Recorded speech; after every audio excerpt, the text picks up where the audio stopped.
Hello, everybody. Welcome to some Tarot Readathon reading sprints. Sorry about the change in time. The internet was just goofing, so it's back though. It's working. So here we are. Um, I think I know what I'm going to be reading in these sprints, but honestly, I've been low-key failing Summerween for me and my eyes. What happened? Well, what's your expectation for a successful Summerween, and then what's been going down? Well, I wanted to read like all the books on my TBR, and then like I literally only read one of the very short ones, and that's it. Because honestly, it's my boyfriend, and I'm gonna blame him every time because he slept over Thursday night, which was obviously he was here Friday morning, which is the day Summerween started.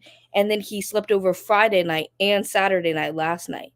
And I say that he's like human melatonin because if he's here, like I'm gonna be slumped, like I'm gonna be asleep, like I'm gonna be out. And then even if he leaves, I feel like the melatonin effect still is on me and I just sleep and slumber away. And I'm like, I need to be reading, but I'm sleeping instead. So you've been sleeping a lot. Yes, I've been sleeping immensely, and then also yesterday we had that really big thunderstorm that was, like, messing with my power, and when thunderstorms start to happen, I start to get migraines sometimes. Not every time, but sometimes. So I was low-key having a headache too, so I was just fighting for my life. Yeah, Summerween. Yeah, the Summerween is not being well for you. But the book you read, did you love? 5 I stars? did. I really did like, I read We Need to Do Something by Max Booth III. I That's the think I bathroom one. Yeah, where they're in a bathroom during a tornado warning. I gave it 4.5 stars originally, but I think I'm gonna give it 4 stars. I still really liked it though. It was really good. And I did count it for a card, but I've been making like I normally keep them in the book while I'm like reading it or preparing to read it, but then afterwards I put it in my little done pile of cards. Oh, that feels good. Like a visual of like what you've Yeah. accomplished. I have like a stack that's like all the unpulled cards, and then I have a stack of ones that like I'm currently in the middle of completing. Like I pulled them for cards and I don't physically like have the book. So then there's that, and then there's like the done pile. Yes. Oh, I love that. I've What are only you like reading more? Huh? I've only gotten to I DNF that one witchy book I told everybody Oh out. yeah.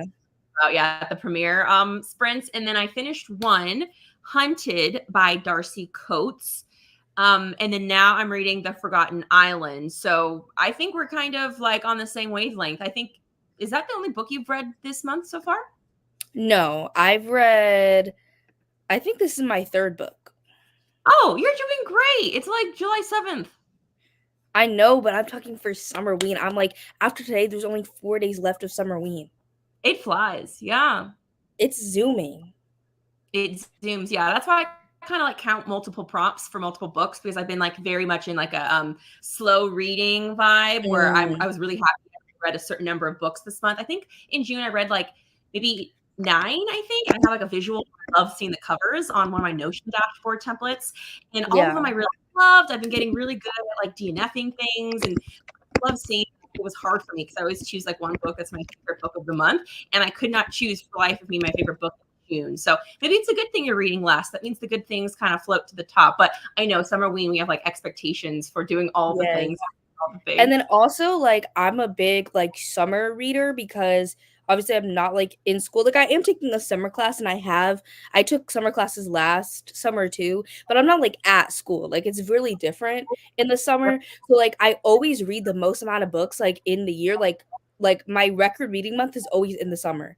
And so far this year, like in the summer, I haven't read that many books because I've been slumpy. Like last month, I only read 7 books, but if you also only read 7 books a month, I'm just saying that's still a good amount. But for me, like last summer, I think my highest read month was like 20 something books. So like I'm like, where's my 20 book month? Like, where's she at? Like, I'm confused. Like, and then in May, I read 11. So I'm like, where's my 18, 20, 25 book month? Like, I'm looking for her. Where's she at? But did you have the same partner last summer as you do this summer who's making Well, you he was drowsy? gone. He was gone like doing a summer thing last summer, and he did that this summer, but then he got called back from a different job that was like, we want you back here. And so he was only gone for like 3 weeks.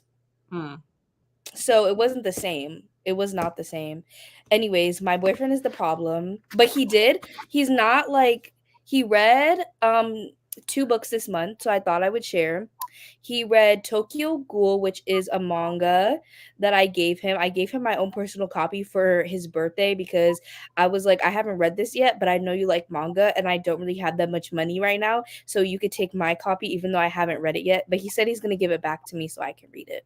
That's So he read love. Tokyo Ghoul, and that's like horror, I believe. And then he also read My Best Friend's Exorcism by Grady Hendrix. He's now moving on to My Southern Book Club's Guide by Grady Hendrix. And I realized I Hendrix. yeah.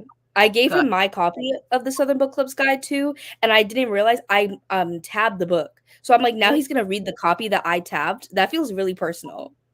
That is so personal, but it's as a reader, you're so like that's so fun to see their annotations and Yeah. markings. Yeah, so he's read 2 books. I told him that he should join our team to get us the points, but then he's like, "No, like I'm not gonna read that much." And I'm like, "Okay, but it's still points regardless." Yeah, we'll take it. Make up for me. I've only read 1 book. What are you reading, Lauren? I'm reading The Forgotten Island by David Sodergren. It has the creepiest little cover. He is so great. His handle on Instagram is Books and Pugs. So he always likes to slip in a pug in all of his books. I've read The Har. Are you familiar with that book? Yeah, I haven't read it, but I've been seeing it around. Yes, it's been making. I think even Gabby from Gabby Reed. I saw that in her thumbnail for Summerween days 1 and 2. Yeah, It she's is. gonna read it.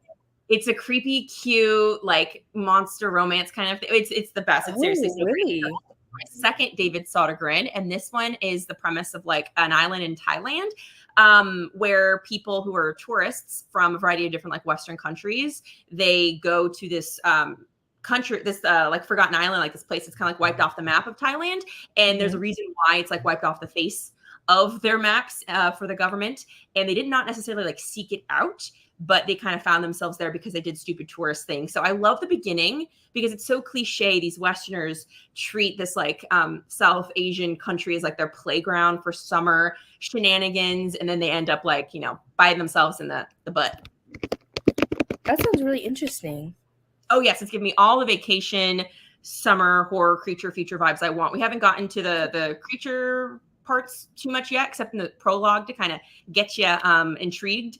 But I'm really enjoying it because the characters are really funny, and he does really well with writing characters that feel distinctive, but then there's also humor in it. So I'm living for it. It could be a 5-star. Wow. Yeah. I don't know what I'm about to read because I'm stuck between 3 books. Because okay, so my dilemma was I was originally supposed to read Ling Huan, and this is where the issue came in. Last night I was gonna read it, and then I was like, oh, I don't really want to read something dark. So then I was just sat and I was like, I don't know what to read. So there's a book that popped in my head that I really want to read that's a cozy mystery that is nothing. It fits no prompts. But I got it to fit a tarot readathon prompt, but that means that I'll have another tarot readathon prompt to complete later for Ling Huan. But I don't know. I just don't know which book I'm gonna read yet. Because I'm not in the dark. And Ling Huan was supposed to be for in the dark because it's short. So that's why I was gonna read it in the dark. And I like to just at least read it at night. And it's not nighttime yet. So I don't know. I think I'm gonna start Middle of the Night by Riley Sager. I say do that one. I feel like Riley Sager feels like such a quintessential like Summerween read. He always seems to come out with his books like right when Summerween happens. Like I read The Only One Left last Summerween. I Ling Hun or Ling One. I've heard Ling Hun is like how you're actually supposed to say it, but I've also heard people say Ling. I don't know, but I've heard Ling Huang is how you're supposed to say it. Like that HUN is like Huan. I don't know. Correct me if I'm wrong, but I was Googling. I was sat and I was like, how do you pronounce this title? Because I'm not about to be canceled. Yeah, I did. I looked up the last name and all that pronunciation because I hosted a book club for that one book. So I've read that before and I'm still learning and still trying to remember. But the book itself seems very like, doesn't give me big Summerween vibes. So if you don't get to that one, I just really want to read it. But it's not giving Summerween. Oh my gosh, Elizabeth's here. You're always so fast, Asia. I'm so I see the little movement and I'm like, hold on. Hello, lovely ladies. Hello. I haven't even looked at any of the comments. What are you reading, Elizabeth? I finished Ghost. Oh, sorry. I was just telling everybody why we're taking forever because we have just been talking about chatting away. Like fails, basically. Yes. My fails. I've been so slow, but I finished Ghost Station last night. Okay. I'm still chugging through that 950-page behemoth that my friend Jenny saddled me with, and I'm waiting on Noelle's card draw for me because I ordered one of her Ko-Fi tarot readings to get more tarot cards for my read. I feel like I'm going to have other people draw all of my cards this readathon. But in the meantime, I started A Secret History of Twin Peaks, which was a mixed media book that came out in the lead up to the 2017 revisit season. I've read the second one that came after it, but not the first one. And I had a card prompt that was to read a book with mixed media elements. And this one certainly counts. Oh, yeah, totally. Mm-hmm. It does. I've also just been really wanting to revisit Twin Peaks. I've been wanting to rewatch all of it. I blame my current obsession with Fallout and Kyle MacLachlan's appearance there. So, yeah. What about you guys? What are you reading? I know I'm late, so. Lauren? Oh, I'm reading like a summer vacation creature feature. Think island vibes. Think like Vacation Gone Wrong. Very nice. I almost messaged you the other day because I watched The Thing. And I wanted to chat about it with you. So I'll have to message you. Oh, The Thing. Yeah. I was like, wait, is she being like covert about No, The Thing. Yes, I love it. Oh, I was like, huh? And The Thing. Yeah. Oh, wait. And then, Deja, what are you reading? Have you said yet at all? Well, I'm not reading anything right now. That's what I'm trying to decide what I'm going to read during the sprints. I think, okay, these are my options, but I think one of them I'm going to replace and make it my book to read at night. So I might wait a couple hours to start it. I'm like trying to like finagle. I always have a notes document on like my phone. I also have a Mac, so like I have it on there. So I'm like changing my things because I'm replacing cards and prompts. But the book that popped in my head that I really wanted to read last night, because I was like, I just want to read something light and fun, like that's what I want. And then I was just thinking away, and this book popped in my head because it's a cozy mystery.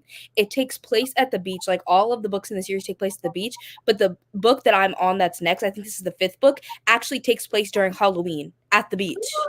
I was like, that's literally Summerween. Like, I have to read it. It's Closely Harbored Secrets. It's, I believe, the 5th book in the 5th book in the Seaside Cafe Mystery series. I love this series. It's so good. This is by Bree Baker, but she also writes under Jacqueline Frost. She writes under a lot of different pen names, and all of her books are really good. So I like her cozy mysteries. But I think because I'm gonna make this my read a book at night prompt, so I'm gonna wait to read this at night / in the dark. So I think I'm gonna start middle of the night, even though that one's middle of the night anyways. But then also I want to read this. I just got it from Nightworms, which I got my first Nightworms box ever. And this was a collection that came in it. And I like when people for readathons will like read like 1 or 2 stories a day from a collection and like read it over the course of the readathon. I love when they do that. So I want to read like 2 stories from here today too. So I have a lot of cover. But I think I'm going to start with middle of the night. Do it. I want to know your thoughts. I've heard not good things about Mr. Sager's most recent release. I'm scared because I know a lot of people say that like they don't like how he writes women, but like I've never had an issue. So him writing from a man is just so like different. Like his main character is a man, which he's just never done before. So I'm like, is it gonna have that same like Sager, that same oomph? that same energy, which, you know, sometimes you got to be wary of. Like, I think one of the main reasons why the middle Andy Weir book, Artemis, gets so much flack is not only is it slightly different in terms of the subject matter, but he's writing from a woman's perspective for the only time in his career, and I don't think people jived with it. I haven't read it myself because I'm worried I'm going to hate it, and I loved the other two books so much. Yeah. You know what? It's not terrible on Goodreads so far. It has a 3.84, which is not, it's not bad. A lot of his other ones have lower ratings. Like Survive the Night, I think, is the lowest. And then The House Across the Lake. Those are like his most controversial, I feel. But he has a lot of books that are in the 4.0 averages. And so I'm like, a 3.84 is kind of weird. Like, that's a little low for Saber. But it's also early days. Yeah, but I've liked every single book that he's written. I have literally every one. I like it all because they're all just fun and I just eat them up. But again, he's writing from a man's perspective, and I don't know if I'm gonna like that. I don't know. Yeah, it's always interesting. Well, let me see at these. We were talking about him in Sarah's chat today because I've never read a Riley Sager, and she was trying to recommend me one, and I am still trying to find a book that has fall vibes for one of my prompts for fall favorite vibes. And she's like, I think that there's a Riley Sager that will work for you. Honestly, I wouldn't say any of his books give extremely fall vibes to me.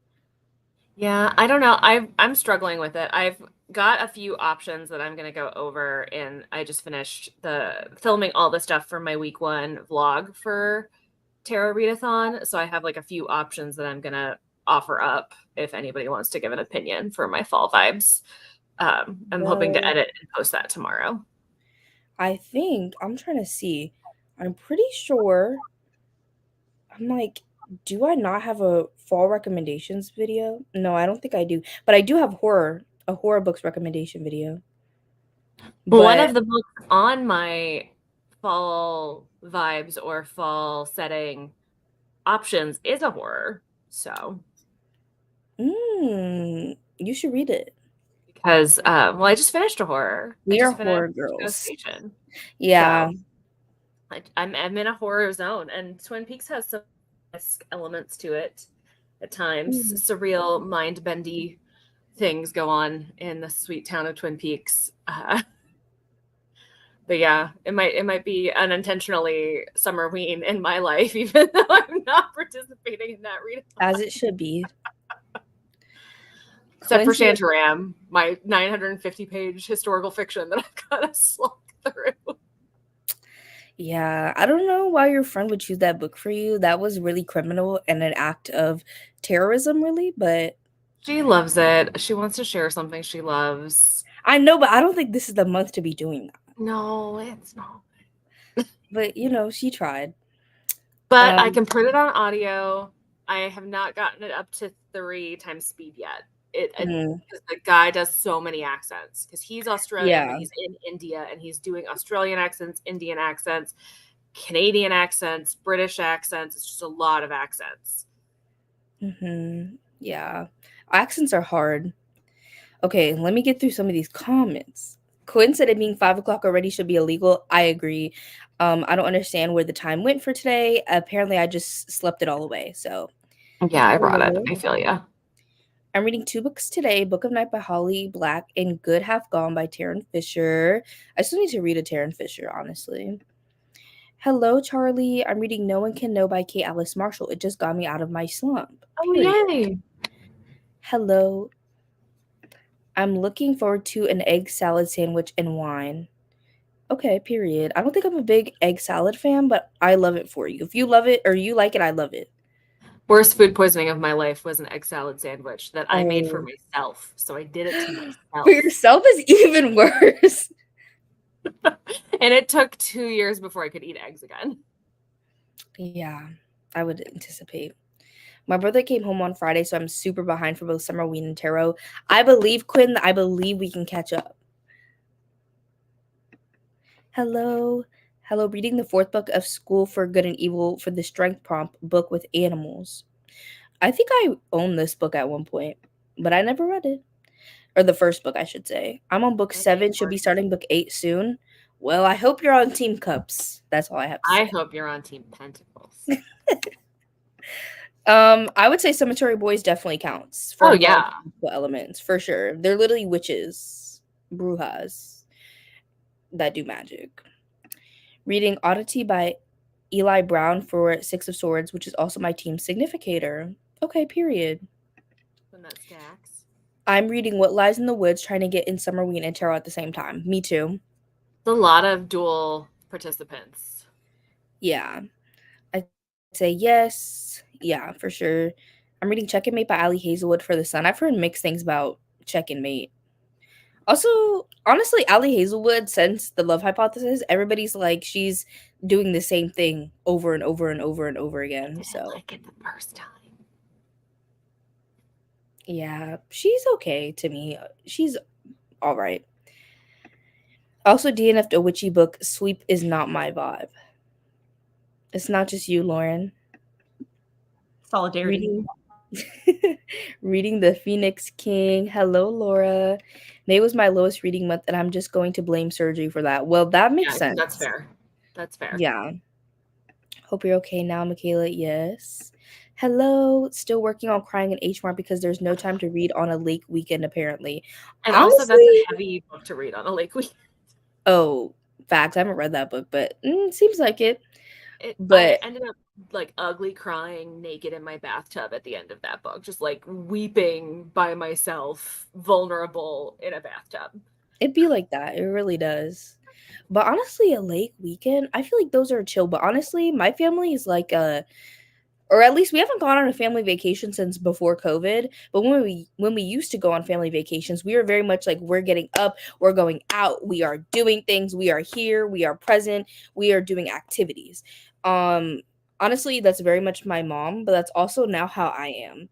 And that's really funny because my mom is gifting me a trip for the end of graduating college. And I really want to go to my dream place right now, Italy, but I know that I can't because if I go for that trip, then I will literally be so tired that I'm like, I can't do the things that I want to do. So instead, I'm going to go on a cruise. Where you can't get up and go anywhere. Exactly. I'm forced to relax. See, I'm big on a beach trip because I'm only an hour and a half from the coast. And my parents have an RV, so I'll steal it and park down there and just spend hours on the beach under the tent reading. Ooh, that's sometimes nice. The sun catches up with me, and I have had at least two years where I've had a book tan line on my thigh. Just a big white rectangle on my thigh, one of which was from Charm Offensive. I just sat there reading for 6 hours, and it took 6 months before the tan line went away. 6 months is crazy. My Charm Offensive pale spot. Yeah, but I'm going on a cruise instead because I feel like that's the smart decision. So when I go to Italy, I can do Italy how I want to do it. Well, that's what I want to do for my 40th, but I don't think I'm going to be able to go next year because they do a really wonderful, like it's only 20 suites on this boat cruise down the Nile with an Egyptologist. So I can live out my Agatha Christie fantasy and my ancient Near Eastern history degree fantasy. But, the Middle East is kind of on fire. And I don't know if it's going to be recommended to travel to Egypt next year. So I'm playing it by ear. But I would love to take a 10-day cruise down the Nile. That's my goal. That would be so cool. Yeah. Oh, I'll vlog the shit out of that. Yeah, you got to. You have to vlog it. Hello to all debating whether to continue Born Into This or continue 1985 by George Orwell or start Homegoing. That's a lot of different books. I guess we're in the same boat, really. I'm working on some work stuff and then going back to Bride. Oh, before I continue with these comments, I want to put a poll to see if y'all want ambiance or no ambiance because sometimes I feel like ambiance, sometimes I don't feel like ambiance. So I'm going to get the vibe in the room and we're just going to see. I don't know. I will say, thanks to all of our tarot readathon girlies, my tarot ambiance is my best performing ambiance to date. Thank you, guys. Yay! Okay. The poll has started. We will see. Listening to Middle of the Night for 10 of Cups, my favorite genre. I hope you're liking it. I'm just nervous. Like, I really don't want to be in the head of a man. Like, I'm scared. I'm scared. Hello. Hey, Sammy. Thanks for having Sprints, Deja. Of course. My brain weaves together cursed sentences and imagery like grannies weave blankets. Interesting. That sounds so interesting. I love fun formats. I think she's talking about your book, Elizabeth. Oh yeah. Yeah, the first one I read immediately. The first one I read, which came after The Return, I read immediately after watching it because they didn't answer any of the questions. But apparently the showrunner did answer several questions in the dossier. But this one's basically like a giant FBI file. Like they found this weird unhinged book about the town of Twin Peaks at an unsolved crime site. And so they're going through it and taking notes and trying to understand and piece together why this thing exists and what it can tell them about the mystery of Twin Peaks. Yes, Laura. Cool. We both came straight from Sarah Shelves' Sunday sprints over here.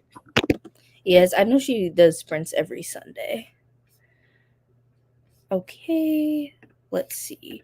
Planning on starting Jade City. I don't think I'll finish it before the next Significator drops, but I'm gonna try my best. Yeah, I mean, Swords. I forgot Swords got theirs today. I gotta go sniff out what's going on over there. Oh yeah, we can sneak a peek at what Swords got. Oh, I'm not gonna spoil it. I mean, I don't care about saying the other team's things. Like even Noelle was like, I don't care. I'll be messy. So I think it's not like we have to hide it from the other teams, but because they got theirs a day early, I'm gonna keep it to myself for now. People don't know it yet. Oh, interesting. Yeah, I feel like this would not like this is simultaneously like I feel like an easy card, but also a hard card. Also challenging, yeah. Yeah, I feel like it's easy and hard. I read No Good Tea Goes Unpunished, and it was okay. Not a big fan of cozy mysteries. Oh, that's another book in this series. Well, I like cozy mysteries. I'm not like I wouldn't say like I'm a big fan, but I like them. It's like me with middle grade. I don't read a lot of them, but when I do read them, I like them. So they're just so fun, and I'm like, oh my god, like I get to just read, like no thoughts, head empty. I like that. Sometimes. Hello, happy Sunday reading The Truth by Nick Cutter and It's Disgusting. Yeah, I think one of my most viewed videos on my channel is when I first started my channel back up in 2020. I read this book and I did a single book vlog, which I don't really do anymore. And it was like one of my most viewed videos. And because I was like, I think in the thumbnail I put like so gross or something. And people ate that video up. I'm not gonna lie. And I think it's in that video that I was filming B-roll of me reading outside and a wasp literally came to attack me. And what is that with the woodland critters here? The animal kingdom's just coming for you, Deja. Last year during Terra Readathon, you had the rat, and then you had the wasp. Now you have storm. The wasp was bad though. It was the wasp was bad. The rat was bad. Even though I like rats, but I don't like random. Not wild rats. Not just unexpected rats. I have a Nick Cutter and another. I have the Deep, and then I also have the. Oh my gosh! Please unhaul the Deep. I hate that book. There are very few books that I hate, and the Into the Drowning Deep that people keep reading in those water horror vlogs. But I really want to read Into the Drowning Deep. Like, Into the Drowning Deep for it, but I have no prompts for it, and I wanted it. Into the Drowning Deep. Into the Drowning Deep is 5 out of 5 stars, like 10 out of 10, like favorite book of all time. And so then when I went to read The Deep, I was like, okay, I've already read Nick Cutter, loved. So I was like, okay, another oceany water horror must love. And no, it was was ass. It was terrible. Well, I've already read a book called The Deep that was a water horror, and it was the most miserable experience. Yeah, I just think something about anything with that title. Katsu's The Deep was so stupid. It made me so unreasonably angry. No, The Deep was like my hated book of last year. So far, my hated, and I read it actually during the Terra Readathon. I did. Oh, I think I remember that. I think so. What I'm hearing is whenever I get my cards from Noelle, I need to share them with you so you can tell me if any of them will fit for Into the Drowning Deep, so I can read it. Yes, it's so good. Would you be willing to just draw a few cards for me until one would allow me to read Into the Drowning Deep? I think Into the Drowning Deep was like the first horror that like I read, and I was like, I'm obsessed. Like I'm literally obsessed. I so want to read it. I so want to read it. It's so good. But the Deep? Julie, no, the Deep that I read that I was really angry about was Almakatsu's. I've also read The Deep by River Solomon, and it is my least favorite River Solomon book. I like The Deep by River Solomon. I like their other two much better. I think The Unkindness of Ghosts is my favorite from River Solomon. Yeah. Mars finally submitted their last assignment for the year, so they're free to read. A round of applause. I love that. Hello, Vanessa. Hello to everybody. Yeah, I know it's been a while. I haven't decided if it's in a good way yet. I have mixed feelings so far. Oh, that was for the disgusting in a good way. Team Wands. Ugh. You know what? Me and Noelle realized that we gave the wands too powerful of a power. Next year, this power is not going to be the same because the unlimited youth is crazy. Too many of y'all joined Team Wands just for that power. So we are taking it away next year. Well, not away, but we're just here. It's the one where you can replace any book with a romance book. Like any, like if you're like, I don't like that card, let me just read a romance book for it instead. So like they're just reading romances. They're literally just like no prompt. Nope.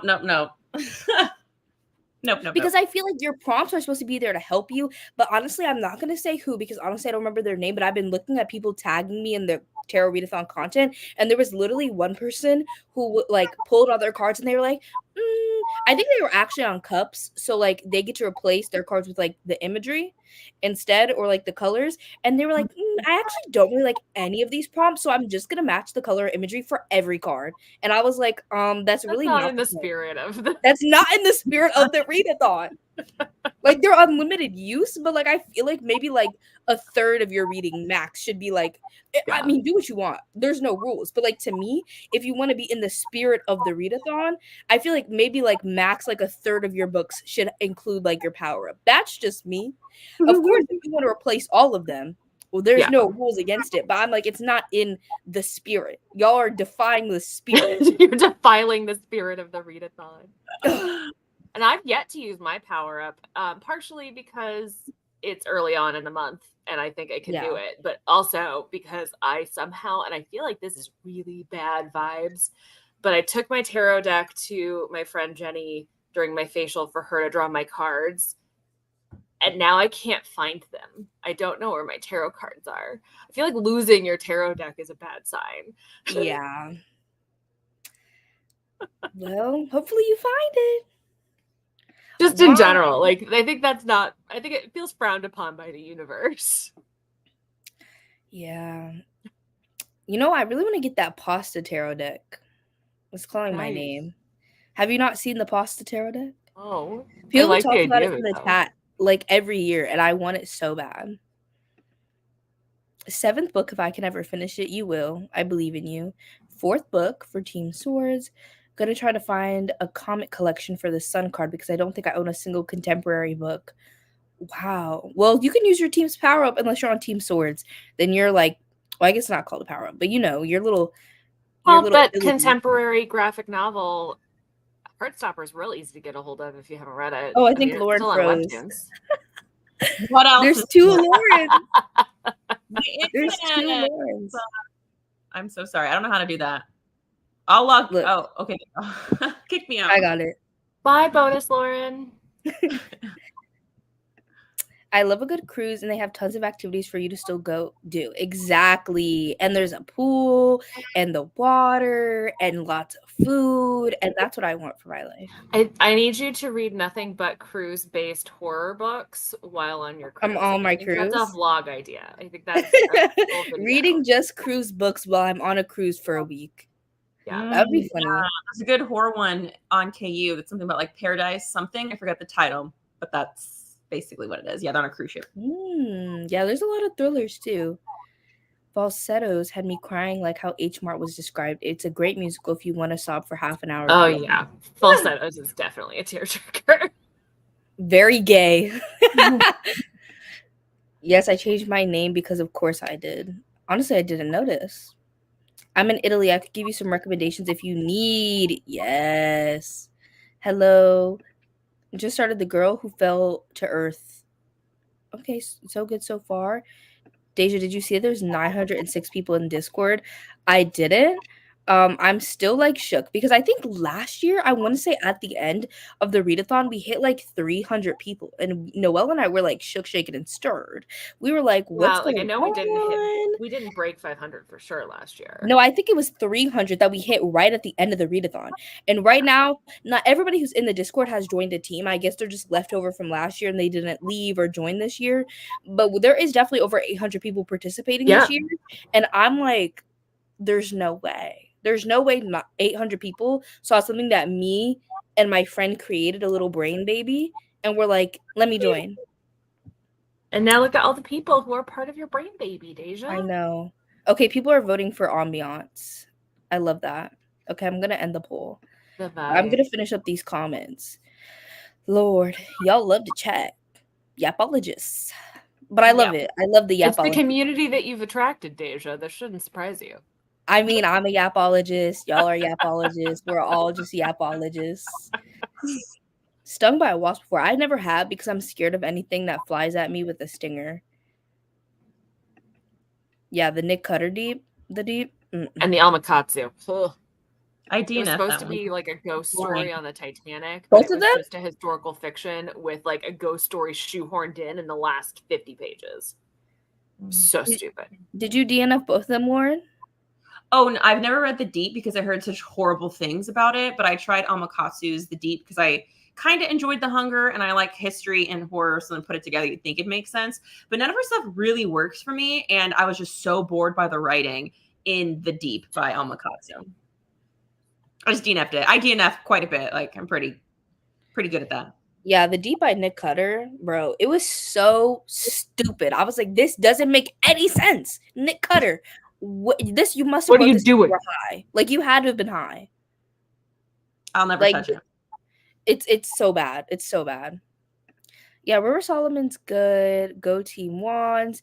Y'all in this power. It's making me a little upsetty. All of y'all out there romances not in the spirit of the readathon.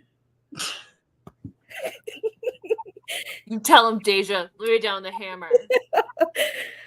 I got a Sagittarius stellium. Blame my birth chart. Honestly, I don't even know what a stellium is, but I love that for you. I was surprised it was unlimited use of Wands power. I think because we gave like everyone I guess like the replacing ones, like Cups is also unlimited. Well, like with Pentacles, we can swap out a card. We can redraw a card as many times as we want, but only once per card. Yeah. Like if I draw a card I don't like it, I can draw it once and I'm stuck with whatever that prompt is. Yeah. I can't just keep redrawing forever and ever until I get something that I like, which is essentially what Wands has. They just don't have to redraw. They're like, you know what? I don't like it. I'm just going to read what I want. Mm-hmm. Literally. It's there to aid you, but it's not supposed to be for every card. I mean, you can, but it's not in the spirit. You can, but Deja will judge you. Exactly. Like I will internally judge you, but you can do whatever you want. No, this is externally judging, Deja. This is you're right.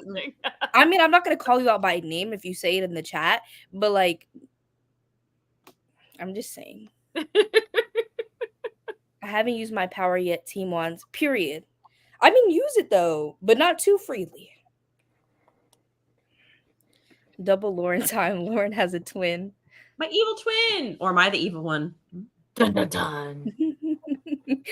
I'm pretty sure I've used my ability, but I pulled a ton of cards because I got excited and I couldn't help myself. I'm trying to stick to the order I pulled them. This is me. Like, I just want to pull and pull and pull and pull because I get so excited.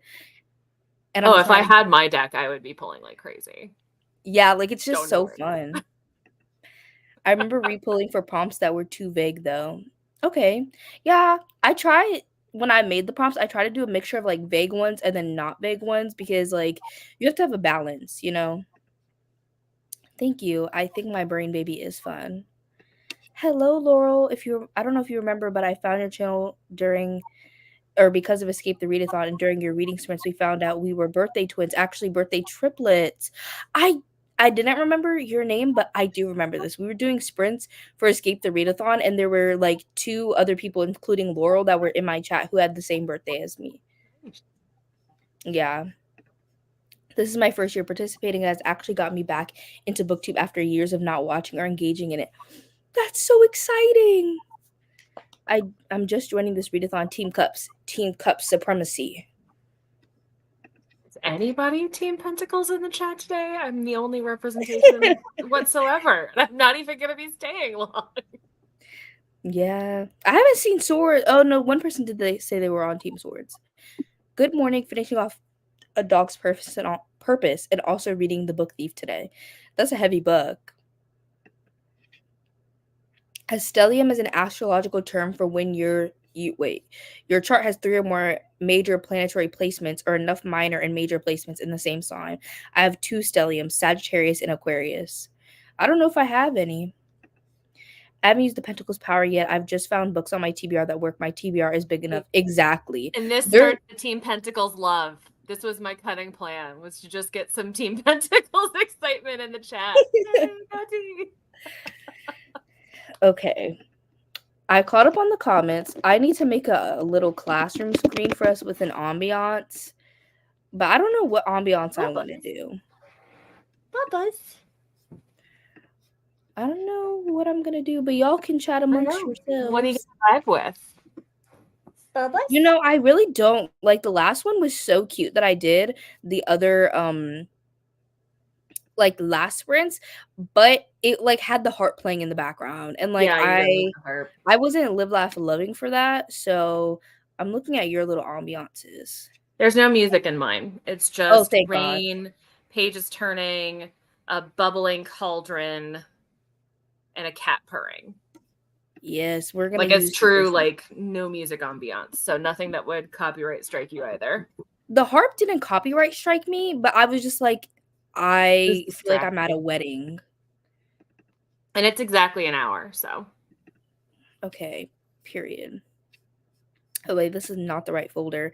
Classroom screen, I don't know why, but mine never saves. I don't know if you guys use classroom screen, but mine literally never saves. I try to make an account and it never saves, and I get so upset every time that I have to set this up. It's so irritating. But it's okay. I'm just trying to make it good. We're going to do 45-minute sprints because that's what everybody voted for last time. And I feel like that's the general consensus on reading sprints, that 45-minute sprints are the best sprints. When Sarah's not in the chat, at least. Then followed by an hour. But 45-minute sprints, I think, is the best. Like, I think it's the best of both worlds. Like, it's long enough where people who need the long time can be productive, but it's also not too long with people who have, like, ADHD and are not hyper-focusing on anything at that moment can, you know, have their little time to think about other things. I agree. Yeah. Oh, Julie, I'm sorry it made you sleepy. The egg salad is good. Summer of Spooky Vibes would be good. Hi. That did end up being end up putting me to sleep a bit, but it was past midnight when I joined your last sprints. It's also very chill. It's very, very chill. Like I think I could probably just replicate it a few times and dump an 8-hour version on there for sleeping. Amelia, you need to pay to save your screens on Classroom Screen? This is ridiculous. Classroom Screen and I are going to have to beef. We're going to have to. I want to pet that cat. He would take it. He's a little snuggle whore. A little snuggle whore. I did talk to my boyfriend about getting a hypoallergenic cat, and he said that his dog will eat it. So I don't know, but I want the cat anyway. You'd be pretty amazed at how cats can defend themselves quite easily. That's what I'm saying. Like, he's like, Gio's just gonna eat him. I'm like, I don't think Gio knows what's coming for him. Small, but then this one was separated from his mama too early, so he'll occasionally, if you watch enough of these streams over the course of the month, you will catch him suckling on my hand, because he will self-soothe by nursing on my hand, and he's a year old. I agree. 45 minutes to an hour's peak. 30-minute sprints be too short for me. Someone tell me to read because they is distracting. Read. If I'm writing, I want like 20-minute sprints. Yeah, that's different. Different kind of attention. Yeah, it's criminal because I love classroom screens so much. No, it's literally a crime. Like, I want a cat so bad. I do too. But I'm allergic. But there's hypoallergenic cats. But my dog's apparently my boyfriend's dog's gonna eat the cat. So I'm just really stuck between a rock and a hard place. But I'm gonna still get a cat eventually one day. Y'all are gonna see me with a cat, I promise. Team Swords. Honestly, I want a lot of different pets, cats being the most regular. I also have a turtle and a gecko. I have a family dog, a turtle and a gecko, and then my boyfriend has a dog. Team Pentacles. Agreed. Yeah, Team Pentacles. Oh. Allison, Borderlands. Okay, what time is it? We're gonna sprint in 2 minutes, guys. We was just yapping a lot. I was trying to keep Deja and her fives. My fives and my zeros. Pigeons. You know what? If you want pigeons, personally, I could never have a bird because that watery shit is just no. Like I can't with that. Pastel Please, who used to have pigeons and all sorts of other birds, but she actually just passed away this week. I saw. She's out of Australia. I'm not sure if you ever saw any of her content. I just can't with birds in general. Like, okay, like, well, I don't really like birds in general, but like pigeons, I'm okay with. But like that shit that they be having, Well, that's also because the poop that you're used to seeing from pigeons are really unhealthily fed pigeons, and it's not that gross when you take care of them properly. I just don't think I could. Team Cups. I want pigeons, rats, and a tarantula. Rats are cool. I don't think I could do a tarantula. I kind of want the little jumping spiders because you see a lot of people having those cute little jumping spiders as pets, and I think they're adorable. And I've been on my whole space spider journey, and I kind of want a little. Nope, most definitely not. I don't like anything that squirms like that. They like wave their little front legs at you and say hi. You know, it's cute on TikTok, not in my house. The problem is that they would have to always be fully encapsulated because the cats would kill a spider. Cats would absolutely kill a spider. Yeah. I have pigeons on my balcony that I don't want. They're all yours. Like, now they're just offering up these balcony pigeons. I have 3 dogs, a cat, and a bearded dragon. Bearded dragons are so cool. Pigeons used to be domesticated. I knew this. But that's why there are so many of them in cities, is because we domesticated them and then abandoned them quite heartlessly. These are some really cool names. I want a snake as well. Lieutenant Dan, because he got no legs.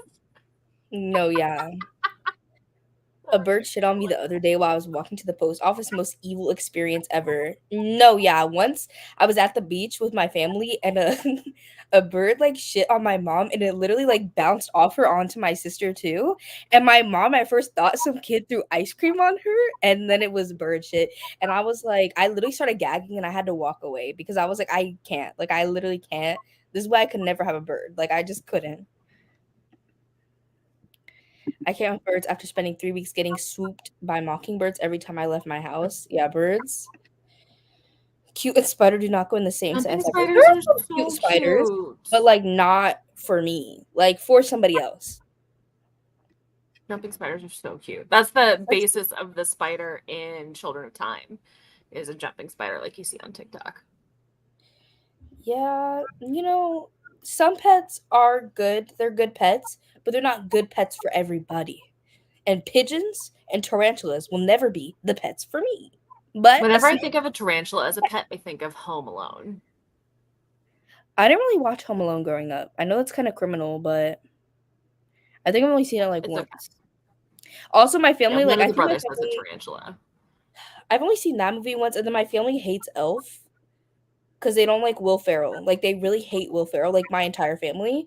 I personally don't have any feelings against Will Ferrell. I feel neutral. So I literally saw Elf for the first time in 4th grade at school, and I think I've only seen it that one time. I think I tried to watch it as an adult, and I was sitting there, and I was deadpan, though. I was like this. I go every year with my best friend because the movie theater shows Christmas movies the whole month of December, and they give us white balloons so that we can have a snowball fight in the theater. That's cool. It's so much fun. Like, it's part of my holiday tradition for the last decade. Deja, you saw the movie in school? In 4th grade. Did you go to like a Catholic school or a public school? I went to a Catholic school. Okay, that makes sense. Well, that year was the only year I went to Catholic school, and they showed it while we were in music class. I remember. I don't know why in music class. Because Zoe Deschanel did such a great job performing her one song. But literally, like, my mom, my sister, and my dad all hate Will. Well, my dad says Will Ferrell he thinks is good in like dramas, but he doesn't like his comedy. He thinks that he's not funny. I could see that. I love spiders. They deserve love too. Yeah, but not everybody's gonna love them. Your family and I agree on Will Ferrell. That man is a basic lady. I love it. A menace is such like so crazy. But I also adore John C. Reilly, specifically since Chicago when he played Mr. Cellophane, her like husband, and I just wanted to like hug him and put him somewhere safe the whole movie. And John C. Reilly frequently works with Will Ferrell, so I'm mostly there for John C. Reilly half the time. Yeah. I respect spiders, but just stay away from me, you know? Yeah, exactly. That's how I feel about bees, because bees are too close to wasps and they look too similar and I can't differentiate. So you can exist, just not near my... Oh, yeah, no. Bees are fluffy and fat and wasps are streamlined for maximum destruction. But I'm saying, like, when something is flying straight at my face, I'm not able to tell if it's fluffy or if it's streamlined. I just see something flying at me and I want to run away. Or karate chop. Like, that's it. Like, it's either this or I'm out. Now I have a mental image of you karate chopping a poor bumblebee out of the air who's just minding his own business. Have you ever seen like that person? I don't know if he had like bees or something. He had some with the shoe. Yes, or like with the pan, and he would just like bang the wasps. That was crazy. One door camera footage where a guy was getting attacked by a bee, or like a bee was flying around. He takes off his shoe and just thwaps it into Next Tuesday. You can hear it in the doorbell camera. How hard he hit this poor bug. I think it would help with wasps because you can really smack them away from you and then run. But you're using the smallest part of your hand. You're That's karate true. chopping. You need to like full on slap it like Dynasty. Bees shake ass to communicate. Yeah, I do know this. But I'm saying when they're flying straight at me, y'all, I can't differentiate. I just see something coming at me, and I think it's trying to attack. Murder hornet? Oh, yeah, the murder hornets. We saw something recently. We're like, oh, no, are the murder hornets coming from 2020 to kill us all? Oh, yeah. Not murder or bumblebees being dumb. Anyways, we're going to sprint because it's a 5. So before y'all comment anymore, we're going to sprint and we're using Elizabeth's Ambience. So if y'all want it, it's on Elizabeth's channel. I'll drop the link in the chat in case you like it and you want to use it for your own personal use. Okay. We're going to sprint for 45 minutes and I'll see y'all back here. Happy reading.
Hello, hello. Welcome back. Let us know how your sprint went. How was your sprint, Lauren? Mine is amazing. Okay, so I know we're talking about pets. This is perfect. Before, like earlier in the sprint, I had mentioned that the author, David Sodergren, who writes The Har, and which is, if anybody's participating in Summerween, Gabby from Gabby Reads, she just recently read The Har in one of her books. So he's the author of the book I'm reading right now, The Forgotten Island, and he loves to include, it's kind of like an Easter egg, where he always has a pug, because he owns a pug.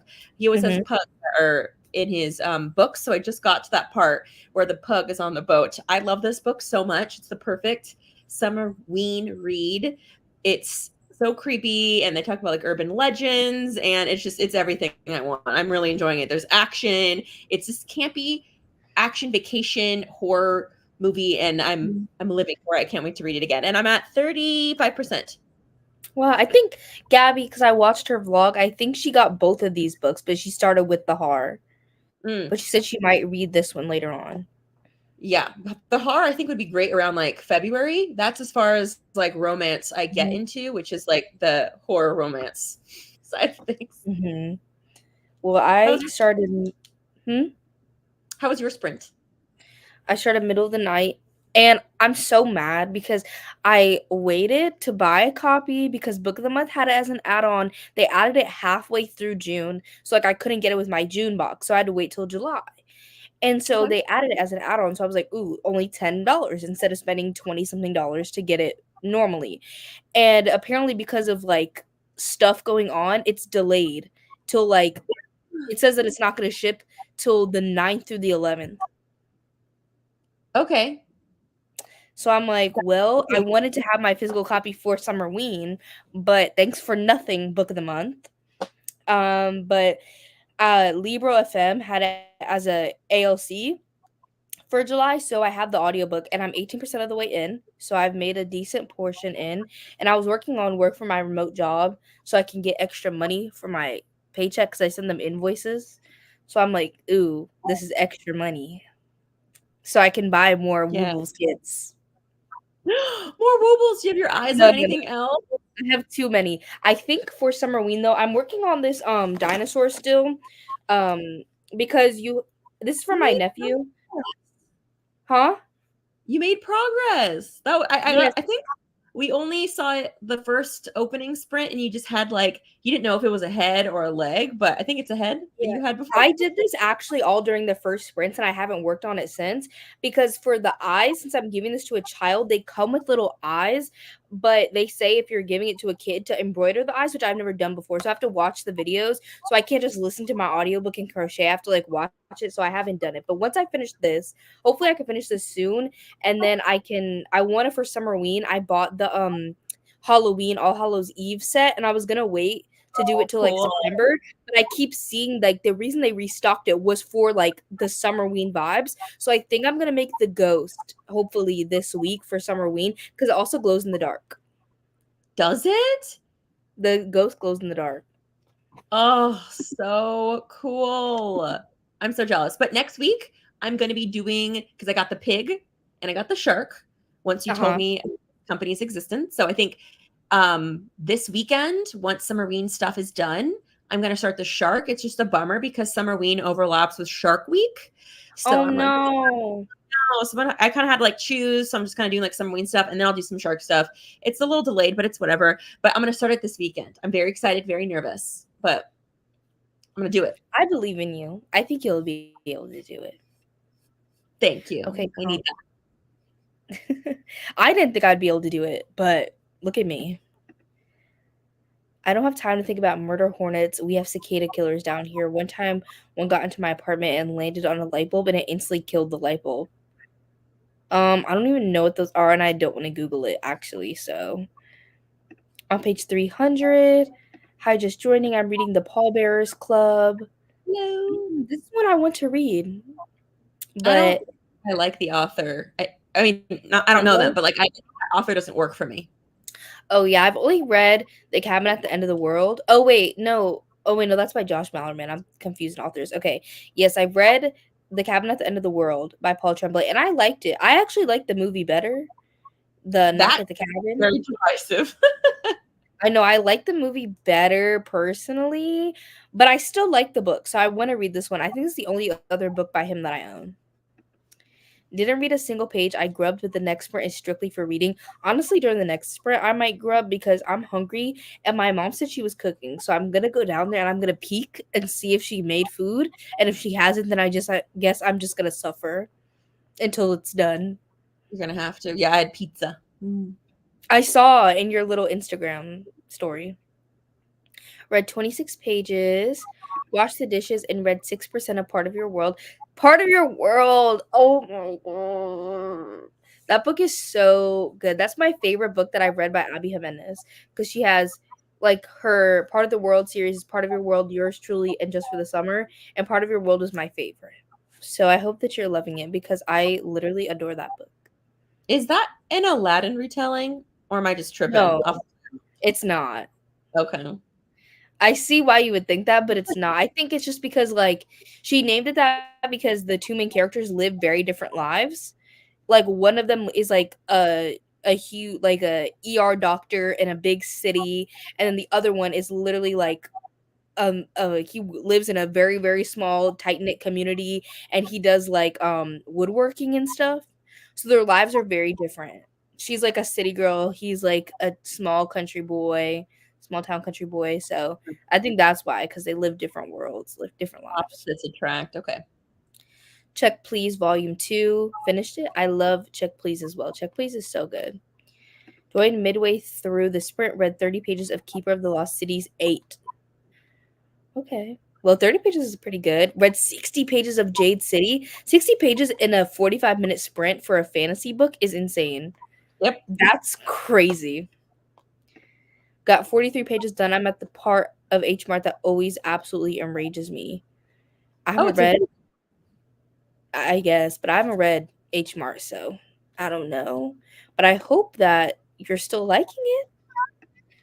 20 pages of Cemetery Boys. Finished almost half the book. Yay. Read 39 pages of The Hate You Give, 44%.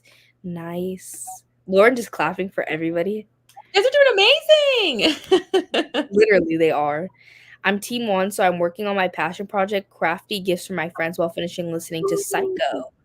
Ooh. Mars, you're my new bestie. I love this. I'm always the one crafting gifts for my friends and doing horror spooky things. So it's nice that other people are doing that for their friends too. That's why I'm happy, because I guess my niece and nephew, they're kind of my friends. Oh my god, so I mean, they're my friends, but they're also like 3. So like I don't know how good of friends they really are when they cry every moment of the day, but you know, they try. They try. So this is my little crafty gifts for my niece nephew friends. we got Aunt of the Year, truly.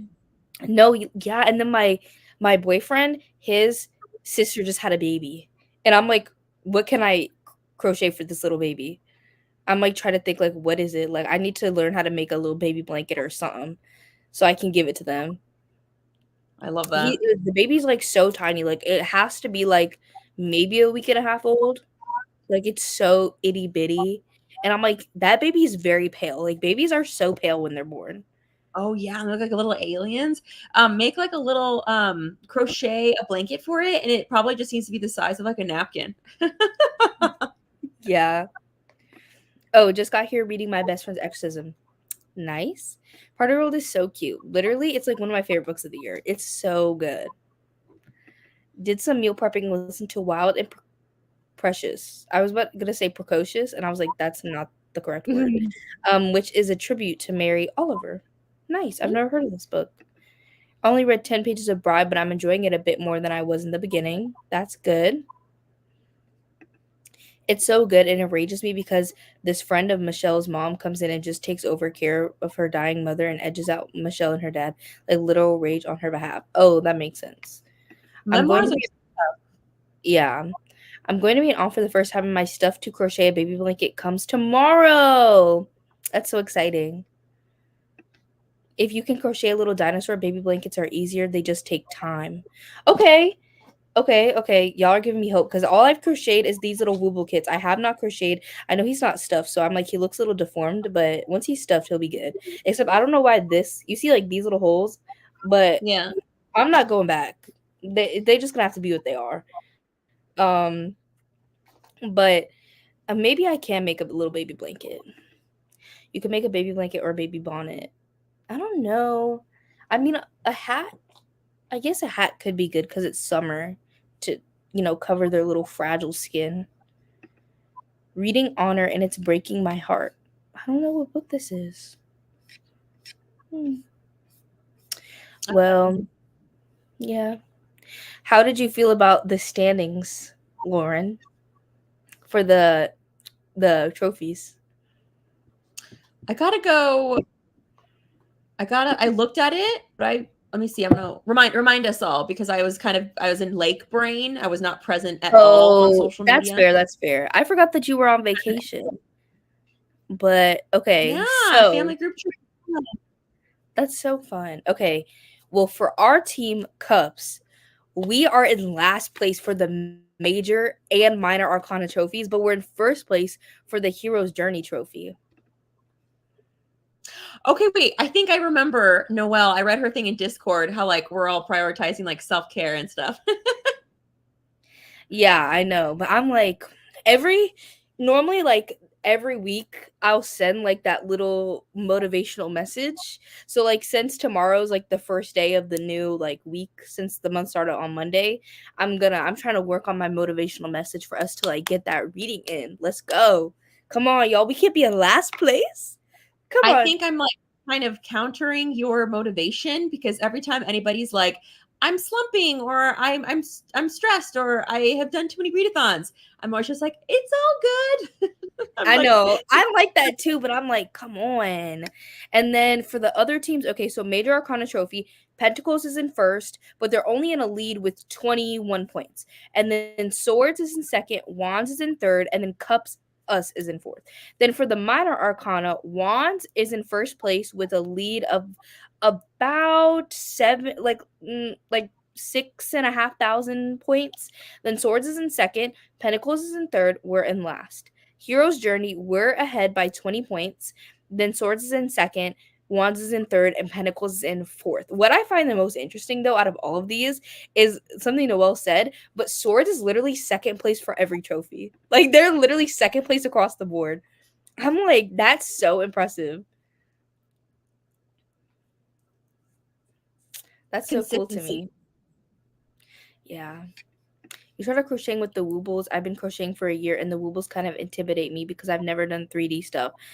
I could not crochet before the Woobles. I've talked about this so much, but the Woobles taught me to crochet. I tried doing other, like, there are off-brand, like, sets on, like, Amazon, and I tried doing those. I tried to do, like, other, like, flat stuff, too, and none of it worked for my brain. I think, honestly, what was goofing me up was probably the quality of my yarn. I think that's, like, I needed to get better quality yarn, and then I think I would have been okay, but the Woobles yarn is so, like, easy to work with. It taught me to learn, so. Or it taught me to learn. It taught me how to crochet. That's what I meant. I learned from it. Pentacles are... I think I smell food. I think my mom cooked. Pentacles are doing okay. What? Oh, I thought my mom was texting me that food was ready. It was not my mom. Pentacles are doing okay, but we got to pull up our socks for the Hero's Journey. Hey, but y'all are in first place for the Major Arcana trophy. The big trophy. I'm on either the last or second to last chapter of my 7th book, probably starting the 8th this upcoming sprint. This week, I'm gonna be on my Zoom because I want to read all my Summerween books. Like, I want to read them during Summerween because that's just who I am in my soul. So this week, I'm going, even though I have a video I want to post on Thursday that is, I have an hour and 15 minutes of footage. So that should be really, really, really excellent. And a pleasure to edit. Like, so much fun. I'm gonna be live, laugh, loving, and having the best time in my life editing that video. So yeah, so I need to do that this week as well. But I have my internship, and honestly, on my internship, most of the time I'd be like, hey, like, is there anything that you need me to do? Like, is there anybody I can shadow? Does anybody else need help? And she's like, no. And so then I just sit on my computer and I just do whatever I want and edit my videos in my internship. Sometimes she has stuff for me to do, but normally it's only like an hour, and I'm there for longer than an hour. So, yeah, make use of your time. I'm the kind of person too where I just I get so antsy, and I think you also are like very efficiency brain. Where if you have an hour, you want to maximize that hour and get all the things you want to get done. Yeah, and then I get so upset that like I'm like, why did my hour just disappear so quickly? Like, why? Like, I didn't get to do everything I wanted to do, you know? Oh, I get that way too. Yep. Scrolling gets me. Yeah. I got several of them for my birthday. I don't have to do them once I make headway on my blanket. The Woobles are so good. I love them. I wish I was sponsored. Woobles! Sponsor me, please. You don't even have to give me nothing. Like, just send me free kits. Like, I don't even need money. Just, like, free kits, maybe little discount link, and we'll be cool. My buddy my buddy Reed friend for Jade City just told me to stop where I am. Heartbreak emoji. So I guess I'm gonna pick something else to start. It'd be like that. They want me to clean for Hero's Journey. I just can't see that happening. But you can digitally clean. My current book is a TBR jar book, so I get to pull a new one. Oh, that's fun. I have a book, coffee, and a llama. I just got the llama. I'm nervous to do the llama because it's for intermediate. Because I think it's all like it has like these little like tufts, like circle tufts of like the fur. So I'm nervous. But it's like this one was so fun because like I was able to just read the pattern and crochet it. Like I could listen to my audiobook, but I feel like for that one I'm gonna have to watch the videos. So that'll be a journey. I think you need to challenge yourself because that dinosaur was too easy for you. Not it was too easy. This is only the fourth thing I crocheted. Here, I'll show y'all a finished piece. I kept this one right next to me. My strawberry. Oh, that is so cute. And this one I crocheted so fast. Like my boyfriend, he got here from driving like 13 hours from wherever he was. And so he like clonked out. And in the time that he was napping, I crocheted this whole thing. I was like impressed with myself. So impressed. I want to be that. I want to be that person. No, me too. Like I want to be like that girl who crochets.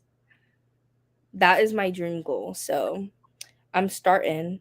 And I wanted the strawberry because I was like, it's so good for the summer. Oh, it's perfect. Even though I don't like strawberries. I don't like strawberries because the seeds. And I talked about this in reading sprints. I think the kickoff sprints and other people resonated with me that the seeds, sometimes the texture is just, and for me. Oh my gosh, Mayana, hello. I'm showing off my strawberry. Mayana is who I've been going to. I'll be like, every time I finish a piece, I'm like, Mayana, look at what I made. Because Mayana crochets. And so I've been showing her all my pieces. And I've been getting so validated by her. She's like, you're doing so good. Like, they look so cute. And I'm like, stop. You gotta.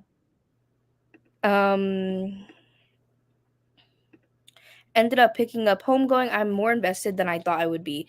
This may be my first family saga book I enjoy. That's good. I have this one on my TBR, so I want to pick it up. No, crocheting is so fun. Like, I love that I get to just, like, there's nothing. It's just a ball of yarn, and then now there's something. Like, that's so cool. Creation, yes. For, like, just for funsies.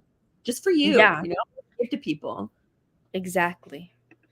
I love that strawberry so much. It's so cute. I know. I think I'm honestly proudest of the strawberry. But I've made, honestly, my succulent I made low-key ate too. The succulent was really cute. Tough. Huh? That succulent sounds tough. Was there different colors too? Yeah, the succulent took a lot more time. Let me see if I can find a picture so y'all can see what I'm talking about. That one I gave away because my boyfriend was like, I want something that you crochet. And I was like, you are so needy sometimes, but here, take this succulent. He actually has a really deep voice, so that's not him at all. This is the succulent. Oh, that's so cute. Yeah, I was really proud of him too. Thank you.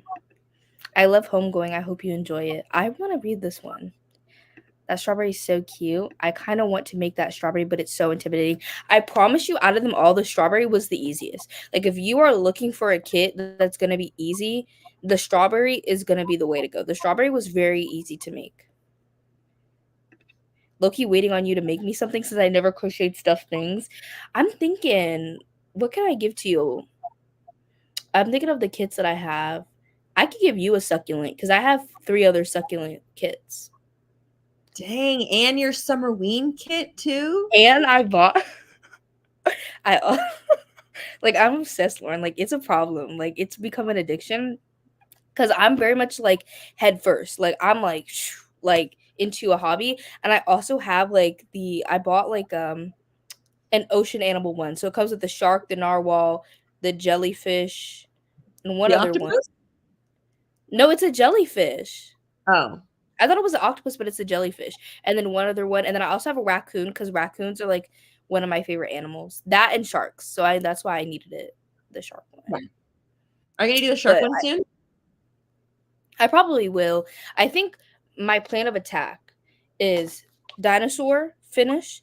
Then I'm gonna go to ghost for Summerween.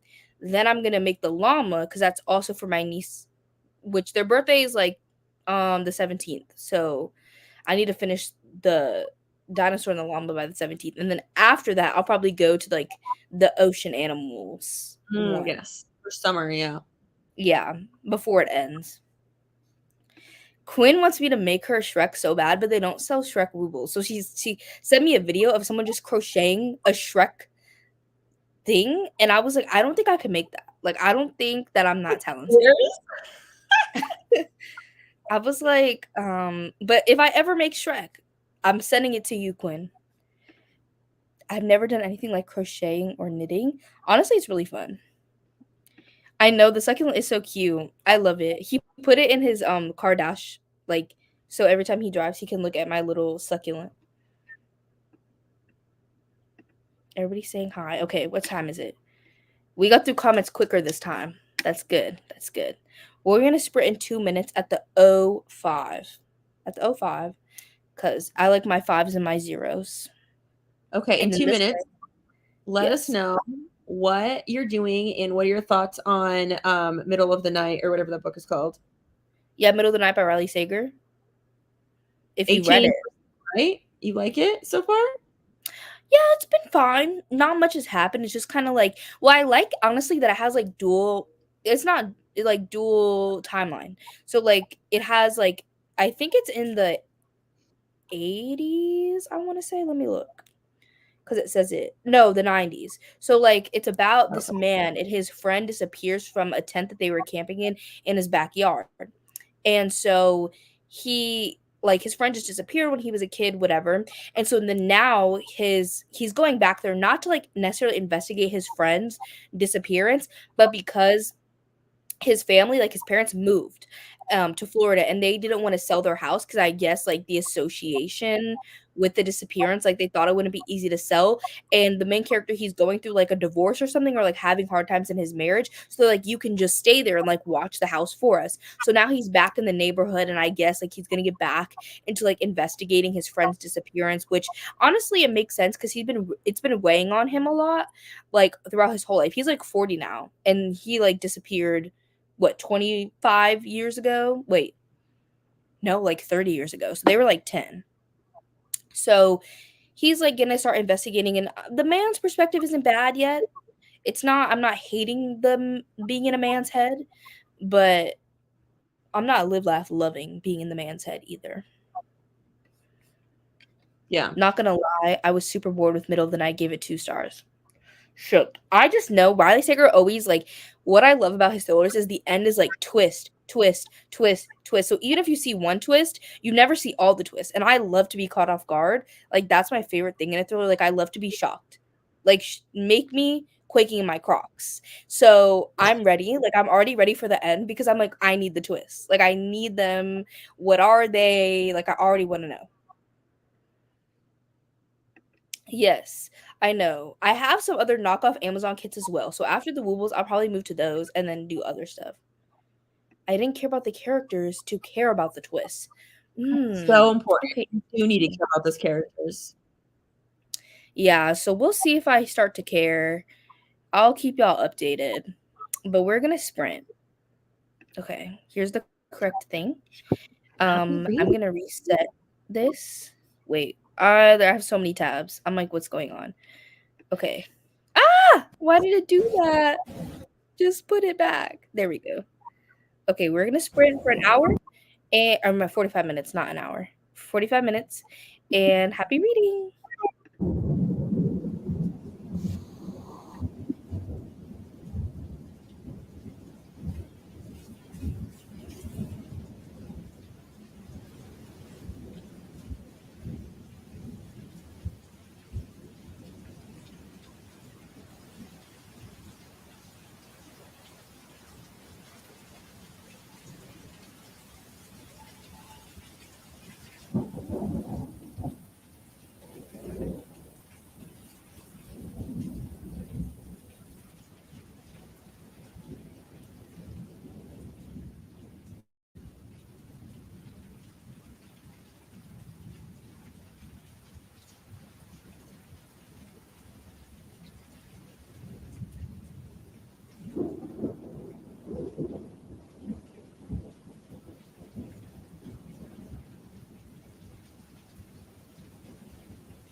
Hello. Oh, my bad.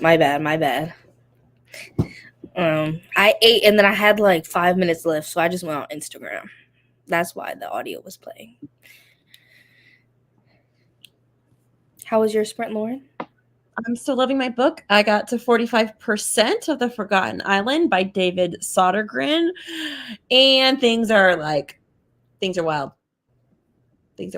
They're in a great getting way. wild. Yes. I How love was your that. sprint?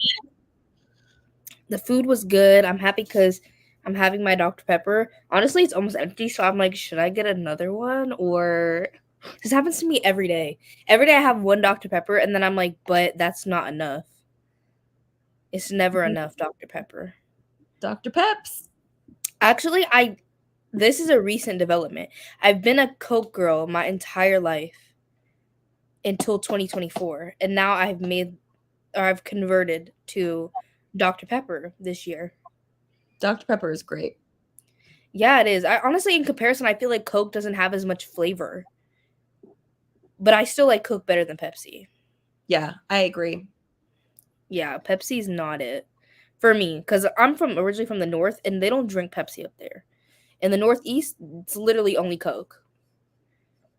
So it just is what I was raised on. Okay, let's see. Just finished off A Dog's Purpose for Three of Swords. Gonna make a coffee and settle in with the book thief. I wonder what time it is for you because of coffee. Kind of crazy. Unless you're in like Australia, then I'm like, okay, makes sense. I don't even know what time it is over there. Yeah, I need a coffee too. You made a coffee? No, I want one because I was like getting a little heavy-eyed. It doesn't help that like I'm laying in my bed, but it's like 5 p.m. here. I can only do one coffee a day. So nope, no coffee for me. Yeah. Lexie's here. And I said hi, Lexie. Finished my book and my project. Now it's 1:30 a.m. Good night. Happy sprinting. Good night. Pretty. Yeah. Listen to the entire Carnivorous Carnival audiobook and redid/dusted all my bookshelves. Too bad I'm not on the Pentacles team with their reverse challenge. Hey, it's still good to clean your shelves. It took over 3 hours too. Wow, that was dedication. Ended up reading most of Minty. LOL, it's a very short novella, and I'm having a good time but not loving it. We'll finish it in the next sprint. Yeah, I read Minty a couple months ago, and I talked about this on sprints for the first of the month, and I literally don't remember what happened in this book. I just gave it 3 stars because I didn't know what else to give it, because for the audiobook, I needed to read it with my eyes, but I didn't have a physical copy, so I might reread it one day. Read 22 pages of Keepers of the Lost City, stared into space, and then started a load of laundry. Stared into space is so real. Yes, Dr. Pepper fiend. Mine loves Dr. Pepper. I don't know, guys. Like, I really just converted. Like, I don't know what happened. Ate dinner, got to 7 pages of The Scarlet Letter. I want to read that eventually. Finished Guardians of Gahul. Book 1. Started Red Dragon, might have to come back to it. Yeah. I think I know what book you're talking about, Red Dragon. Let me see. Isn't this in the, like, I'm trying to see. I think this is, yes, in the Hannibal Lecter series. It's the first book for Hannibal Lecter. I knew it was in some series, but I couldn't remember. Only made it 20 pages. My 4-month-old is teething and was losing his absolute mind most of that sprint.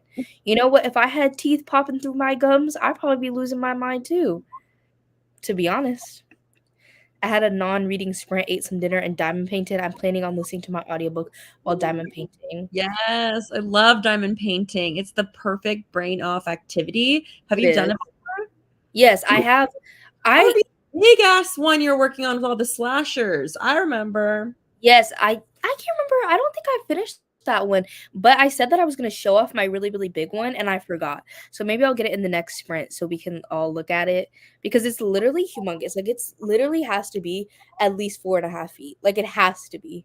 Like, what? it's huge. It's huge. And I did it during COVID, and that was like, I felt so accomplished and proud at the end. It's finished humongous. it? Yeah, during COVID.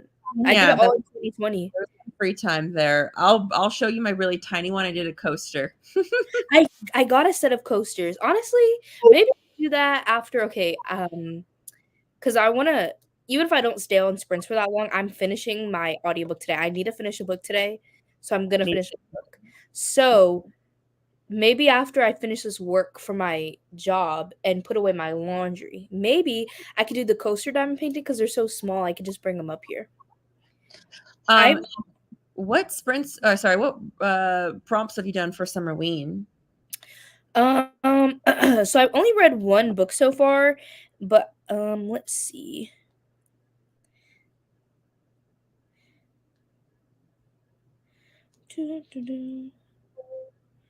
Okay. So we need to do something by Max Booth III. I counted it for read a book with 5 words in the title, but it technically also counts for read a book in the dark because I did read it at night, read a thriller or horror book because it's a horror book. And I think technically it fits those 3 prompts. Yeah. So that's what I've done. I only have one, which is read a thriller or horror book. But The Forgotten Island knocks off 1, 2. Yeah. That's good. Yeah. I have for a book with a night sky on the cover, that's the book I'm reading right now. Middle of the Night by Riley Sager has like kind of a night cover or night sky on it. Let's see. Yeah, it definitely does. You see the night sky? Oh, absolutely. Yeah. Yeah, so that'll knock off that, and then takes place in the summer. I'm reading The Cotton Candy Massacre. Absolutely love. I hope you're ready for an amazing time. I hope you're ready to love all the characters. It spends a lot of time building that up, but it's not too long. Like it's you really love them. Hopefully you like characters because that book has really good ones and it's so fun. You can just like smell the book and the atmosphere. You're reading it physically, right? No, I'm probably going to get it on my Kindle and go between my Kindle and the audiobook. Oh, did Lauren freeze again? Not her freezing. Poor Lauren. Oh, you're back. Oh, you're kind of not back. You froze again. Okay. Oh, okay. She left and is coming back probably. I'll catch up on these comments for 27 pages of My Best Friend's Exorcism. I'm really loving the 80s vibes. I love the 80s vibes as well. My Best Friend's Exorcism was good for me. My boyfriend just read this. Okay, wait. I see Lauren loading. She's loading, but she's not here yet. I used to drink so much Dr. Pepper that I would actually... Oh, you're back. I know. My internet sucks so hard. Okay, wait. One quickly. You said you're reading it on Kindle? I'm probably going to get on my Kindle and I have the audiobook. Oh no, Lauren, we're losing her. We're losing her. Oh no, she's back. Happens. I don't know why. I'm back. Okay, wait. Yes. You're reading on Kindle? Yes, and I have the audiobook. Okay, gotcha. Yeah, so you'll want to read that one physically because of the way it's written. It's like kind of like a movie script. Oh, I didn't know that. I'll definitely try to tandem read them. The audiobook, I was surprised because normally I feel like slashers aren't that long, but that's actually the longest audiobook I have for my TBR. It's over 12 hours. Yes, it is, unlike a lot of slashers, but like the second book, and there's also going to be a third one, the sequel is way shorter. So I think the author kind of took some feedback and considered that, but I would want it. I think, yes. Okay. I think I would actually want the sequel to be a little bit longer, but I was the one that was complaining about it being a little too long. But then the longer I sit with it, the more I feel like it's just the perfect slasher. So I hope you love it. I hope I do too. I do like my characters in them. That's why I love Cirque Berserk, because I feel like we explore a lot of the characters in Cirque Berserk, and I really love that. So I hope that I love the Cotton Candy Massacre. Everybody loves it. Some people don't though, so you might. I don't know, but if you love Cirque Berserk, like I know you do, I think you'll enjoy this one. I love Cirque Berserk. Like Cirque Berserk literally is like has my heart. Like I love that book.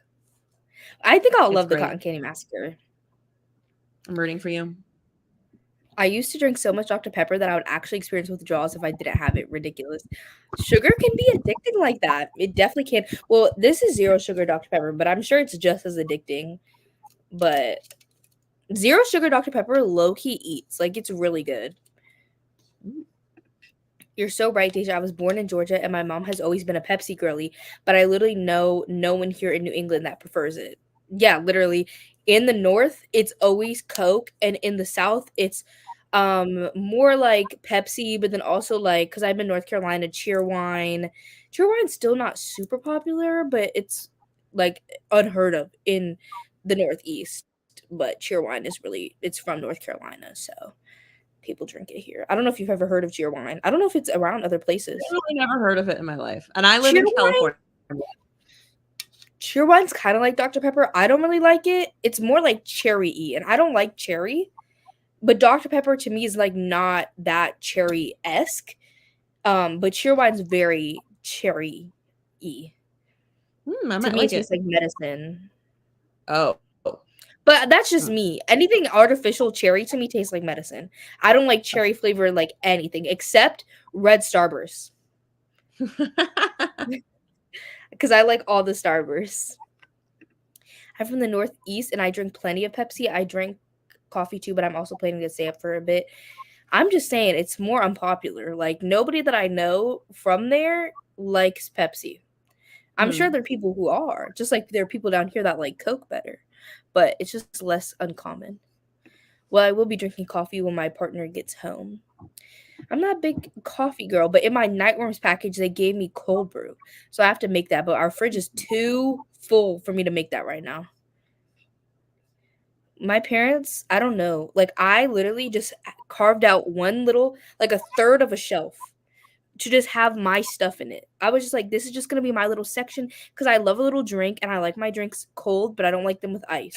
So I like them from the fridge. So I carved out my little section for my little snacks and my little drinks. Tell me why it's always disturbed. Like nobody could just keep my little section, and it's really infuriating me. Okay. Because you need a mini fridge. I do. You're right. I do. Because this is just ridiculous. It's so ridiculous because at school I'm so like used to it because when I live with other people we all have like our like half of a shelf, and so like we have our little half, we keep all of our stuff on the half except we put stuff on the doors and but I'm just so used to like my section and nobody disturbs my section, and now it gets disturbed every day and I'm like, Dad, I'm literally going to throw out every snack that you have if you keep doing this. Every snack that you love is about to be gone. Stop messing with my section. Ugh. He's so angry. He infuriates me. Stages on her wit's end. It drives me insane. Like, I think, like, I'm just so, like, I like my things, like, neat and organized and in their place. And then people, like, disturb it. And it makes me so, like, uncomfortable. Because I'm like, why is my stuff being disturbed? Like, I can't handle it. I can't. Oh, it's so terrible.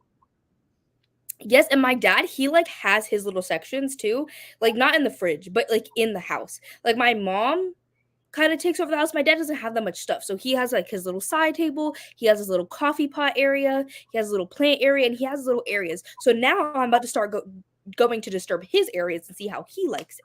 That's what I'm about to do. That's my plan. I'm gonna start moving all his stuff everywhere, leaving stuff on his stuff. Yeah. Imma see how he likes it. He needs a taste of his own medicine. Absolutely. I'm so serious. 60 more pages read, 80 more to go. Might be able to finish it today. I hope that you can. It's only 4:54 p.m. here, and I read 5 pages, fell asleep, and woke up so sudden, and read another 5 pages before the timer was done. The mini nap in the sprint was so real. I was getting a little drowsy too. Yeah. Finished Fence Volume 1 and switched back to Starling House. Nice. I'm never in a thriller or horror mood when Summerween happens. Yeah, I mean, honestly, like I am, but I'm looking for like lighter, like fast-paced thriller and horror right now than like heavy because I'm also like right now, like I feel like I could read like a romance. Like I'm like in a light, happy, fast-paced mood. Like to me, like contemporary romance, like little fluffy books and like fluffy horror goes in the same category in my head. And thrillers. Yeah. I always read. Vanessa. Yeah. Currently reading Midnight is the Darkest Hour by Ashley Winstead. Unpopular opinion, I really like that one. It was really good to me. Yes, we know, Lauren, my internet is annoying. Ugh. I think I'm going to eat next when I have turkey tenderloins pre-seasoned from Trader Joe's. That sounds good. Drinking Zero Dr. Pepper, one of my favorite Zero sodas. Yeah, it's so good. Up until last year, the only soda I liked is Mountain Dew, but all of a sudden I became a Coke girly.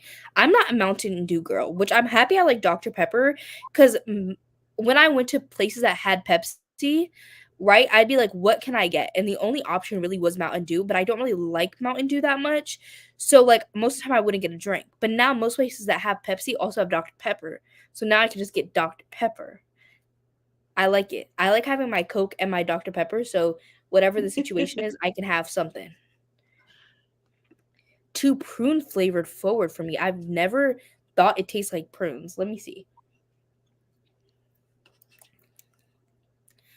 I'm not tasting much prune. I don't know. It just tastes like Dr. Pepper to me. Red Starbursts are great. They need an option with just red and pink ones. Honestly, I think my favorites are the yellow and the pink. Yellow? Yeah, I like the yellow. I like the yellow a lot. I just made coffee, but I haven't had it in a while, so hopefully it doesn't mess up your stomach.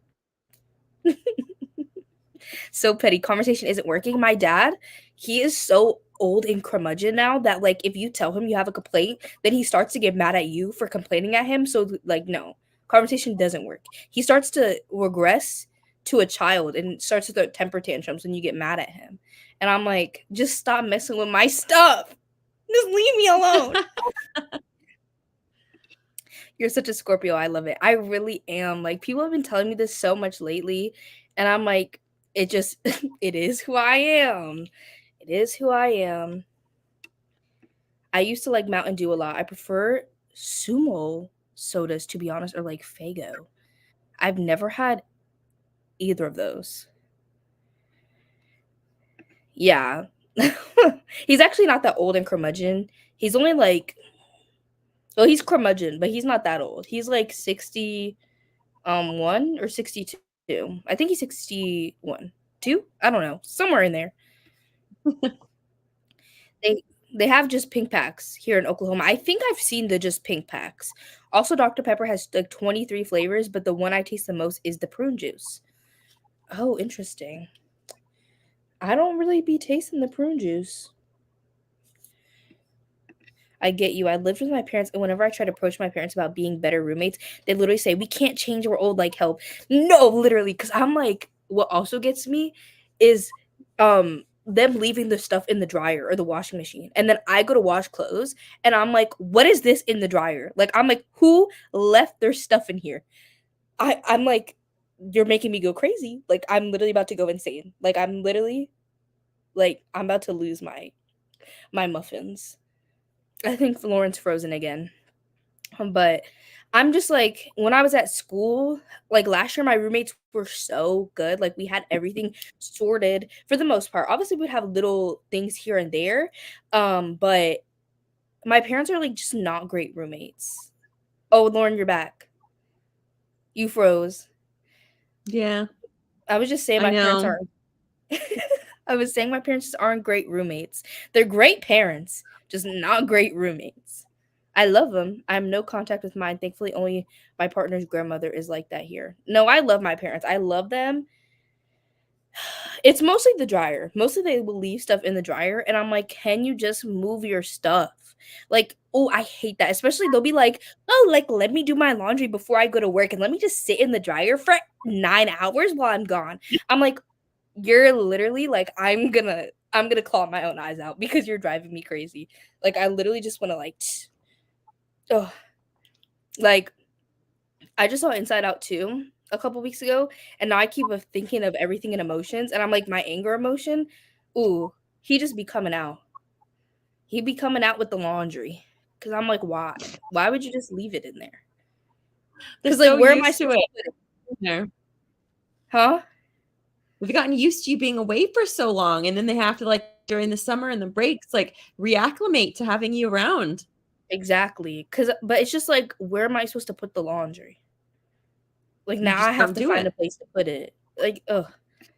That's so real. My family's so messy with zero shame whatsoever. At school, I feel so calm and in control of things, but not at home. Yeah, exactly. I love my parents, but I don't know how much longer I can live with them. I don't know. I live with my grandparents and they're always doing laundry. I have to pounce on the briefest opportunity to do my own laundry. Not pounce. That's killing me. My family's the definition of too much and not willing to grow, like beyond moral questionable to morally reprehensible. The big words are killing me right now. Well, I love my family, but I can't live with these old people any longer. I can't do it. I can't do it, y'all. Oh, I gotta plug up my computer. The charger's literally sitting right here too. It's just been unplugged this whole time. Here we go. Ah! It didn't go over the computer. There we go. You just put exactly how I feel into words, but I can't afford to move out. It's rough out here. I was so glad when I could finally live by myself. I love my family and like my roommates, but I like my own space. Yeah, me too. That's why I'm excited, because I was able to convince everybody, because of my allergies, to give me my own single apartment. So I will have my own apartment where I'll be living by myself, and I could just organize everything the way I like it to be organized, and it will all stay the same, and nobody will eat my snacks, and my laundry will always be free, my washing machine and my dryer, and I'm just so excited. Dream come true. No, yeah, because I'm like, I really just like, I like things to be organized certain ways for my brain, and I like it to stay that way. And then I'll like leave Yep. and I'll come back and things will be moved, and I'm like, who did this? Yeah, Who I'm the same touched way. Mm-hmm. I moved out at 17 and at 35. Can't confidently say that I wouldn't commit crimes if I had to live with my parents again. Commit crimes is crazy. No, guys, like, it's gonna be so good. Like, I'm so excited for videos too, because in my room at school, I feel so confined to like certain angles, and I feel like my vlogs would look so repetitive because I could only film from like 3 different angles in my room. And like, I didn't want to go into the living room because then I'd be like, hey guys, like, I'm just here. I'm just See that vlog. but but now I'll have like the whole apartment so I can film everywhere. Thank you guys. And it's free. Well, it's not free. I'm an RA, so it's free for me for my work. I work for the housing. But I was like, ain't no way, because all the people that I was been rooming with and everybody that I know is either graduated or living off campus. So I was like, who's living with random roommates? Not I. Not me. I'm not gonna be found with no random roommates that I don't know. You're telling me I'm gonna have to share a fridge, laundry, living space, bathroom with people that I don't know? I'm okay, actually. I don't want that. Yes, I don't know, and I love when people, like, have, like, so many different things going on, like, they're filming all over the place, and I'm just like, it looks so, like, like, it engages my brain because I'm like, they're moving around, there's all this different stuff. Even your vlogs, Lauren, like, I just love how you incorporate all these different things, and I'm like, I wanna do that. But, like, in your little cell of a room, it's hard when you literally live in, like, a 10 by 10 box. Ugh. So difficult. Okay. Oh my god, it's 15. We can sprint. Perfect. Oh, I have to reset this. Okay. I'm loving it. I like the sounds in the background. Yes, it's from Liz. It's Elizabeth's Yeah, there's one portion of it that cracks me up every time. It's like bubbling water. Do you It's recognize supposed to be a cauldron, she said. That's funny. But it does, every time I hear it, I'm like, that is so funny. Okay, we're gonna sprint for 45 minutes. Happy reading.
Hello, welcome back.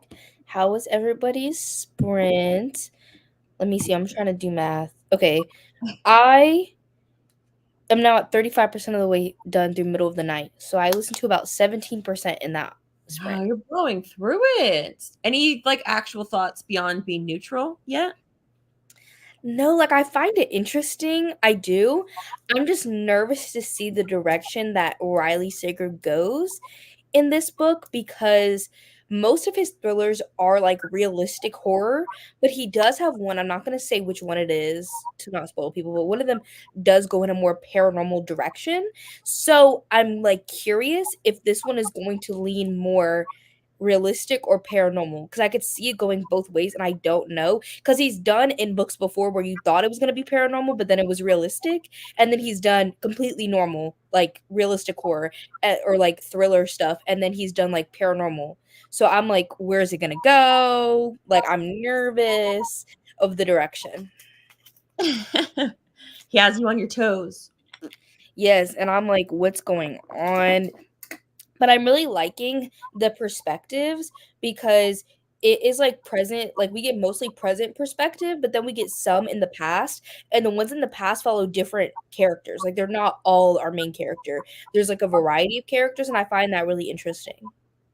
Okay, cool. Okay, so then things seem pretty positive. You're anticipating a Yeah. lot of things, nothing too like red flag, deal breaker, anything like that. No, nothing like that.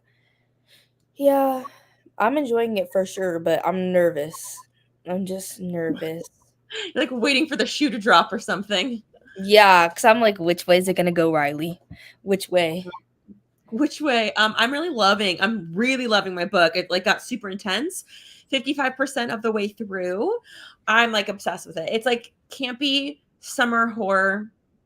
I love it. It's the best. You're making me really want to read it. I think you should. It's great. I think I'd probably like it.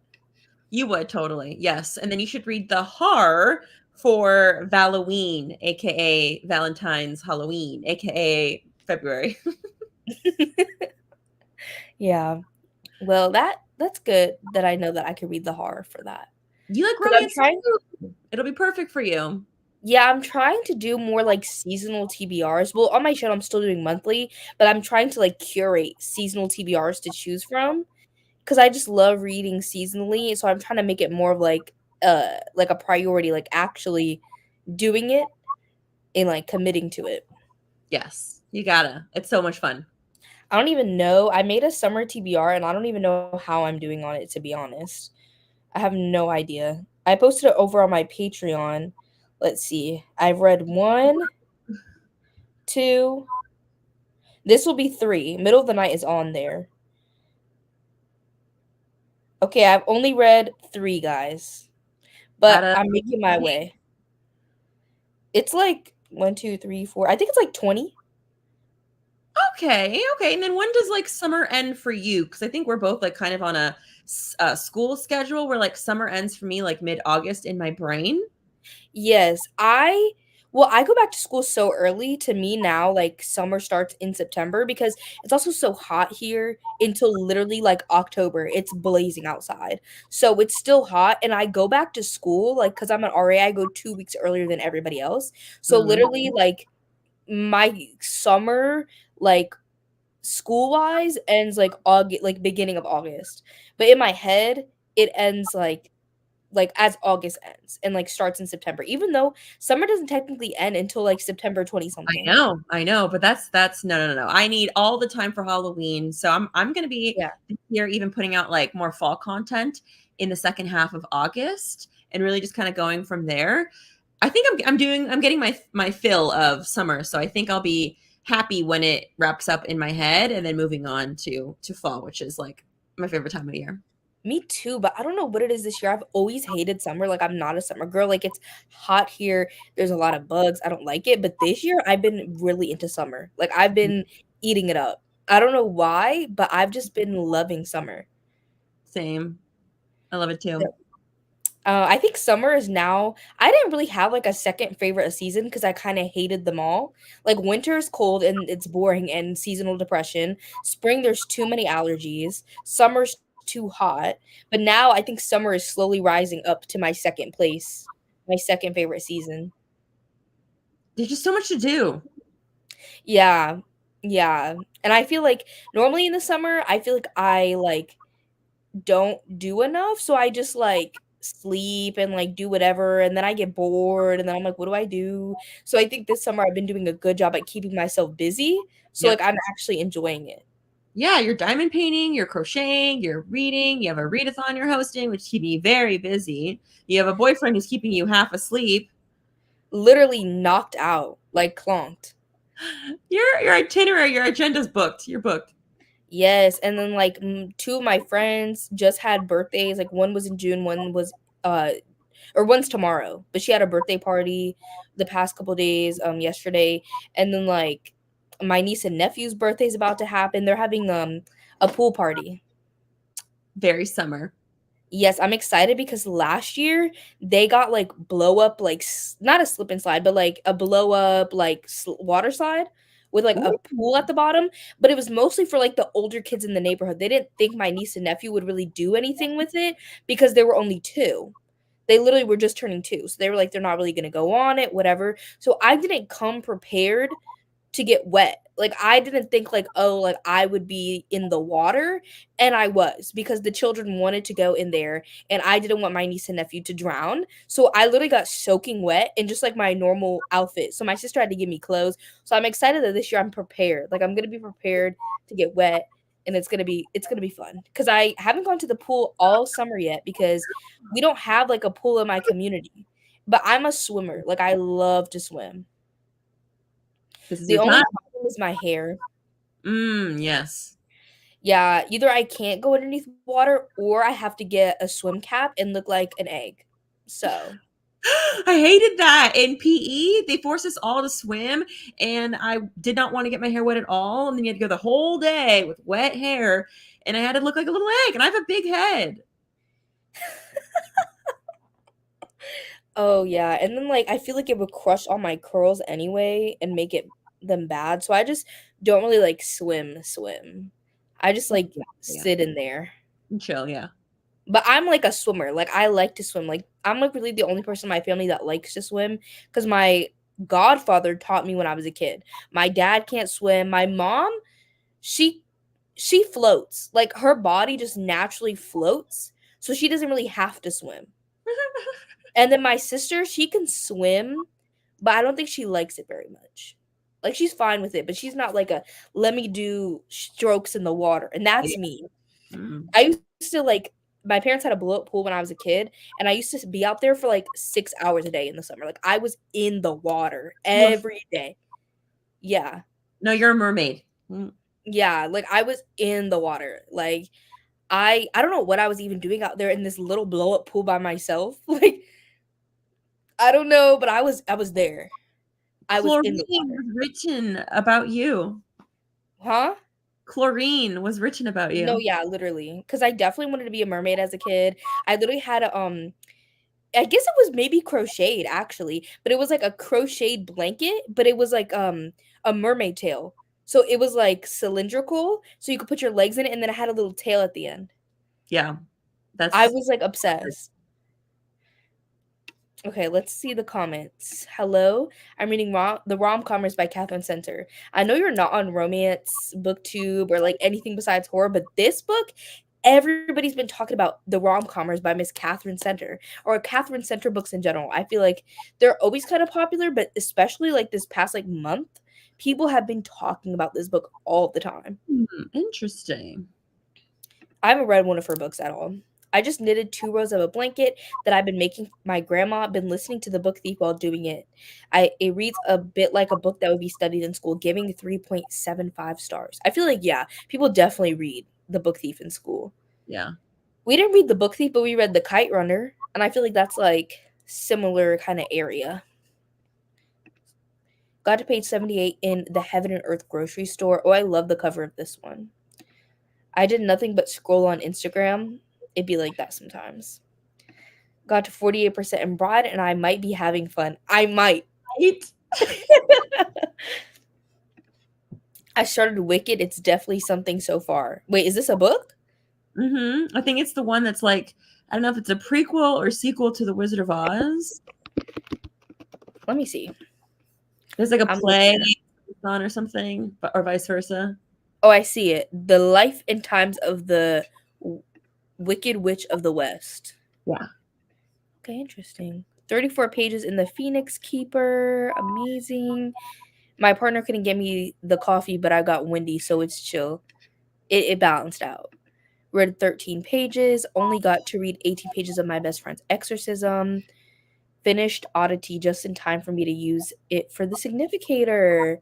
Ooh. Well, at least if Riley Sager does go paranormal and I finish it today, then I'll be able to count it for our cup Significator. For last, wait, is there a new one for this? It drops tomorrow. Oh, okay. Cool. It drops tomorrow at 7 a.m. PST. So cool. 10 a.m. for me. Okay. Read 48 pages of my book, 54%.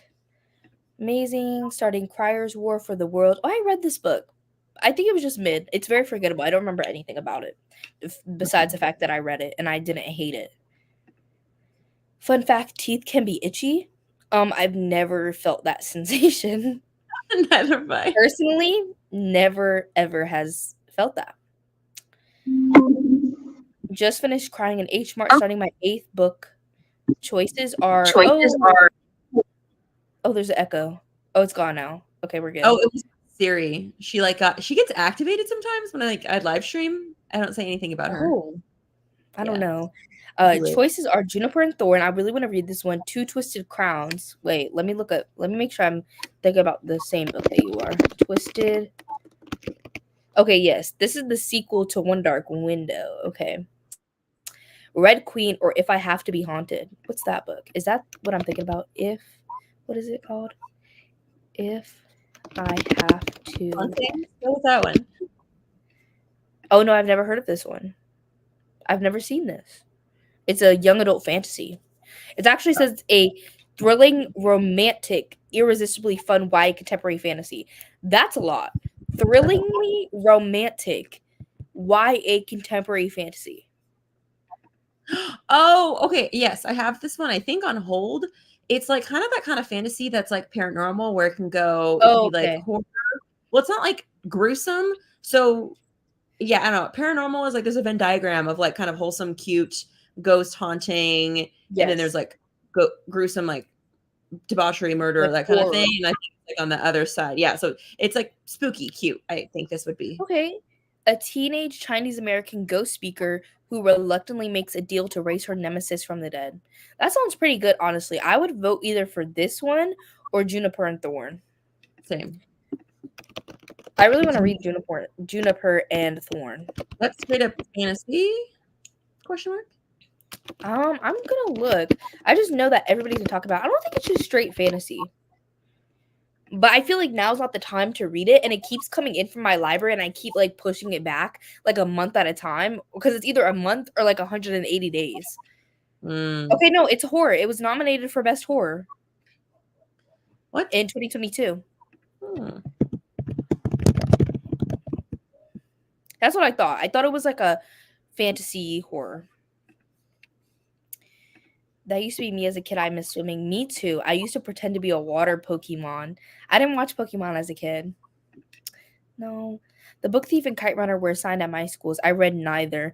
They're actually, well, I haven't read The Book Thief, but Kite Runner was a good read. I just remember there's like, I'm not going to like spoil it, I guess, but like there is some content in there that surprised me that we were reading it in high school. I guess it's age appropriate, but I was still like shook, shaken, and stirred because I was like, there's like we were reading the book in class together, and I was like, did what happen? Like what I thought happened, is that what actually happened? And then after the chapter, we all had to like talk about it because we were asking our teacher, we were like, is what we thought happened what happened? Yeah, it was crazy. I really like that book. Got to page 152 of Rhythm of War by Brandy Sandy. Finally got to crack the spine. I personally am a spine cracker. I'm like, get the book open. Like, get her open so I can read it. Are you a spine cracker? It hurts, but I do it because sometimes you just have to. But I do a lot of hardcover, so I typically don't have to deal with that. But when I do, like I try to be gentle. I don't like purposely like try to let me just make a little rainbow out of it. No. I think I purposely crack the spine, but I do that to be gentle with it. Like I gently try to like crack it instead of just like it naturally happening. I don't know. I try to just like gently ease it open. That's true. I hate the little wrinkles it gets on the spine of it though. It's ugly to me. I don't mind it. I feel like it looks like it's been loved. So accepting. Is it the Wizard of Ozone or is it the one about the witches and the warlocks, the cores, and I can't even pronounce that family. That family. I don't know, to be honest. I don't know any of the things that you just said. Gonna head out now and grab lunch. Thanks for sprints. Have a great lunch.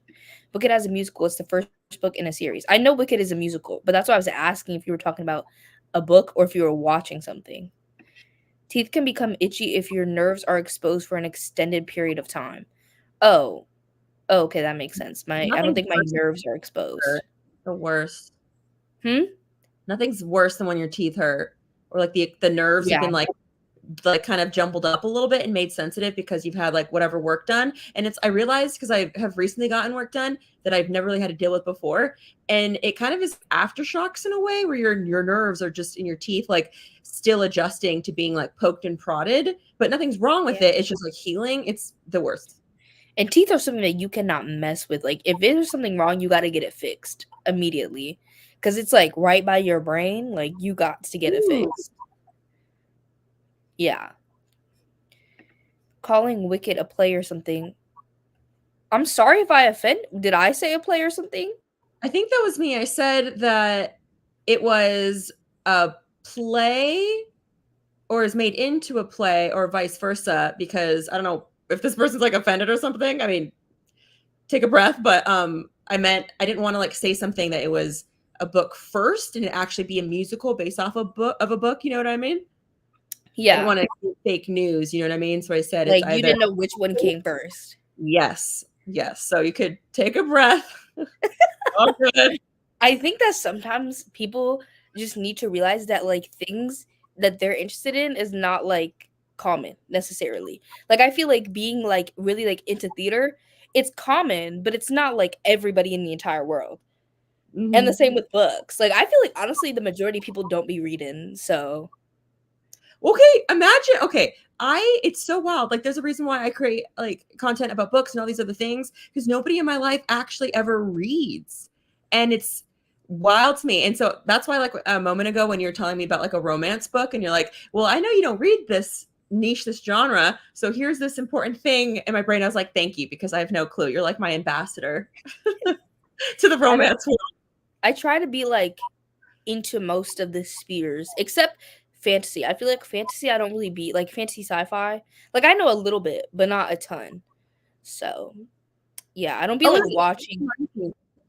You mentioned a few weeks back, I think, that you were kind of getting back on the horror wagon. Do you feel like you're back in the rhythm of reading that now? I think so. I think like fun horror, but not like the more heavy ones. Like it's just not the season for it. You know? 100%. It's like it's giving like the Cotton Candy Massacre. You know what I'm saying? It's not giving like Monstrilio right now. Like it's not Monstrilio. Like love Monstrilio, but it's not the time for her. Absolutely not. No social commentary. No like horror lit fic. Definitely not. Yeah, no.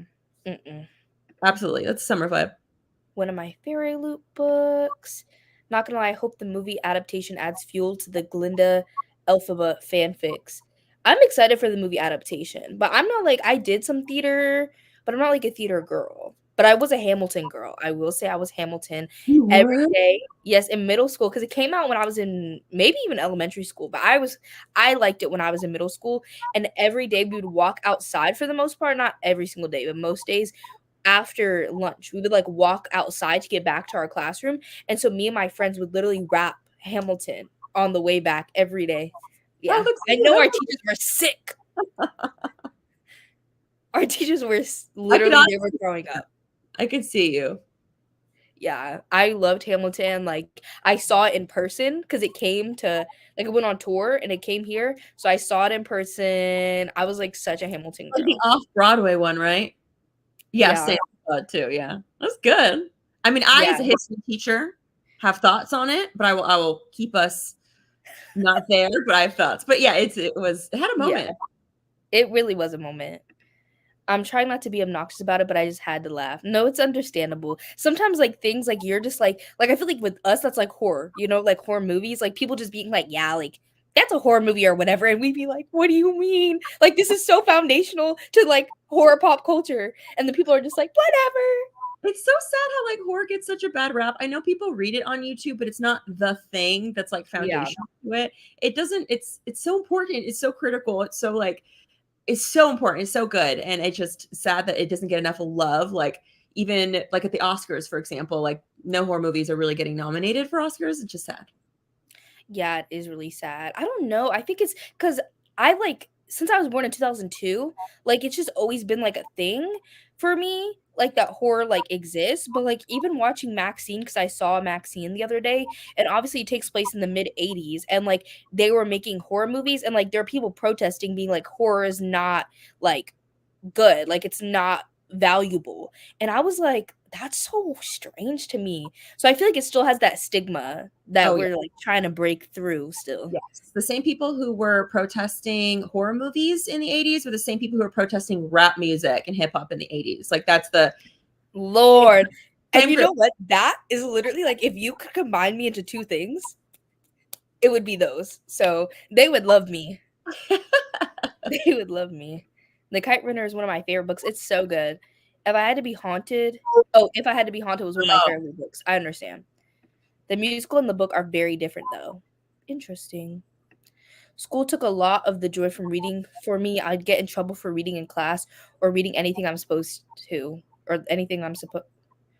Okay, like anything you're not supposed to, I think is what they meant. Yeah, sometimes I'll have, like, students who are, like, reading, and I'll be conflicted internally because I'm like, "I want you to do this thing, but also read your manga." So, it's a Yeah, struggle. I remember, you know, like Cassandra Clare, like her big YA books. No. You don't know Cassandra Clare? No? City of Bones, Shadow Hunters. You never heard the show Shadow Hunters? No, The I'm City I of swear Bones I'm movie? not really at all. If it doesn't, like, intersect with, like, paranormal and vampires, like, I don't know anything about it. Okay, I'll give you the context. I think the first book, City of Bones, was published in 2008, and it's like a mega universe. Like, I promise you, there's like 5 or 6 series like in this one universe of like shadow hunters, and they're like these humans that are like part angel and they fight demons. And in this world, there's like vampires, werewolves, demons, angels. There's like everything, and it's like it's Damn. YA fantasy, and some of the books are like 800 pages. And I remember the last book in like the first original series, the City of Bones series, or the Mortal Instruments, the first book, City of Bones. And I remember bringing that big, like 800-page book with me to 5th grade for our reading time. And I would just sit there. I believe it. Just the more I know about you, the more it all makes sense. You were just I know exactly who you are, Deja. You are a planner. No, stop perceiving me. You have your YouTube channel where you took yourself you were a little mini adult before you were 12. I really was. I think it's because I do have my half sister, but like I was raised mostly as like an only child. I would only see her like every other weekend, and we're really close now. But like in my household, like I was basically an only child, so I feel like I would have to like entertain myself, and so I loved reading. But people in 5th grade, I remember specifically that year, I would bring my book and I would leave it on my desk or like in the inside, and people would take out my bookmark. To, like, Like, mess with people you? in my class would remove my bookmark, so I would lose my spot, but That every was time so I would flip through and I'd be like, "I was around here," and I would find the exact page every time. I was like, "Y'all can't mess with me." so funny. That was me and Twilight. I was in high school and it was high school when, like, all that was happening. So that was, like, me reading, like, my Twilight, and I just wonder what my teachers thought, like, she's reading these kinda, like, vampire romance things, but now I'm on the other Yeah. side. Yeah. It was so interesting when I was in my fantasy dystopian days. That was what was popular then, so It was literally like all of BookTube, like because BookTube was so small, it didn't have like niches, if that makes sense. Like there wasn't like horror booktubers and then romance booktubers and then fantasy booktubers. It was all just like YA fantasy and dystopian. That's all that it was. When So was this that you think that like BookTube kind of started? What year? Could you put a year to that or like an era time frame? I feel like it started before I started watching it, but like a couple years before. I'm trying to think. In 5th grade, I was 11, so I'm trying to do math. Okay, I would say BookTube started probably like 2011, 2012. Thinking. I Okay. started watching it in 2013. Maybe going even back to 2010, but I would say like the 2010s for the most part were very big like YA, like fantasy, dystopian, but then like the people who are making content were adults. Like they were all like in their 20s. So like as they started getting older in their 20s, they started introducing more like thrillers and then like romance, and then people started coming in and like making their own videos when they just like thrillers or literary fiction or romance, and that's how like the niches began. But I would say between like 2013 2011 when BookTube first started to probably like 2017, it was all for the most part YA fantasy and dystopian for the Dang. most part. Okay. It started to branch out right like a couple years before COVID, I would say. Okay. Wow. Okay. So it's kind Maybe, of yeah, maybe like 2016, 2017. That's when niches started to become more of a thing. I forget how new YouTube is because it's such a big part of my life. Mm-hmm. I'm a spine cracker. I tend to bend them back for comfort.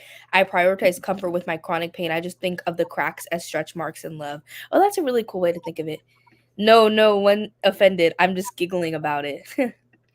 The book actually came first. The musical is just incredibly influential even outside of Broadway. Yes, Ariana Grande is playing Glinda.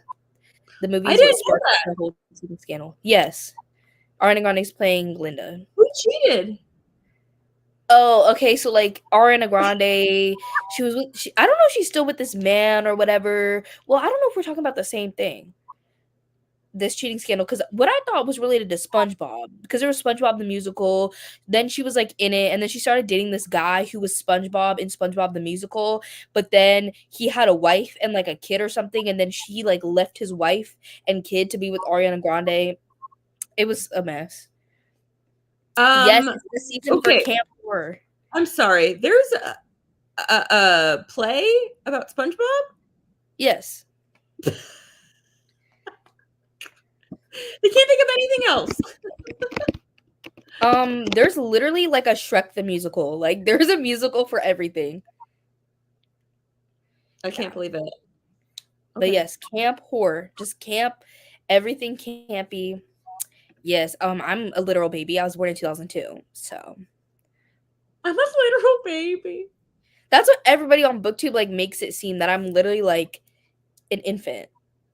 And I'm like, okay, like I'll just be y'all's little, especially when I first started my channel back up in like 2020, because that was like, I'm turning 22 this year. So back then, like being 22 versus 17 is very different. So I was like 17, like doing all these reading sprints and live shows, being in all the book clubs and readathons. Is this one right? Yeah. Dang. Okay. Oh my god. You know what's so cool is like when I watched. I don't know why this randomly popped in my head because I think I realized like how long you've had your channel, and then seeing who was it?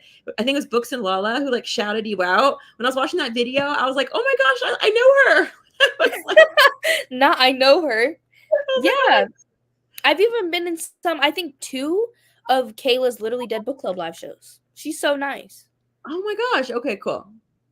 Yeah, she's so nice. And when, like, I think she put me in like she put me in, I think in 2 of her booktubers best books of the year videos. And the first time that she did it, I didn't know she knew that I existed.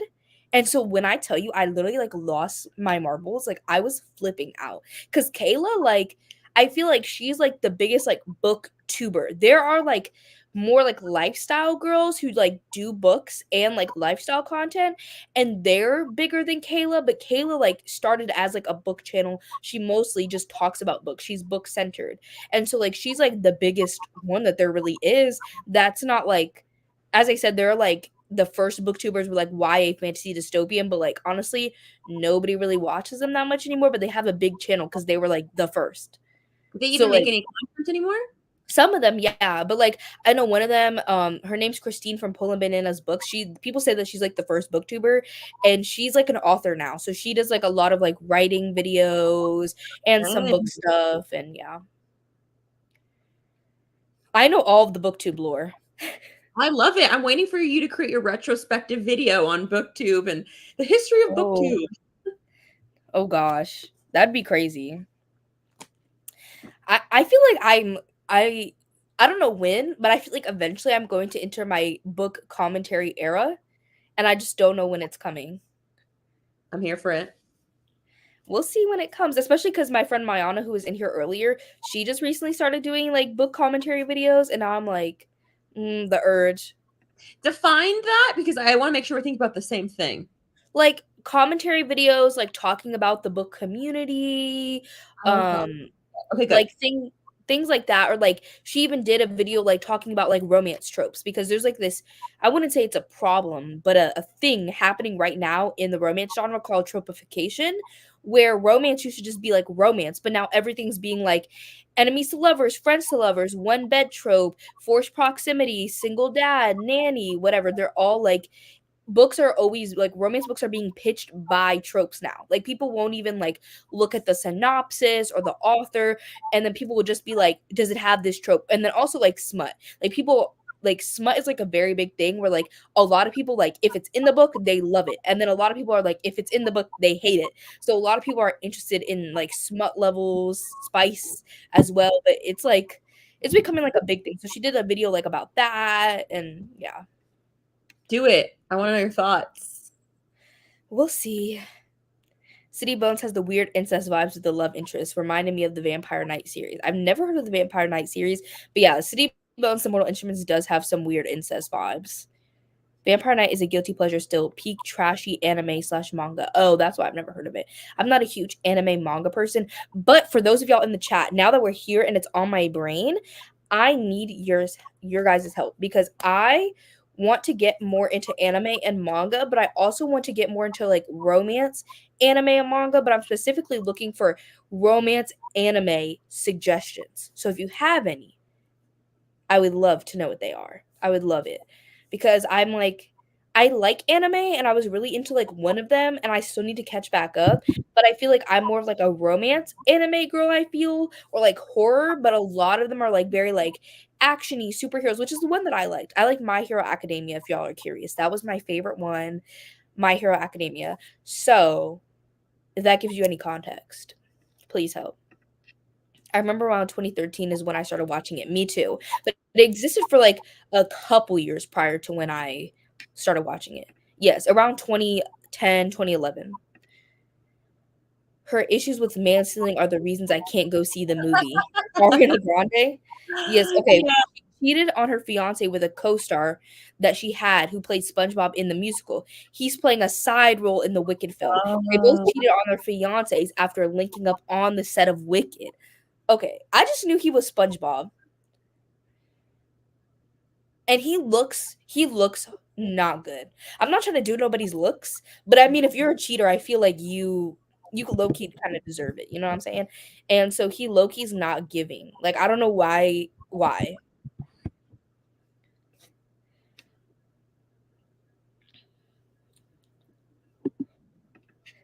Don't know about the movie, but the Broadway musical Wicked is better than the book. Well, I'm old AF. I'm gonna go crochet my funeral shroud now. You're not old. I'm just really I'm a baby. I'm waiting to get out of my baby era. I think once I turn like 23, I think I'll be accepted in the community as a non-baby anymore. I'm 31. That's substantial. That's old. No, That not is really. not old.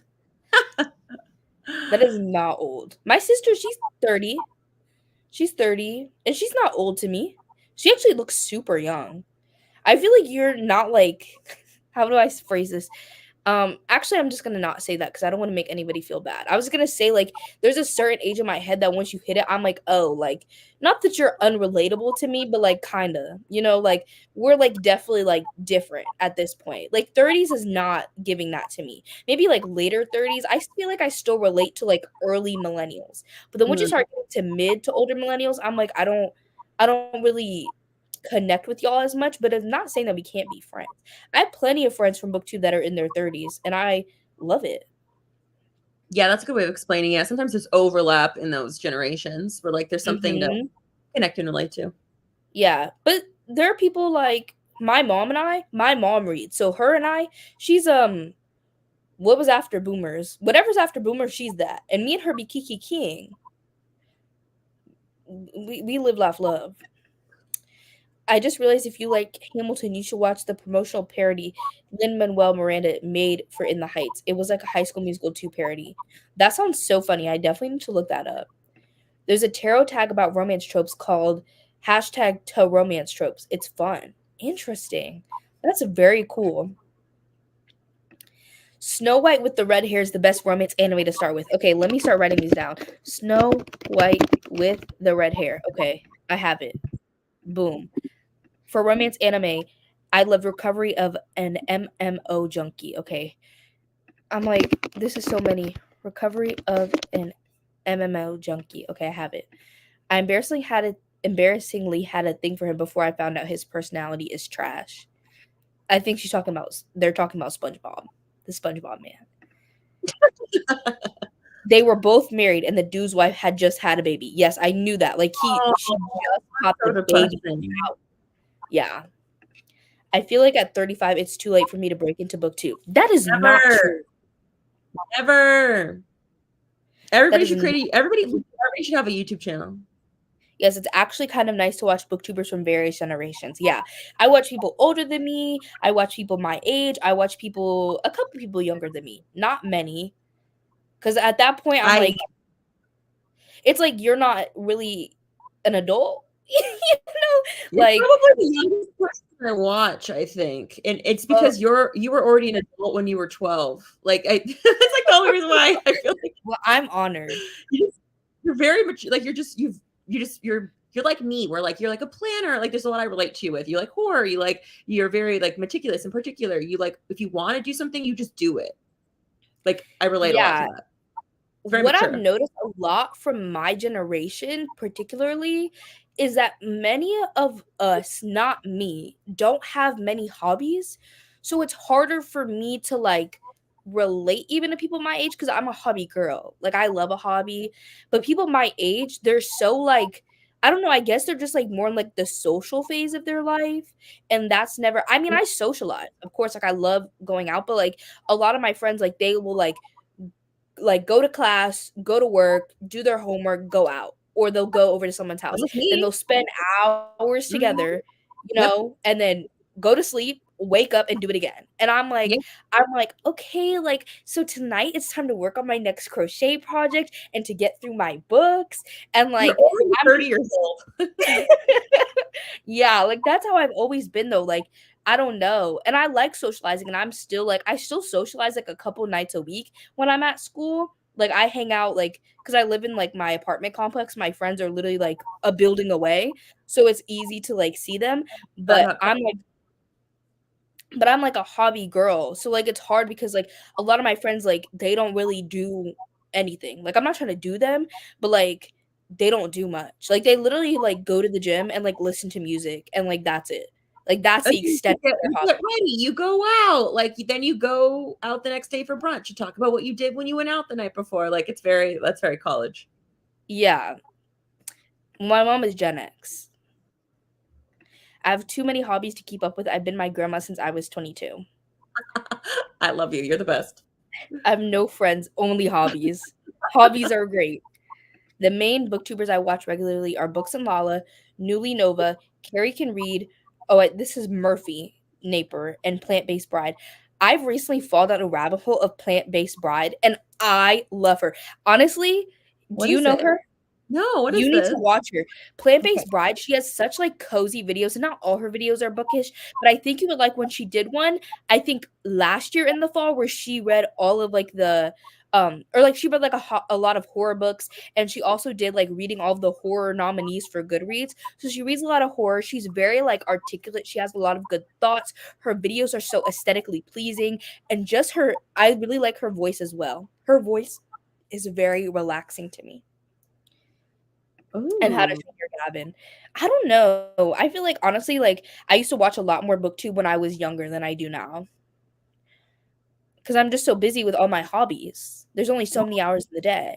Then, like, you're a content creator, so you also have to, like, edit things and then Like, you promote have to it's not just, like, we're reading books and consuming content, it's like, we're reading books, we're making content, and trying to consume content. Yeah. Newly Nova. I've never heard of Newly Nova, so let me look her up. Newly Nova. Oh, not TikTok. I don't want TikTok.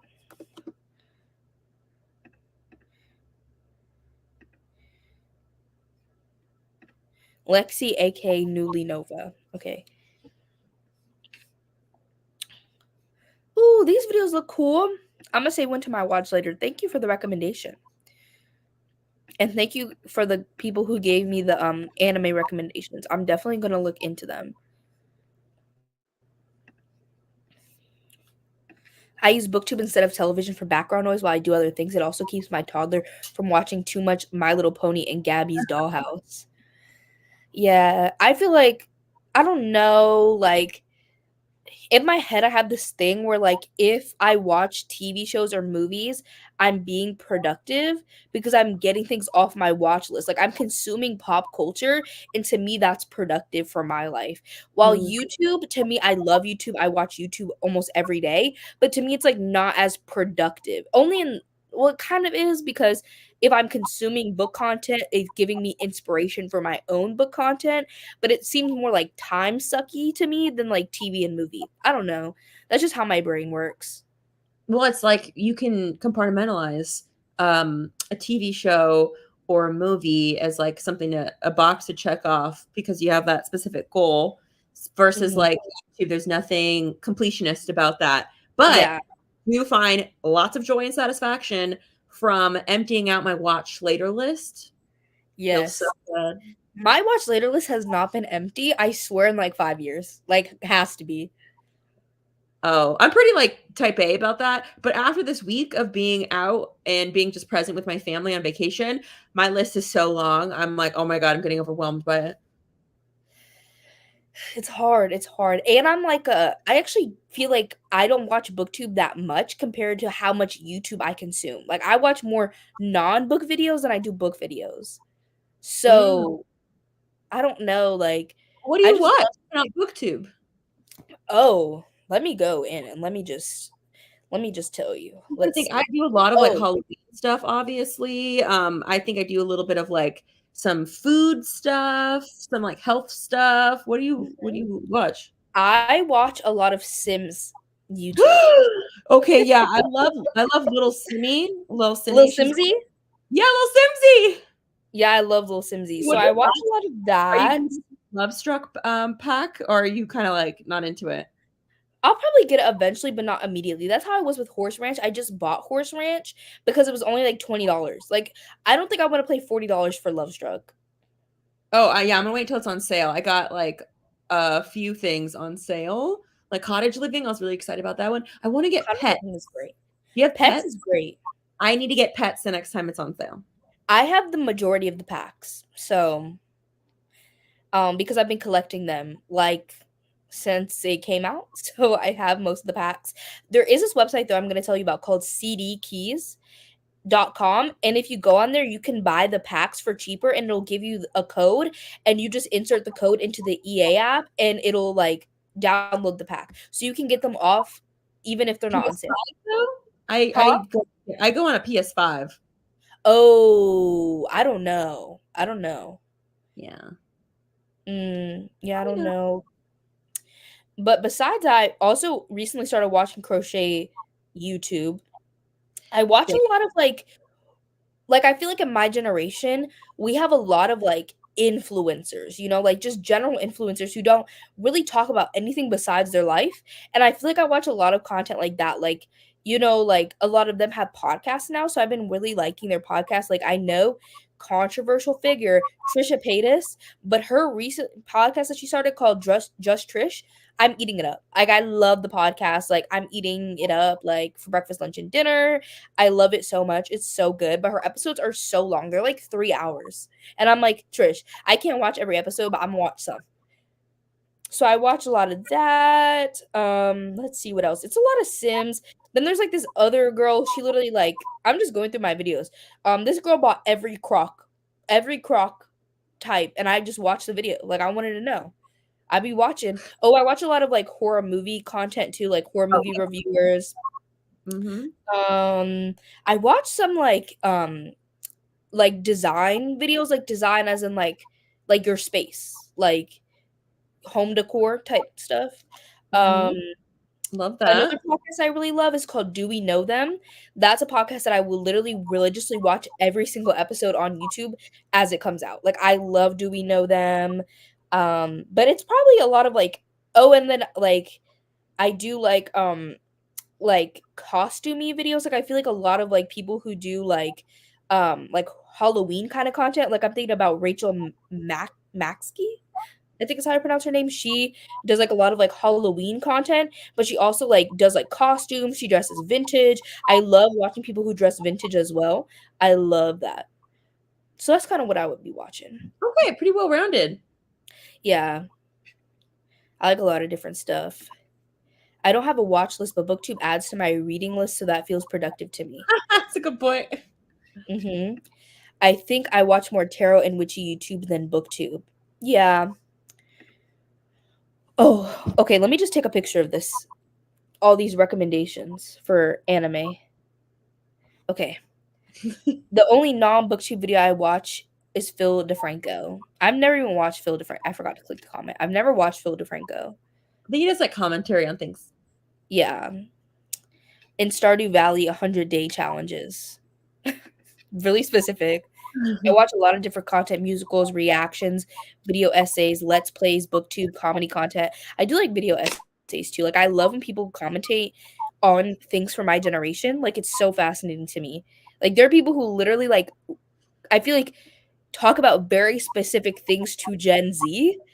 And I love it because I feel like even though I'm like a grandma, like I'm so Gen Z at the same time. Like I love my generation. Like I know people be hating on us, but I love us. I think we're so funny. I think we have so much going on. I think that we're very entertaining people. We always have jokes. We never take anything seriously. And I love it for us. Like I really love it. And so like I love watching people commentate on different things related to like the youth. The youth. Yeah.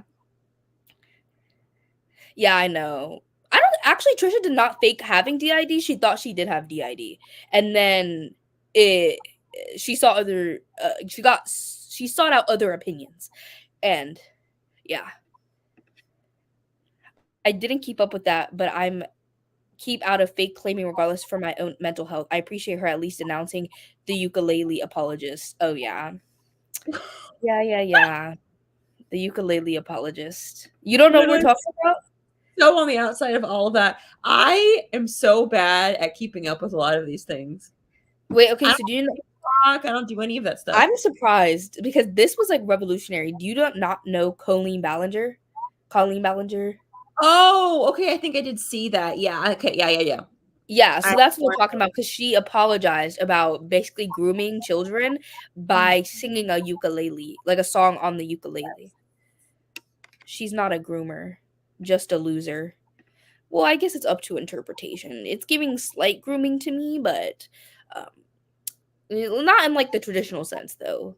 Like in a very roundabout sense because she was like using children as like free labor for her own YouTube channel, which to me is like kind of grooming. Like cuz you're you're like becoming friends with these people who are your fans and then you're like using them for free for their ideas and like running your social media. Like it's giving grooming to me.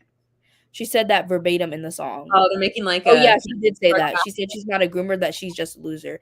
Yeah, she did say that in the song. Yeah, she did. Okay, it's 9:50. We're gonna do another sprint. I'm gonna be here for a while, so Lauren, you head out whenever you want. Good to know. I will be finishing this book tonight, though, so I know for sure I'll be sticking around. Okay, period. We're gonna be here. Grooming implies sexual abuse. I don't know. I don't know. Is that in the technical definition? I don't know. I appreciate that you said that you don't know, because yeah, we're not experts on that topic at all. We No. live in this world where lots of wild things are happening. Oh, yeah, when I look up the definition of grooming, it just says the practice of preparing or training someone for a particular purpose or activity. Yeah. So, I don't know. Anyways, we're gonna sprint for another 45 minutes. So happy reading.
Welcome back. How was your sprint?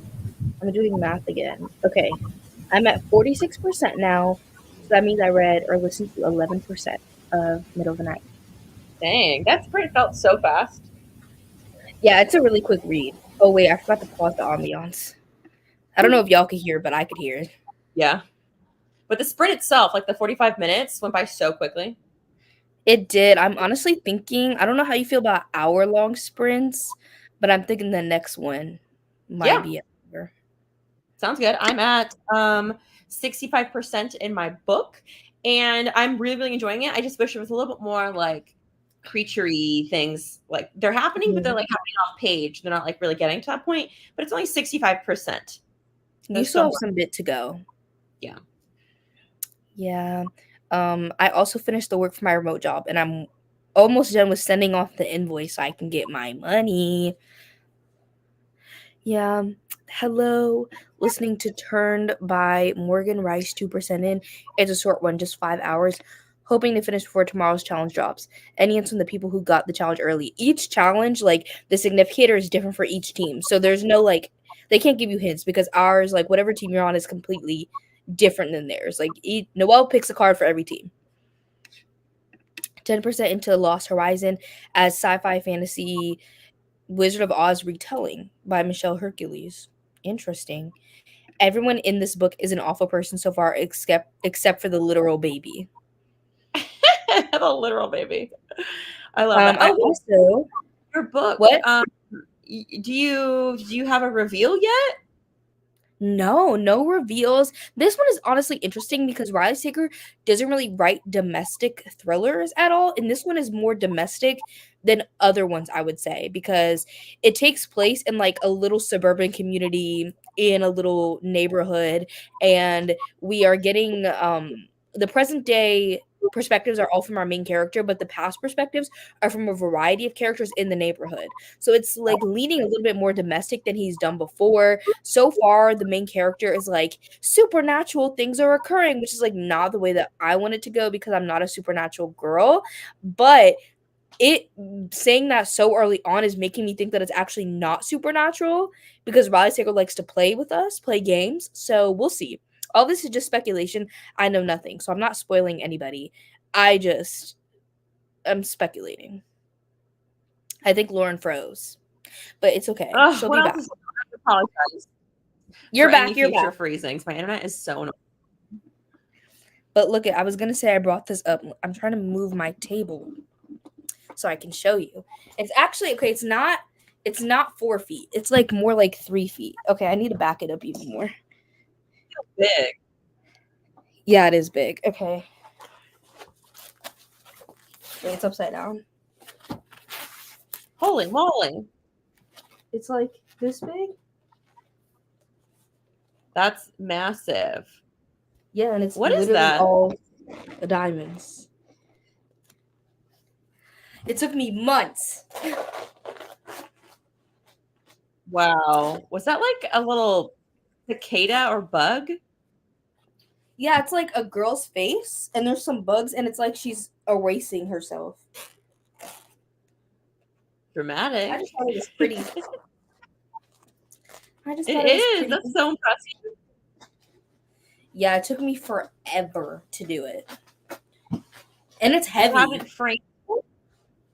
I should, honestly, but no. The frames are so expensive. It's true. I'm like, how are y'all charging this much for like literally 4 pieces of skinny wood and a piece of normally plastic? It's not even glass. I'm like, I don't understand why it costs that much for that. I read a chapter, ate, and helped my parents put groceries away. Nice. Now 56% into Bride, and I'm definitely enjoying it way more than I was in the beginning. That's good. I also brought up these little diamond painted coasters. I still need to put away my laundry from yesterday, but that probably won't even take a whole sprint. So I just forget what these are. Like I forget what the designs are, so I'm trying to open it to see. Let's see. This bag, it's so weirdly wrapped. Mine was like, they're little coasters and they're like kind of desert landscapes with like kind of orangey colors. Let's see. So, okay, I thought they were horror, but I wasn't sure. So we have Sally, Michael.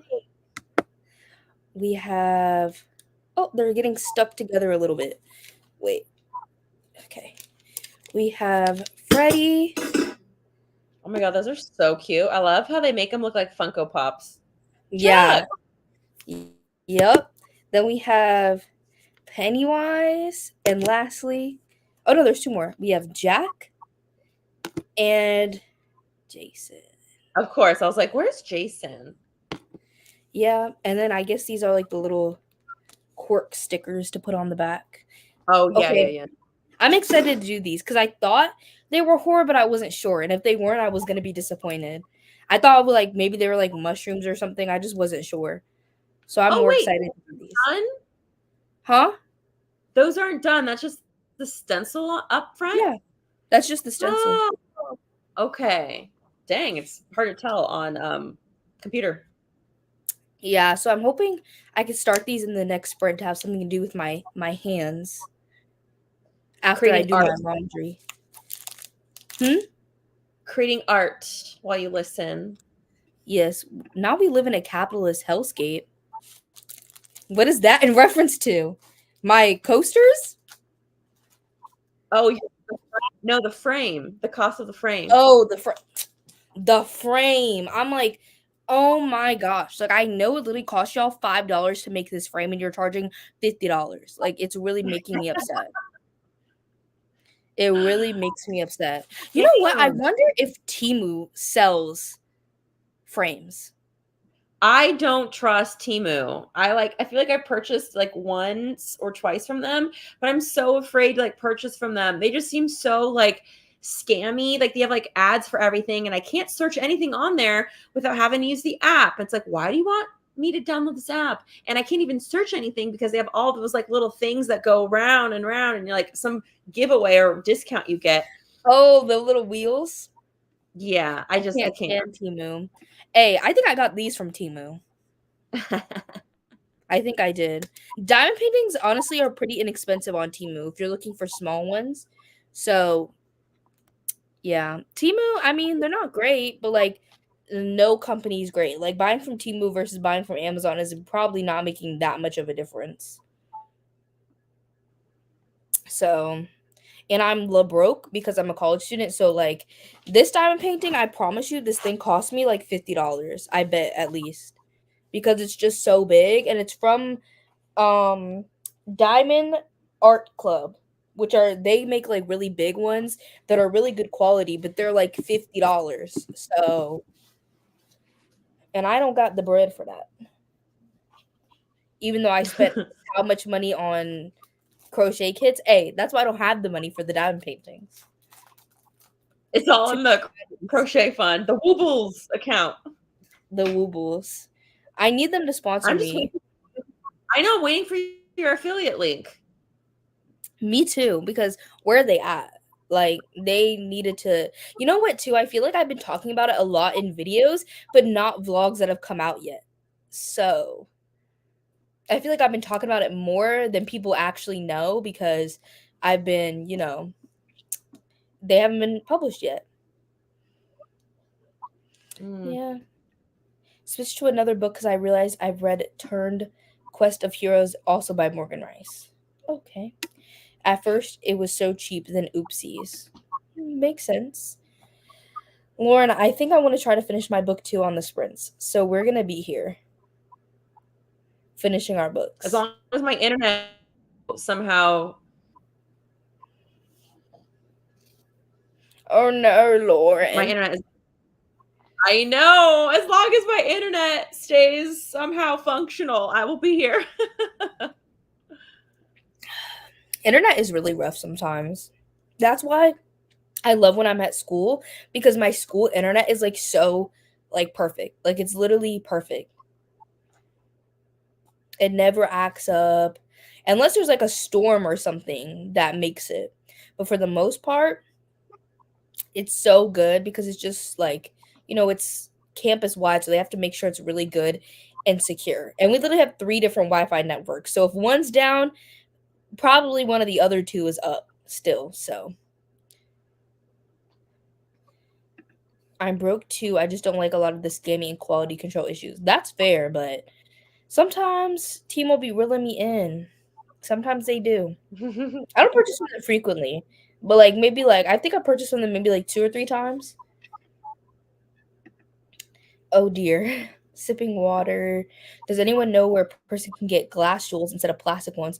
I want to try them so much, but I'm thinking about future recycling versus microplastics. Oh, like for the diamond paintings? I've never ever seen a diamond painting being done with glass. I've only ever seen them done with plastic. So, no. I have no idea. But like that's understandable. But they're art, so I feel like I won't probably get rid of mine. I feel like I'll hold on to mine for a while. But that's makes sense, especially because normally they give you a little bit more than you need, and then you just like end up throwing them away because you're like, what do I do with these random little gems? Mm-hmm. But have you ever seen them done with glass,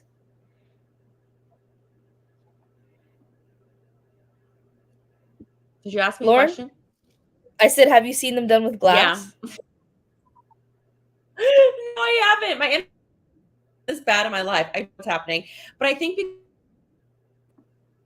oh my God, I'm so annoyed. My power went out yesterday, and also that meant the internet.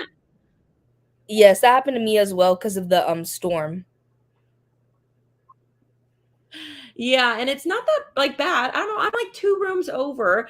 Our actual like little box thing is in the living room, and then my fiance is cooking in there right now, so I don't want to like be in there. So I guess I could go to the office and like get a little closer, but it's annoying. Or I could try my phone too. Yeah, but the bed is so comfy, you know? It is so comfy.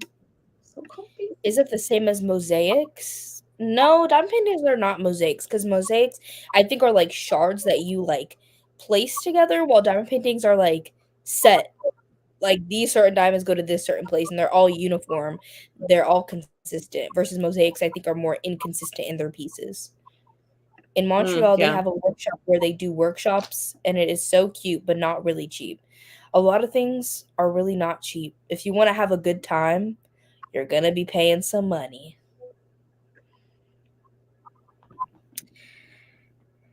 You're welcome. I wonder how everybody else is doing in this chat. How's y'all books going? Let us know. I would love to know what you're reading. If you just been lurking, you can leave a little comment. Nobody's gonna come and get you. I want to know what you're reading. How many people are on the stream right now? Huh? How many people are on the stream right 30, now? 35 people? Oh, because it doesn't tell Mhm. us in StreamYard. Yeah, for the people who aren't hosting. This is like the lowest that Yeah. it's been the whole time. Like earlier it was like 60. Yeah, it's like It's kind of later for like what time is it over there for you? Like what, 10? 10:50. Yeah, so yeah, bedtime for sure on a Sunday. Well, for me, Mondays and Fridays are really easy. So I only go to my internship Tuesday through Thursday. So yeah, except I have been nannying and I've been doing that Monday, Wednesday, Friday, but on it's only from 2 to 5. So I literally would have to wake up till 1 if I didn't want to. Oh, the summer's the Yes, but I'm trying to be a productive girl.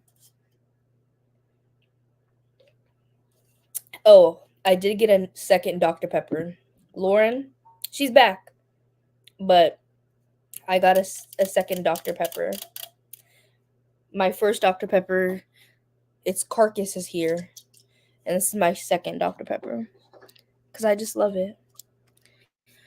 Just finished book 4 for the readathon in the last sprints, the newest release in my beloved KU Monster Romance series. What series is it? I would love to know. Well, Sunday's a good day as any to bring back up conversations of Judas/Jesus fanfic.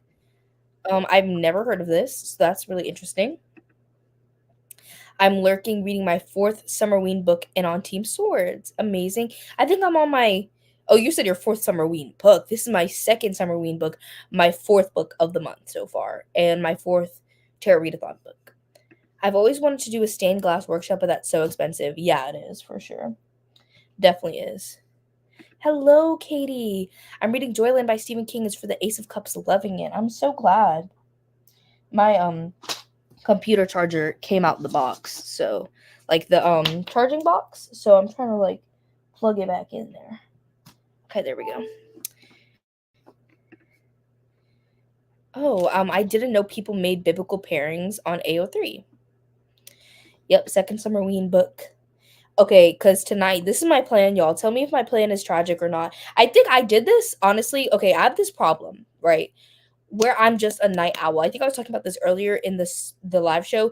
I'm literally like just a night owl. Like even if I'm up all day, like I wake up at 7 a.m. I don't even sleep that long during the night, like 5, 6 hours. I literally will still be active at night. Like I naturally just stay up to like 2, 3 a.m. every night. And it screws with me so bad, especially on the weekends when I don't have to like get up to go to my internship. Like it's hard for me to like get up. And so that happened to me today. It happened to me a couple weeks ago because I actually had a migraine. So I literally slept till like 7 p.m. that day. I did not sleep that late today. And I actually like woke up and then like took a nap. And that's kind of what screwed me. So my plan for today is I don't have anything until I have nannying at 2 p.m.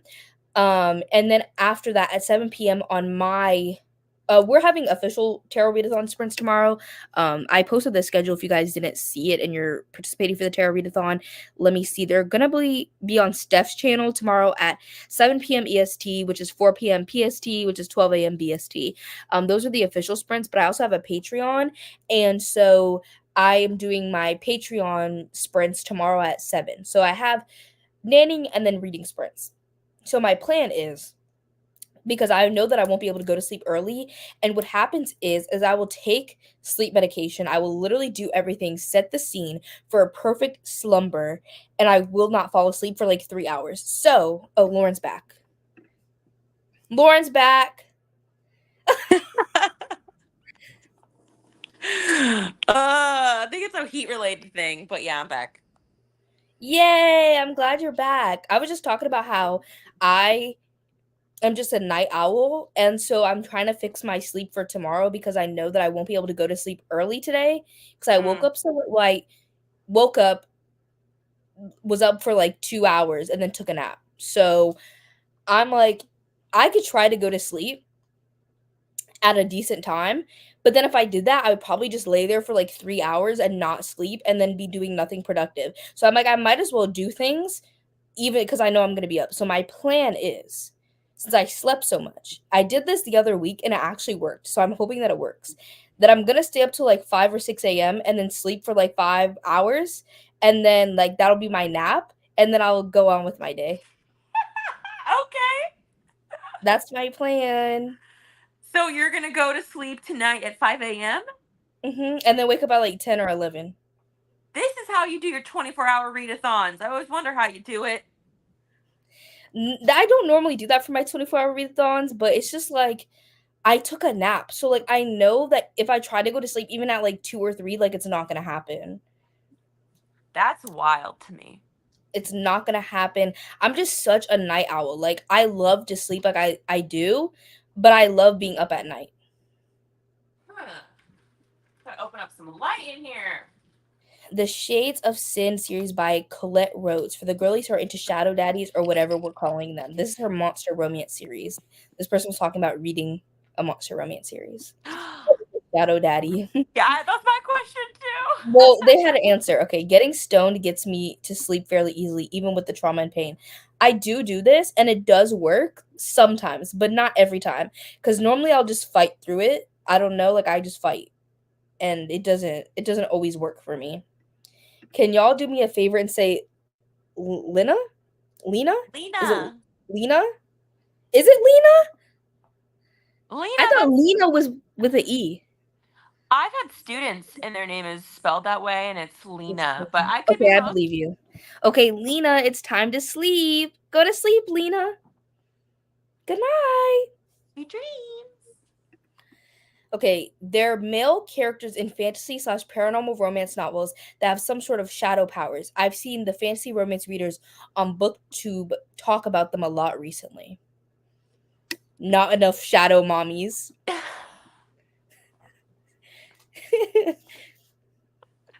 Yeah, I haven't gone out yet. Maybe it's just I need to be on my phone. I think that's the trick. That's good that this is working for you. But my plan, since I'm staying up so late, you know I'm a planner. I got a plan. That's why like people don't understand for me. It's like really hard for me to like if every day I plan out my day in my head. Even if I'm laying in bed all day, I'm planning what I'm doing in bed. Like, I'm planning it. So people will be like, Deja, want to do this today? And it's really hard for me to be like, yes, because I feel like I already planned my day and it disturbs what I've already had in place. So I'm trying to get better. And I think my boyfriend, he helps a lot because he's not a planner whatsoever, literally at all. And he'll be like, oh, like, want to hang out today? And like sometimes I want to be like, no, but like I want to see him. So then I have to like fight and I just say yes. And I think it's making me, you know, be a little bit more flexible, which I think is probably Loosening good. you up a bit, yes. Yeah, I think that's good. But my plan is I'm going to finish middle of the night, okay? And then I want to read, because wait, how many stories are in this? I think it's 7 stories. No, 8. I think it's 8 stories in this little collection. Wait, where did the page go? Where is my page? Okay, here it is. Somebody took your bookmark out. Huh? Somebody took your bookmark out intentionally. Oh, I've actually been using my tarot cards as bookmarks in my physical but reads. Oh, brilliant. Yeah, and then saving them. So, okay, there's 8 books or 8 stories in here. So that means I have to read like mostly 2 a day. If I guess if I started tomorrow, because then it'll be 4 days left of Summerween, right? Because day 4, 5, 6, 7. So maybe I'll just wait till tomorrow and I will read 2 stories a day. Because that makes sense to me. Are you vlogging for Summerween? I am. Even though my vlog has been kind of trash, but it's okay. I'm going to make it better. I'm going to pull it off in the second half. I believe you. Okay, I was going to read a story or 2 in this, but now we're nixing that plan because I'm going to do that tomorrow. But I guess I could start this evening because it turns tomorrow in 1 hour. So. Oh, yeah, I forget you're in different time zone as me. It's probably funny seeing all the light come into my room. Yeah, it is because I'm like, it's literally pitch black at night, like right now. But then after that, I'm going to start this one. This is going to be my next read. And I'm doing it for the Empress because this prompt is to read a book that celebrates nature on the cover, in the book, etc. And look this is a very naturey cover because it's at the beach. And doesn't that one also, you said, takes place during Halloween too? Yeah. Oh, okay, cool. I need to, in the next sprint, pull out, not the next sprint, but the next chatty part, I'm going to pull out some cards because I just need to kind of pull out a few because there are some books where I'm trying to like read them because they're seasonal. I'm trying to like match them up and hopefully be able to like organize that in some way. I feel really disorganized because my July started off with like going on a trip. Yeah, I'm sorry about that. That Michael Myers music is my alarm for my medicine. Oh, I have my robo cleaner coming out of the room right now, so I'm just gonna just ignore that sound. I don't even hear it. Oh, okay. Oh, you can't? Mm-mm. Oh, okay. I'm gonna open the door so he can leave. It's like a Roomba. Oh, okay. Her name is Evangeline? I think Evangeline, but we call her Lena. Yes, Evangeline. Alistair from Has-Been Hotel technically counts, barring that he is asexual. And it's not a romance. Yeah, I need advance notice for the plans. I'm trying to get better. I think that there is something good about flexibility, So I'm trying to get more flexible. I'm trying to make my boyfriend more of a planner because him not planning anything, like it drives me crazy.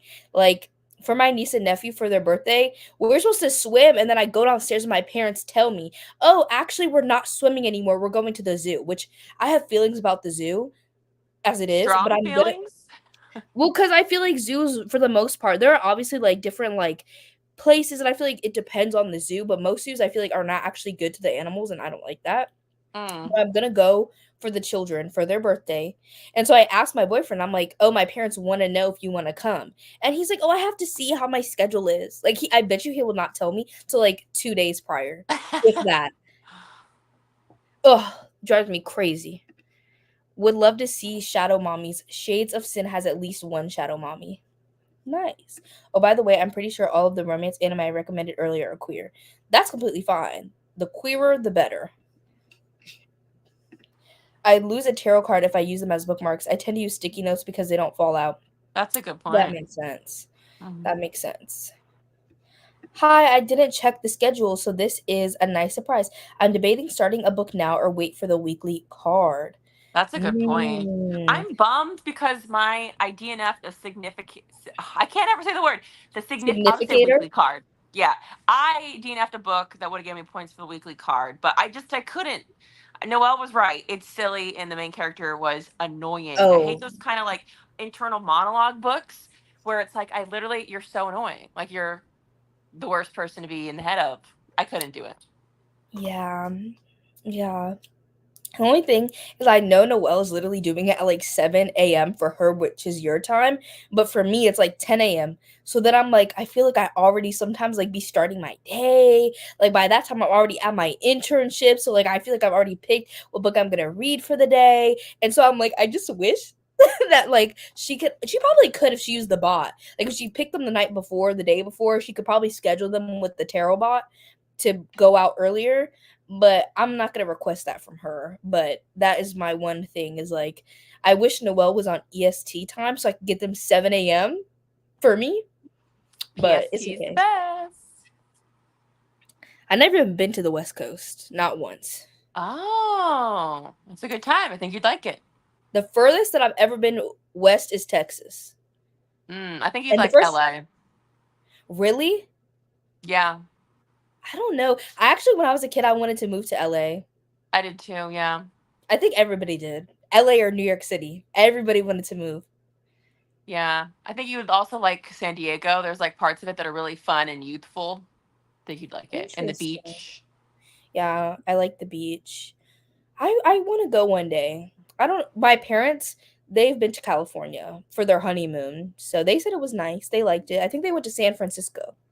Oh, yeah, that's close to where I am. Yeah, they had a good time. I'll eventually go one day.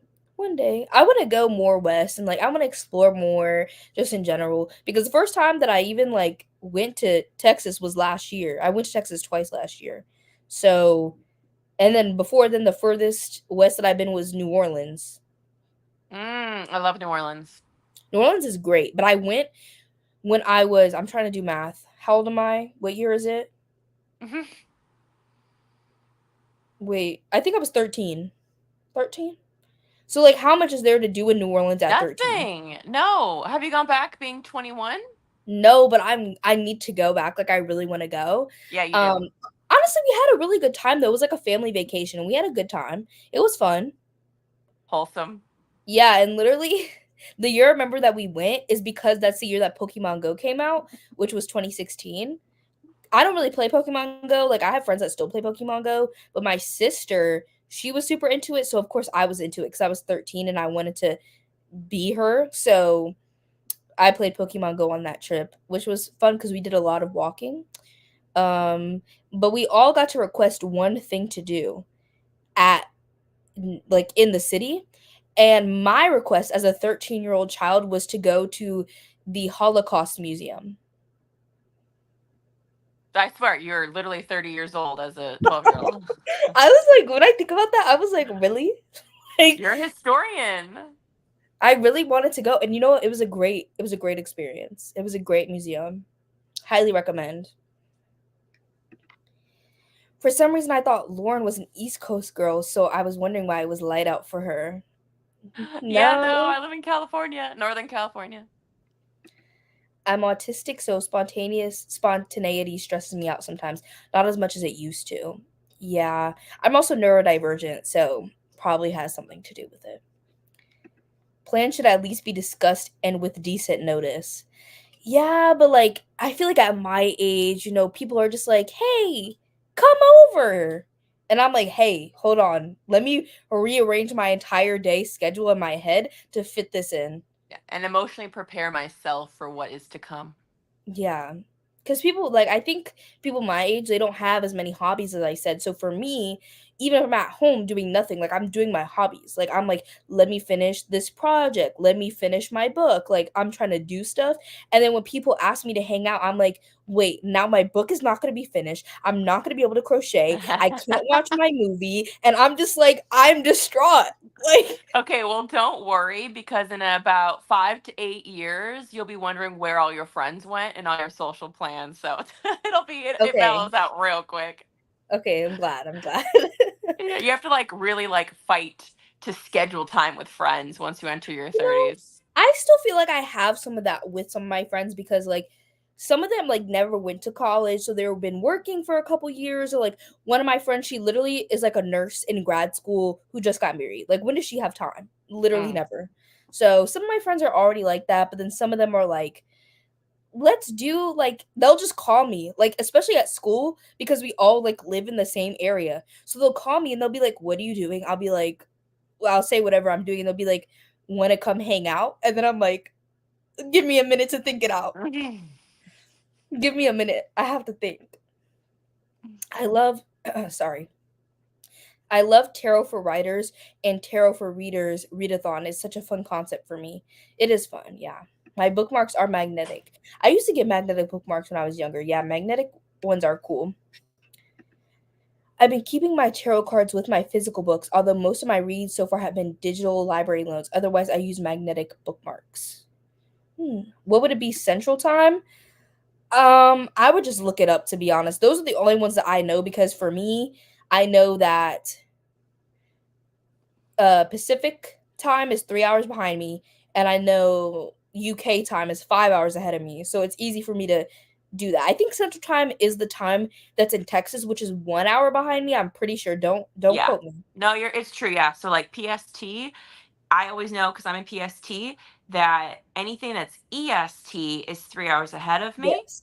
Anything that's central is 2 hours ahead of me. Okay. So yeah, so the sprints tomorrow will be at 6 p.m. Central Time. Yeah. So think about it like California. For me, I think about it as California as like 0 for me because like that's obviously my time zone. My And bad. then it's so scary and alarming. And then you have Central Time, which is 2, Well, what's and then like 3 is East. So I think about it like as a visual of the United States yeah, continentally. but I always get confused because I'm like, Central Time is 1 hour behind me, and then y'all are 3 hours behind me. So what's 2 hours behind me? But yeah, I don't have anything that's like 1 hour ahead of You do me. sometimes because I know this because my friend Nicole, we have a book club together. Her time change well, okay, their time, they don't do the time change in Arizona. Okay, and So that's where it is. so sometimes they're 2 hours behind me, sometimes they're 3 hours behind me and on your time. Like right now she's 3 hours behind me, but once the time change happens this fall, she'll only be 2 hours behind me. I think it's mountain time is 2 hours behind me. Oh, yeah, that makes But not sense. many people live mountain time. Okay. I'll add that to the visual in my head of time zones on continental US soil. I wanted to move to Japan. I was a weeb. Oh, when they were growing up. Yeah. I don't know. I feel like I would never move to an Asian country because they don't like black people there. That's a whole set of issues to have to. I've heard about that too. Yeah, like just added stress, Yeah. pressure. It's already enough to like have to accommodate and acclimate to everything else. Yeah, and I'm also a picky eater, but I do love sushi. I love sushi so much. That's why I said I didn't get any sushi this week, and I'm shook because I get sushi every week. So now I told my mom I have to get sushi 2 to 3 times this week to make up for the lack. It's called balance. Yep. Family was in LA, but it was bad there. There was a wildfire. My mom and I got sinus infections from the ash falling. Must have been recently. Yeah, like I think Malibu had like all those fires and stuff. No good. Wow. I loved San Francisco area so much. Then I was in an earthquake. I moved back to the middle of the country where you can see the natural disasters coming right before the big ones. Interesting. I'm in Oregon and have been since 2008. I love it. I moved blindly, never having been to the West Coast, and it was the best choice I ever made. Wow. I love that. I don't know. Oregon's gorgeous. I think I would like to visit the West Coast, but I don't think I would do well living there. Why? Because I'm just such like an East Coast person. Like East Coast is in my soul. What does that mean? We have I don't Dr. know. Pepper. I feel like I'm just like such an East Coast person. Plus, I like to be close to my family because the fact that like my niece and nephew like know me makes me so happy. Because I was like, with me being at school, like I don't see them as much, so I thought like maybe they wouldn't really like know me as much, but they definitely know who I am, and they get excited to see me. And then I feel like if I just moved away, and they're like turning 3, so like if I moved away, by the time that they're like 5 or 6, I feel like they wouldn't know who I am and they wouldn't know that I exist. Yeah. So, I'm from LA and now live an hour away from LA. Cool. My roommate's house collapsed onto their garage and crushed their cars while they were at the World Series. Oh, this one. Yeah, I think that was like what in the 80s. There was like I think it was like Loma Prieta earthquake that was pretty bad. And there was one like in 1906 that epicenter was in San Francisco that people in my town actually felt it, which is like an hour drive away from San Francisco. So like California has dealt with a lot of really like hefty earthquakes fairly recently. Yeah, and I don't know if I could ever deal with that either. I've never experienced an earthquake. Oh my God, it's such a part of our lives. I've never, for us, that's hurricanes. Oh, yeah, I couldn't imagine having to deal with that. That sounds so scary. Oh my gosh, I love them. Honestly, I get disappointed because wait, I know that they're not good. Let me just say that. Like I Okay, know do they you have destroy. hurricane parties like in A24's Bodies, Bodies, Bodies movie? I've never had a hurricane party, but I would definitely have one. I know that they're bad. They destroy a lot of stuff. I know that. It's like for me with COVID, like COVID was bad, but like for me, I was having a grand time in my house. I was. But do I wish that it happened? No, because obviously a lot of people died. So I don't wish hurricanes to happen, but I like when they do because I live more like central in North Carolina, so we don't really get that much damage. And I honestly get disappointed because they always build them up to be this grand thing that I'm like, it's gonna rain all day, like it's gonna be crazy, like I'm gonna be so happy. And then it'll literally rain for like 30 minutes and then won't rain again. And then I'm like, I'm so mad because I'm like, where is the rain? It just is windy. Like once I live in like a little area of my neighborhood that's like there's like a little, how do I describe it? It's not a cul-de-sac, but it like loops back into a circle. So like it loops back and then my house is like right at like the entrance. And so a tree fell one year and like blocked us into like this little area because there's no exit that way because it all loops back in a circle. So Mm. the only entrance was blocked by a tree and I was so excited. I was like, "Oh my god, like we're locked in. Like this is so crazy." Within an hour they came and chopped that tree back down. And I was like, "I can't have anything. I can't have anything." Chaos makes you feel cozy. Yes, I when it's planned, when I know it's coming. This is why I thought you were older when I first saw your videos. That would be an interesting museum. Everybody thinks that I'm older than I am. The Holocaust Museum was fire, though. It was good. Well, maybe I shouldn't say fire. It was a good museum. You know, Gen Z lingo, okay? Driving across LA Basin is like driving across the DFW Metroplex.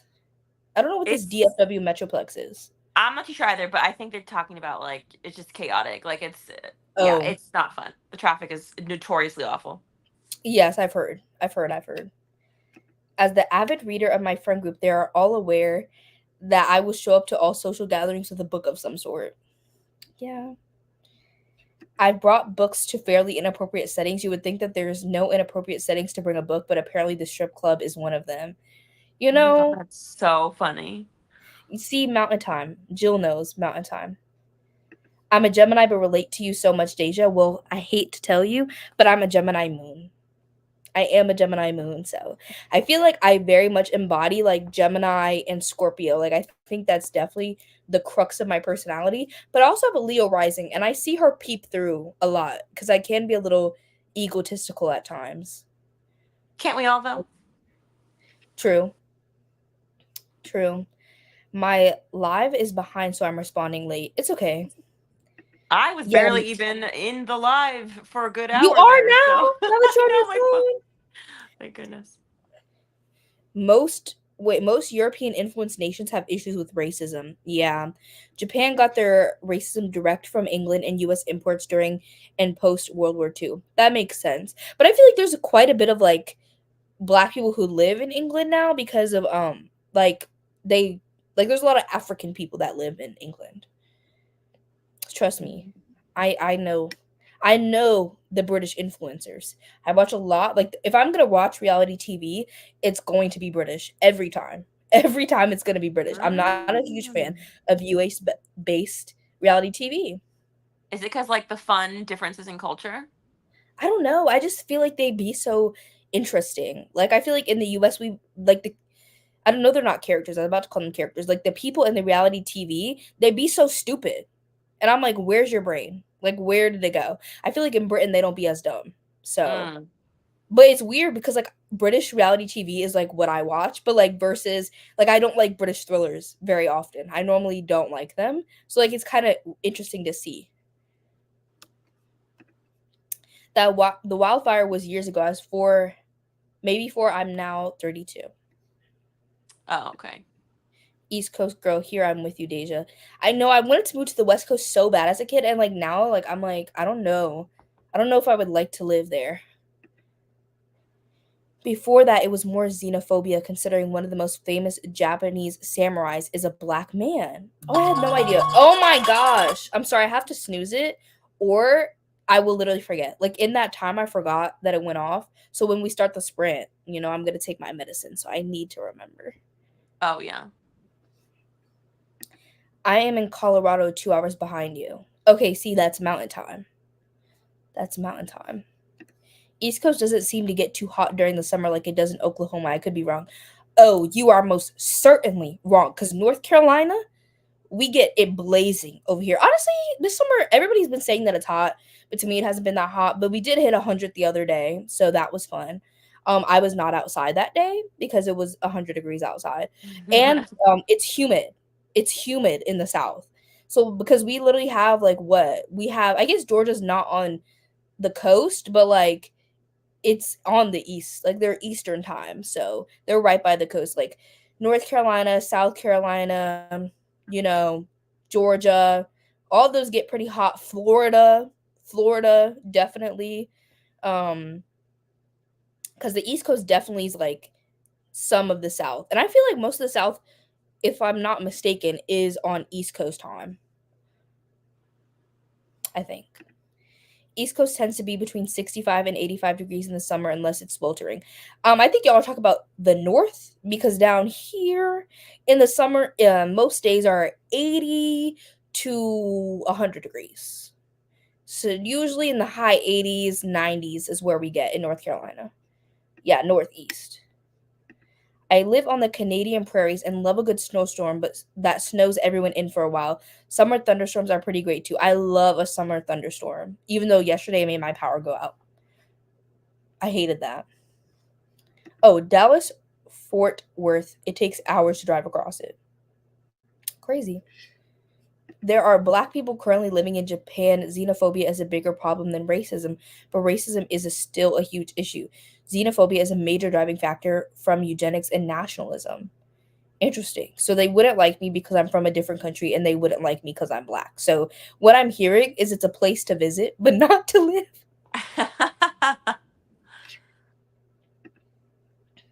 Oh, yes. My boyfriend, he was like, when he was gone, he was in New Hampshire, and they actually had a heat wave. And for like 4 days straight, it was over 100 degrees in New Hampshire. Eek. I was like shook. Like it was hotter there than it was here. We have gotten hundreds on the plains, but it is so dry that it isn't as bad, or at least it feels that way to me. I grew up in Southeast Texas. Yeah, North Carolina, a lot of times in the summer, it feels like you're stepping out into soup. Like it literally feels like you're in soup. It's not great. Hello, I think I'm about to start a reread of Percy Jackson. That's fun. I've never read it. The other day it was 109 degrees and humid. It sucks. Yeah. Essentially, it's wonderful to visit, but there's an old saying in Japan, the nail that sticks out will be hammered down. Oh. Conformity. Crazy. I was a naive child in wishing to move there. Me with Los Angeles, because that traffic, I'm not good with traffic. Like I'm so impatient that I'm like, just move. I'm like, what is holding us up? Like there's people moving there, but we're stuck here. Like it's not making sense. So Yeah, traffic, I wouldn't survive in the traffic yeah. alone. 98 degrees and 98% humidity. Welcome to the shimmer days. Yeah, you go outside and you're wet. Like you're literally wet. That's why I hate in the summer, because my hair will literally, like, it gets so bad like in the summer because it's so humid, it messes with my curls. And I'm like, please. I'm not Like used my to that humidity. I'm used to that heat, but not that kind of humidity in California. the humidity is what gets you, because you feel like you're literally like suffocating on the air. I do not miss those days. Yeah. Nowadays, I would love to live in Malta. I don't even know where Malta is, to be honest. Is it like by like Mediterranean area? Let me see. I'm looking. It's an island. In the Mediterranean. See, I knew something. I didn't know. I just guessed. But it is in the Mediterranean. It's a very tiny island. I don't drive, so I try to read some during traffic. That makes sense. The humidity was only 78 while it was raining today. Yeah, normally it cools down so much when it rains. I'm trying to see what it was today. The humidity right now is 94%. 94%. Yeah. And it feels 5 degrees hotter than it actually is because of the humidity. Malta is by Spain, yeah, in the Mediterranean. It's beautiful and it's a decent about human rights. We love a good human right, really. They've got a cool Arabic dialect that's written, I think, in the Latin alphabet. Ooh. Or is it Italy? It's in that area. It's an island in the little Mediterranean Sea. Okay, what time is it?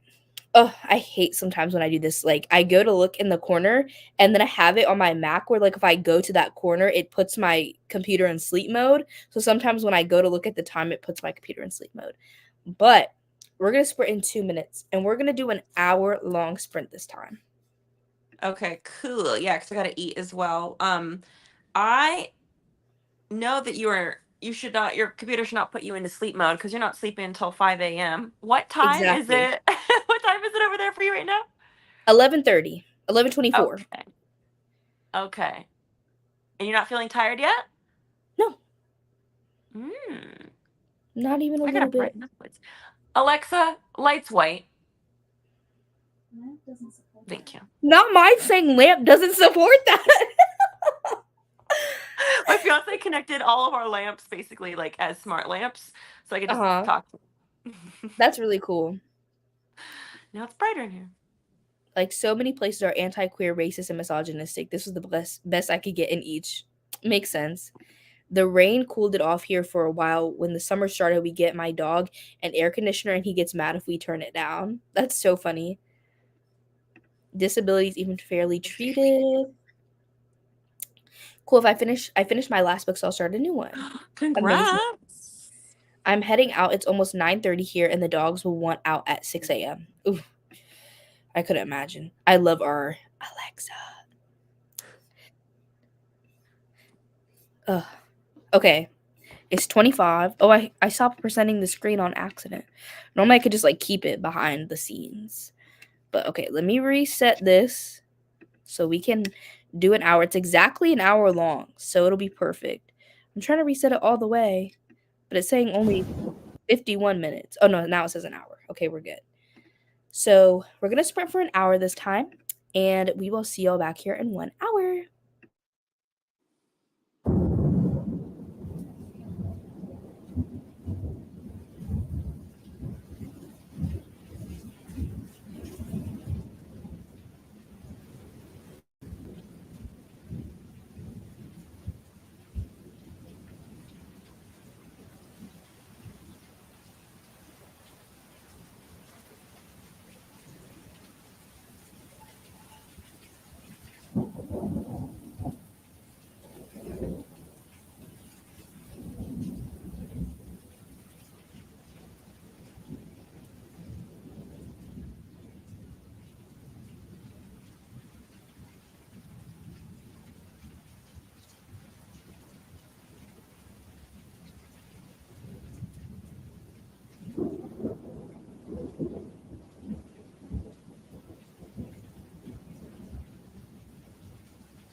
Lauren's back.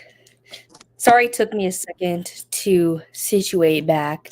I put away all my laundry, but some of my shirts were stained, so then I had to go put stain remover on them so they could sit.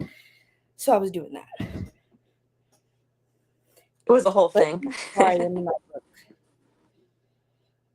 am, dang, 71% in. Dang, you're catching up to me. I'm 74%. I think in the next sprint, if we do an hour-long sprint, I'll finish. Okay, any reveals yet? Kinda. There's been some interesting reveals, but not anything like too shocking. I feel like it's gonna be like a Okay, but you 3.5. like it? I do. I am liking it, but it's not my favorite Sager by any means. Let me see. As of now, I'm trying to look at my Riley Sager ranking and see. Okay, so my top Riley Sager book is Home Before Dark. Then The Last Time I Lied. Then I think The Only One Left. And then this one would probably come. I don't know. Because then I feel like I would put The House Across the Lake and Survive the Night next. And then Final Girls Unlock Every Door. And I feel like this one is like in the middle. Like I have my top 3 and then like my middle 3. And I feel like it's in my middle 3. And then I have a bottom 2. 4, 5, 6, 7, 8. Yeah, he has 8 books. How was your food? Oh, it was delightful. Ugh, I loved it. It was like pita bread that was toasted, so it was kind of crispy like a pita chip. And then there was black beans, mango salsa, some other kind of salsa, some chicken. It was really good. That sounds good, except the mango salsa. I can't with the sweet and the savory together. It's not for me. Oh, I could see that. It typically doesn't work for me, but that mango salsa from Costco is so good. Oh, interesting. I don't think my family's more of like a BJ's family just because my sister and my aunt both have BJ's membership. So my parents just go with them and scrounge off their membership. I don't even know what a BJ's is. Oh, it's like Costco, but it's BJ's. Okay. They're literally like the same thing. Oh, okay. I've never heard of it in my life. Yeah, and then there's like one more, but I forget what it's called. Like another kind of store like that. Read 15 pages. Amazing. Only got 30 pages in, but I'm reading this one in French, so I'm slow. I think that's fair. It's by, how do you say that word? Oh, Tunisian from Tunisia. Tunisian. It's a Tunisian. country in North Africa, Oh, pretty close to like Morocco. I feel like I've heard of the country, but I've never seen this word. Tunisian feminist icon. So that is fascinating. That is fascinating. 54 pages in. Amazing. Read 8 pages. Got to page 140 in the Heaven and Earth grocery store. People read so much. I feel like I read so little. I guess because I was eating. I was Yeah, you were eating. Yes.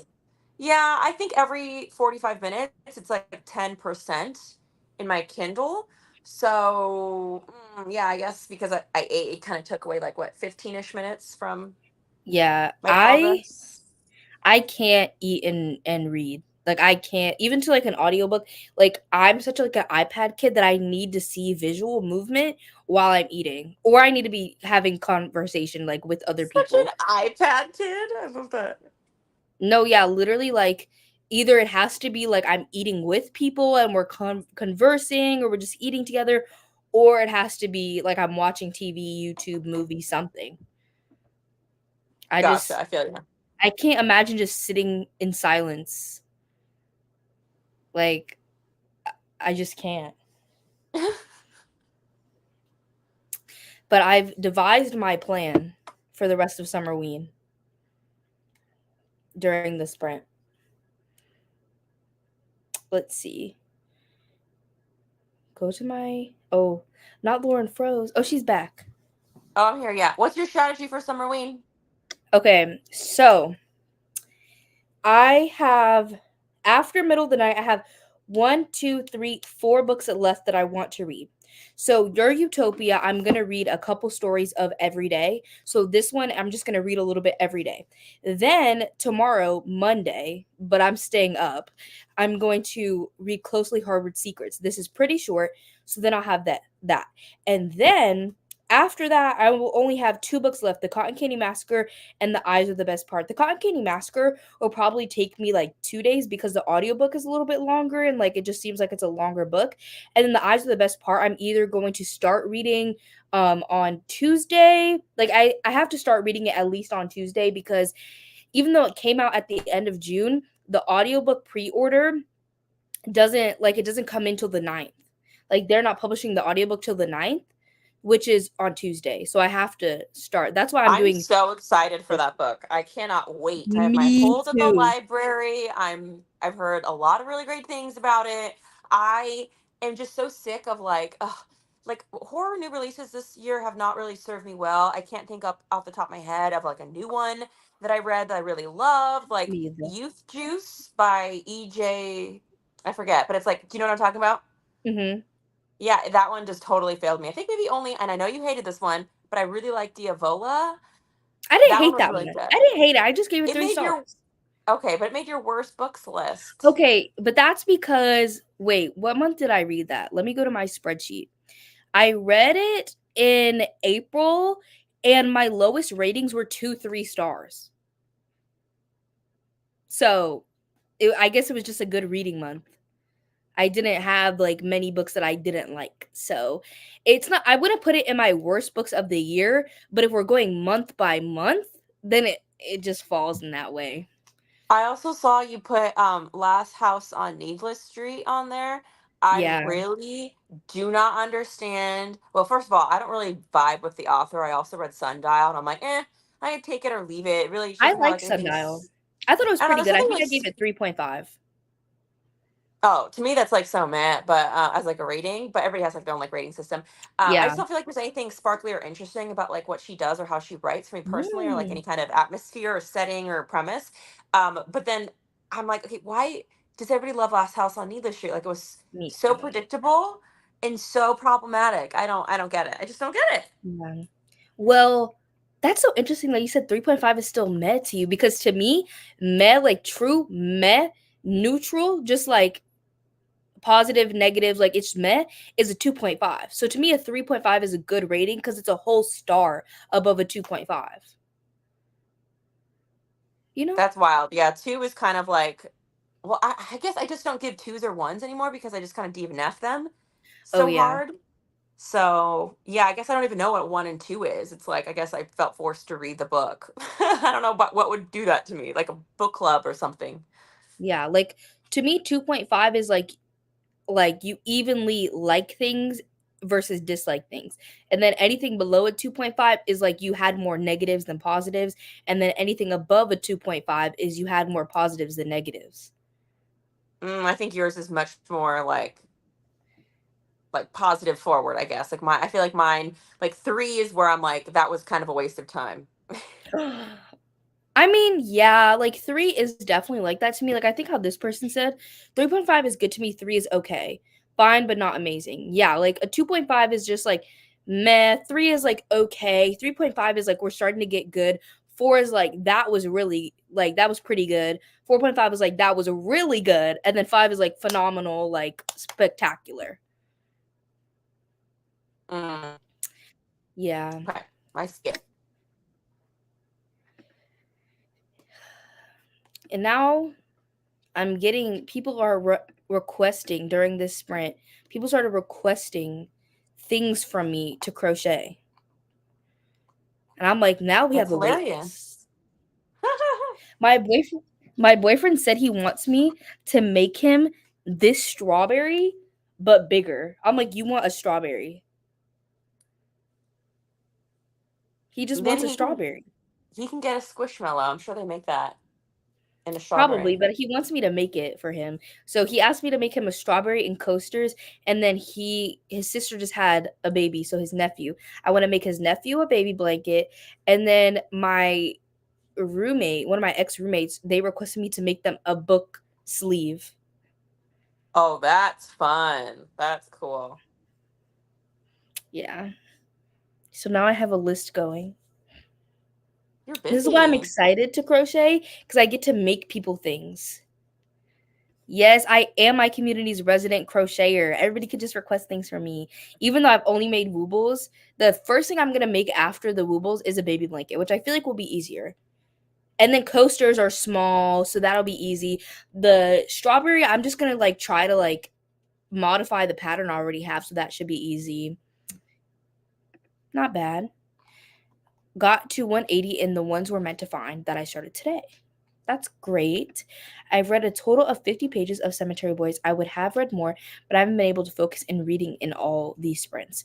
You know what, Sammy? That's really understandable. It happens to the best of us. Sometimes we just can't concentrate that well, and it's okay because it be like that sometimes. It really does be like that. Oh, also, I was gonna say, Lauren, if you don't have a physical copy of The Eyes of the Best Part and you end up liking it, I have a second copy. If you want it, I can send it to you. Oh, how'd you get it? Well, thank you. How'd you get a second copy? Like, was it an accident? Yeah, it was because I got it from Aardvark in June, the Aardvark book box, and then I got Nightworms for the first time in July, and Nightworms had it in there too, which I didn't know. Oh no, that Yeah, happened so to I got me 2 when I had copies. Nightworms. Do you ever look at the spoilers for that one? I did, but I looked at it after already. I think they put the spoilers out for July after I already ordered my June Aardvark box. Because my June Aardvark box, I ordered it literally like June 1st. So I think they put out their July spoilers like a little further into June. Oh, okay. Do you have the book already? Yeah, I have both. I have 2 copies already. Oh my god, that's so hilarious. But you're waiting on the audiobook? I'm an audiobook girl. Like, it's just because Same, like same. I feel like because of my remote job, like I can do a lot of work while I like edit. I mean, not edit, like do my work. I can listen to a lot of audiobooks while I do my work. So I feel like if I don't listen to an audiobook while I do my work, like I feel like I'm like wasting time. Cause I'm like, I could, or I like watch YouTube or a show, but like I feel like Yeah. it's prime audiobook time. Like it's so like monotonous to me now that I just feel like it's so easy to listen to audiobooks that I feel like it's such a prime audiobook time. And I do it almost every day. So generally like every day for at least 1 hour to 2 hours minimum, I'm doing work where I could listen to an audiobook. So I'm like might as well. That's me with my commute. If I'm like kind of in the mindset for that, and it's not like too horrible of traffic. Uh the California traffic. Sucks. I don't know where everybody's going, what they have to do. It's like just go. Just get to where you need to go, you know? Yeah, I don't know why it's so congested over there. Too many people. Yeah. Dude, I'm so close to halfway done with Juniper and Thorn. I love that you're painting your nails right now. That's such a cute color. Thank you. It's summer. They look Yeah. horrendous, so I need to fix them. This was the set I got last time. Oh, how pretty. Yeah, and I the wish thumbs I'd are never just like done acrylic ever. I want to do that one of these days. I love my acrylic. I don't know what I'm gonna get next. I have to see what set I want to get next is, but if I get nails and I don't ask my boyfriend which ones I should get, he gets upset. He's like, "Why didn't I get to pick?" Oh my gosh. So I Is he have to paying send for him them? no, but I sent him a selection. Like he picks from a selection. He doesn't just like go out there and find it. I give him options that I already like. So Gotcha. Narrow it down. yeah, and he just chooses from that. And I'm like, I don't know why this makes you feel like so gratified, but if it's what really does it for you, you can pick it out. Because it's so fun. People get to have so much fun with those kind of things, and Mhm. he's not getting them. Yeah. I'm so close to halfway done with Juniper and Thorn, but I don't think I'll be finishing before a new significator. But it might fit the new significator. You never know. Hello, hello, just joined. How late are we going? I've been playing this video game nonstop and need to get my eyes off a screen for a bit. I think we're gonna do Ooh, one more hour-long sprint. I see people slowly dropping off, but I want to finish my book. I believe in you. So, Also, what game are you playing? I'd love to know. Is oh, it The I think Sims? someone asked. Someone said what game, but let me do these other comments. I read The Eyes of the Best Part yesterday, and there's a scene that won't leave my brain. It was so upsetting, but it was still a 5-star read for me. Okay, say Mm. less. Those are so pretty, Deja. Thank you. I know. I feel like I keep talking about him on these sprints, and it makes me sick because I hate when people are like, I don't hate it. I actually don't really care, but I feel like other people get annoyed. So I don't like to talk about him that much because I'm like, he doesn't deserve this much time allocated to So him. funny. But we are really cute together. It's kind of sickening, actually. It makes me, I'm like, we are too cute, to be honest. We need to dial it back. We need to dial it back.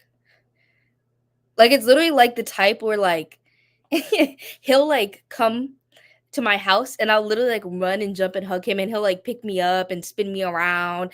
Like, it's, like, Ew, gross now cute. I see what you're talking about. Yeah, it's, like, gross cute. Like, it's too much. Like, we need to chill. We need to chill out, but We need to chill. it's just how we are, I guess. I don't know. I've known him for a while too, so it's like it's not like it's like the new honeymoon kind of thing. I've known him for like 2 years and we've been dating for a year. So it's not like we've been dating for 2 months. But Young love. maybe it'll die down.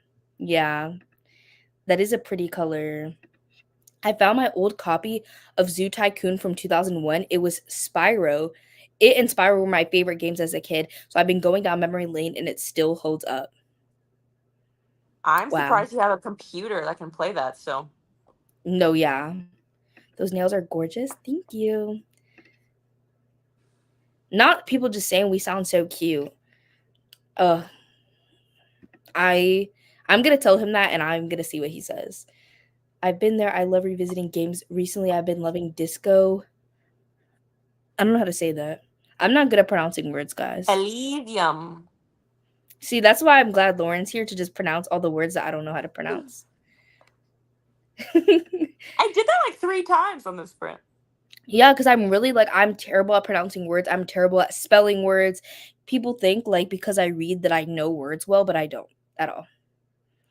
Got to chapter 4 of Fall with Me, my art copy by Becca Mack, and it's so sexy. I love that. I love that.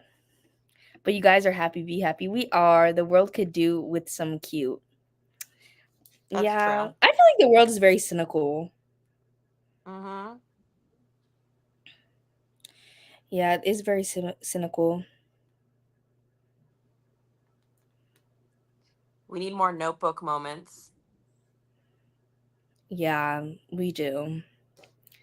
Keep the new love feeling. My partner and I have been together since 2015 and he still gives me butterflies and I hate when he has to leave. Oh, that's the worst. When somebody has to leave, I'd be like, dang, like, for where? Where are you going? For where? Like, where are you going? Like, what are you doing? Like, why can't you just stay? It's fine to not know how to pronounce things. That's happened to me when I learn words from books. Yeah, I'm just really bad. Like, I I don't know. I had to buy a CD player to hook up to it and download an older software. Took like 2 hours to set up, but I got there. I forgot how confusing it can be to install those old ones. That's See, that's what I'm dedication. saying. If I had it my way, I'd be playing The Sims 2 right now. But because I don't Yes. have any of that old stuff, like you can't just I didn't realize this until I did some research. But you can't just plug in those old CDs into a new computer if you could even freaking find one. You have to like do something different, kind of like dial things back. But there's a whole Reddit thread that helps you download Sims 2 without a disc. Yeah, there's a website that does it. Honestly, like I wish they would just like still like sell it, but like on like you know how like the Sims 4, like you could just buy the e-copy like on your Yeah. computer. You don't have to have a disc. I wish Mhm. they would just sell the Sims 2 like that. I don't know why they don't, because I would pay them. I think because it's like fully abandoned. Like I guess you technically could be sued for downloading it illegally, but it's been fully abandoned by EA and Maxis. So yeah, it's just basically like a defunct game. So they don't make any money off of it. They don't do anything to support it or promote it. It's all about The Sims Yeah. 4. And they're working on The Sims 5 apparently right now. Yeah, and you can still buy The Sims 3 online too.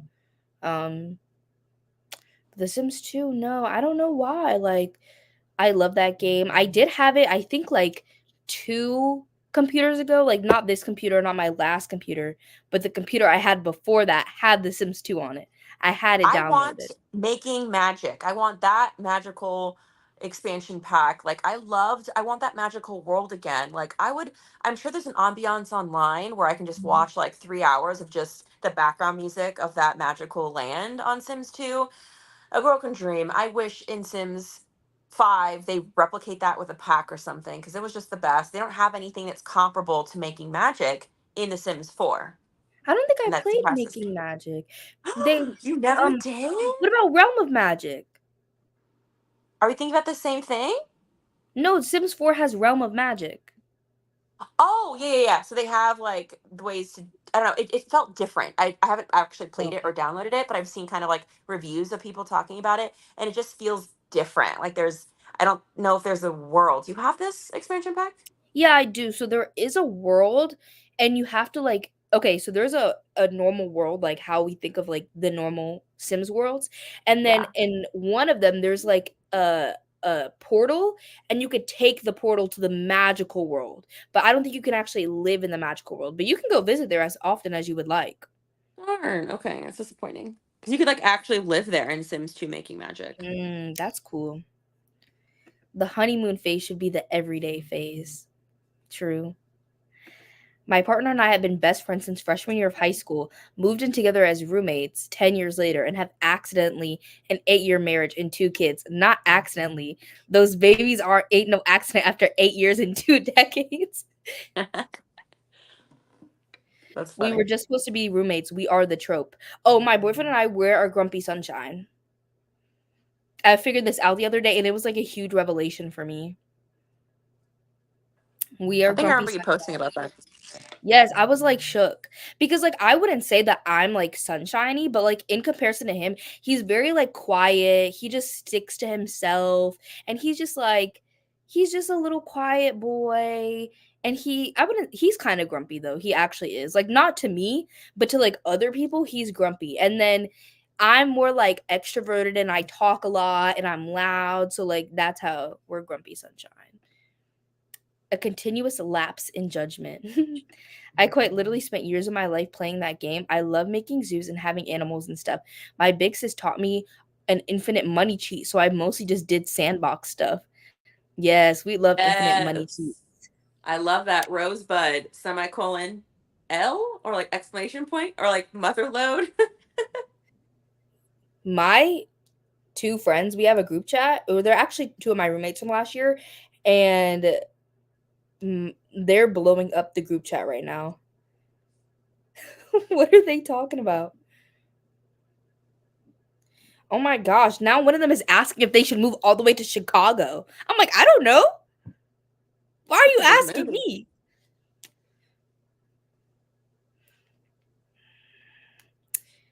I don't know. My boyfriend, in response to y'all saying that you guys think that we're cute, he said, "Oh, I'm hip." That's what he said. He said he's hip with y'all. What does that mean? Like we're like he's cool? Like we like Mhm. him? Yeah, that's what he meant. Okay. We're gonna do our last sprint in 4 minutes. Can you believe it? Almost 8 hours. I don't know if I've been on a live stream this long before ever. This is my emotional support I ghost. I have not been on a live stream this long in a very long time. Like, a couple years, for sure. And I do How reading long? sprints. Yeah, Huh? your 24-hour ones. How long are those? I don't normally sprint for 24 hours. I normally just sprint for a while and then I get off and I continue my 24-hour readathon. But I do sprints every month for my Patreon, and normally they go to like 4 or 5 hours. Not basically it's gonna be 9. It's definitely gonna be basically 9 hours. So It's Summerween. Oh my gosh. Not them really asking about this Chicago move. I've never been there, so I have no way to contribute. I've never been to Chicago either. Chicago, Chicago. Also, thank you for telling my daughter to go to bed. She did. She won't listen to me. But two strangers on a TV screen and it's off to dreamland. That is so funny. That is so funny that we got your daughter to go to sleep. I love it. I really love that. We do what we can. We do. We definitely do. Wait, okay, I still don't know. I feel like you're not giving me anything about Middle of the Night or whatever the hell that book's called. Are you liking it? I am What's your liking it, but opinion? I'm not being blown away. Like for my rating scale as of now, I would say it's like a 3.5. But Riley Sager always like comes through with the end twist. So it could end up being a 4-star. I could see it being a 4 or a 3.5, but a 3.5 for me is still pretty good. Like that's a good book. It's just not really good. So we'll see. As of now, it's like a 3.5 because it's interesting, it's engaging, it's easy to read, but it's not like wowing me. I'm not wowed. And I feel like thrillers now, like I need to be wowed. Because there's just so many of them. Gotta have those new age parenting strategies. That's so funny. Oh my gosh, by the time we end this sprint, it's basically going to be 2 a.m. for me. That is so wild, Deja. I hope you had a great nap earlier today. I did. Yeah, if it's a thriller, I just need it to be like wowing, shocking, doing something different because so many of them tend to be the same. Like I feel like that's a problem in thriller that horror doesn't really have because there's so many concepts that can happen in horror, but I feel like in thriller it can be like a lot of the same twist, the same kind of feel, and a lot of them don't necessarily like dive into characters. There are more character driven ones, but not all of them. So they're just plot driven. I'm like, I'm not attached to the characters, so like I don't really care. And if like the twists are the same as everything else, like what, like nothing's happening. You know? Yeah, the stakes have to be high and you just have to maybe have like that atmosphere. It's just, yeah, a lot has to happen to make a really standout thriller. What's the last standout thriller you read? Ooh, that's a good question. Let's see. The last standout thriller that I read, I'm trying to look. Okay, the last standout thriller that I read is actually more of like a thriller literary fiction, like almost domestic drama. So I wouldn't call it like a real like thriller, but it's called Saving Noah by Lucinda Berry. That book is so good. I honestly think you might like it. It's like about this mom. We mostly follow her and her son. He was a teenager. He's still, I think when the book is first happening, like present day, I think he's like maybe like about to be like 20s, like just past a teenager, like legally. Like when he was a teenager, he admitted to being a pedophile and he did not want to be a pedophile, but that's just like how he was born. Like that's just what he felt. So he ended up going to like a place that's meant for to like treat people with pedophilia, and he Oh, like gets God. out. Yeah, so he gets out and he starts like living with his mom and stuff afterwards, and it's very much like a how far would you go for your child's happiness kind of vibe, because he's very unhappy with the way that he is. And he said even with going to like this place, like he's like that's just really like how I naturally am and I don't want to be this way, but it's just who I am and I can't change it, and I'm really unhappy about it because it's not good for society, but I don't know how to fix it. That's wild. Yeah, it's a really good book. It's a really good. My goal for the next sprint is to finish Astrophysics for People in a Hurry. It's almost 1 a.m. here for me as well. I have 46 minutes left, and then I'll start volume 2 of Cat Plus Gamer. Have you read Burying the Honeysuckle Girls by Emily Carpenter? Probably one of the Sorry. One of the best thrillers I've ever read. That was like a hiccup burp. I don't know what was going on. No, I've never even heard of that book. Let me take a picture. I recommend the visual novel Chaos, Head Noah. It's my favorite psychological horror science fiction. Interesting. Ooh. I'm going to try so hard to read more of Cemetery Boys, the full next sprint, and really liking it so far. That's a good book. I don't even know how to pronounce that. I don't think either. it's Icelandic. Oh. Yeah, no. That's a very interesting word. We passed the sprint time, so now, guys, we're sprinting in 3 minutes at 0-0. Oh my god, why? I have to do the 5s and the 0s. I was trying to figure out. I completely forgot how to get my. Oh my god, I'm on my phone, so I can't do it. But how to set up so my Alexa, like my Kindle assistive reader, can like read me out in the most robotic tone. Actually, it's not so bad. What's on my Kindle? Mm-hmm. I spent like 6 minutes trying to remind myself how to do that on my Alexa app. I figured it out. Okay, that's good. Yeah, but I totally forgot because I haven't done it in a minute. But sometimes it's really annoying because you can't like actually go to the section you want to go or like skip chapters. It'll just like start somewhere random. So I'm like, where the hell like are you starting from? It's not what's up on my Kindle reader. So I don't know. It's annoying. Gotta figure that out. Oh no, I would not like that. 5s and 0s. Bearing the Honeysuckle Girls is about a woman who's trying to stop herself from going insane at 30, like every woman in her family has for the past 4+ generations. That's crazy. It's on Kindle Unlimited if you have it. Do you have Kindle Unlimited? I do. I love it. Any book subscription that you could probably think of, I probably have it. Except for like the book boxes that have like a whole bunch of like junk in them. I'm not sure to say like it's not good junk, but it's just junk. Like I don't know if you've heard of like Fairy Loot. That one's more like fantasy, which I don't really read, but that has like a whole bunch of like extra stuff in it, and I'm like I don't really need that.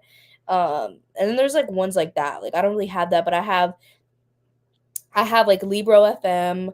I have Everand / Scribd. I have Book of the Month. I have Aardvark, and I have Kindle Unlimited. What do you think about Libro? I like Libro.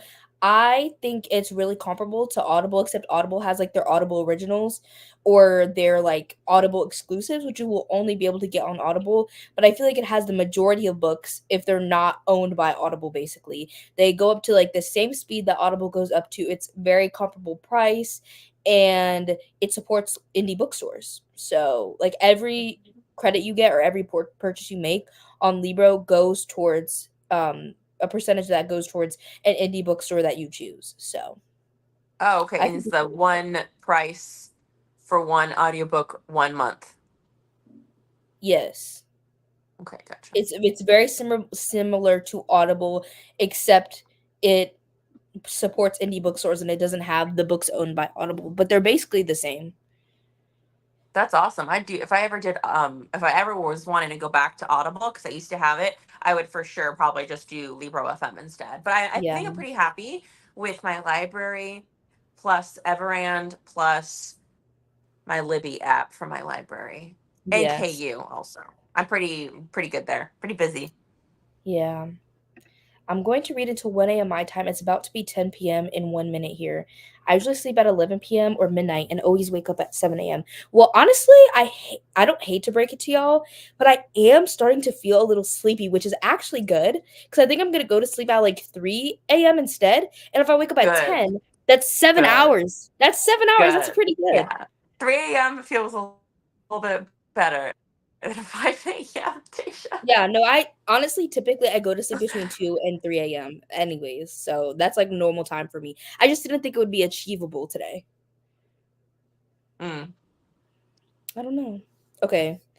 We're gonna sprint. It's literally 1 minute past, but we're just gonna have to ignore it and move on with our lives because that's just how it is. Let me restart this ambiance. Okay. Oh, and then I'm gonna pop out. I have it like going on the stream on my phone. Oh, sorry, my computer, and I'll just pop back in when it's time for me to come back in. Okay. We will see y'all back here in 1 hour. Happy reading.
Welcome back, everybody. How was y'all's last sprint?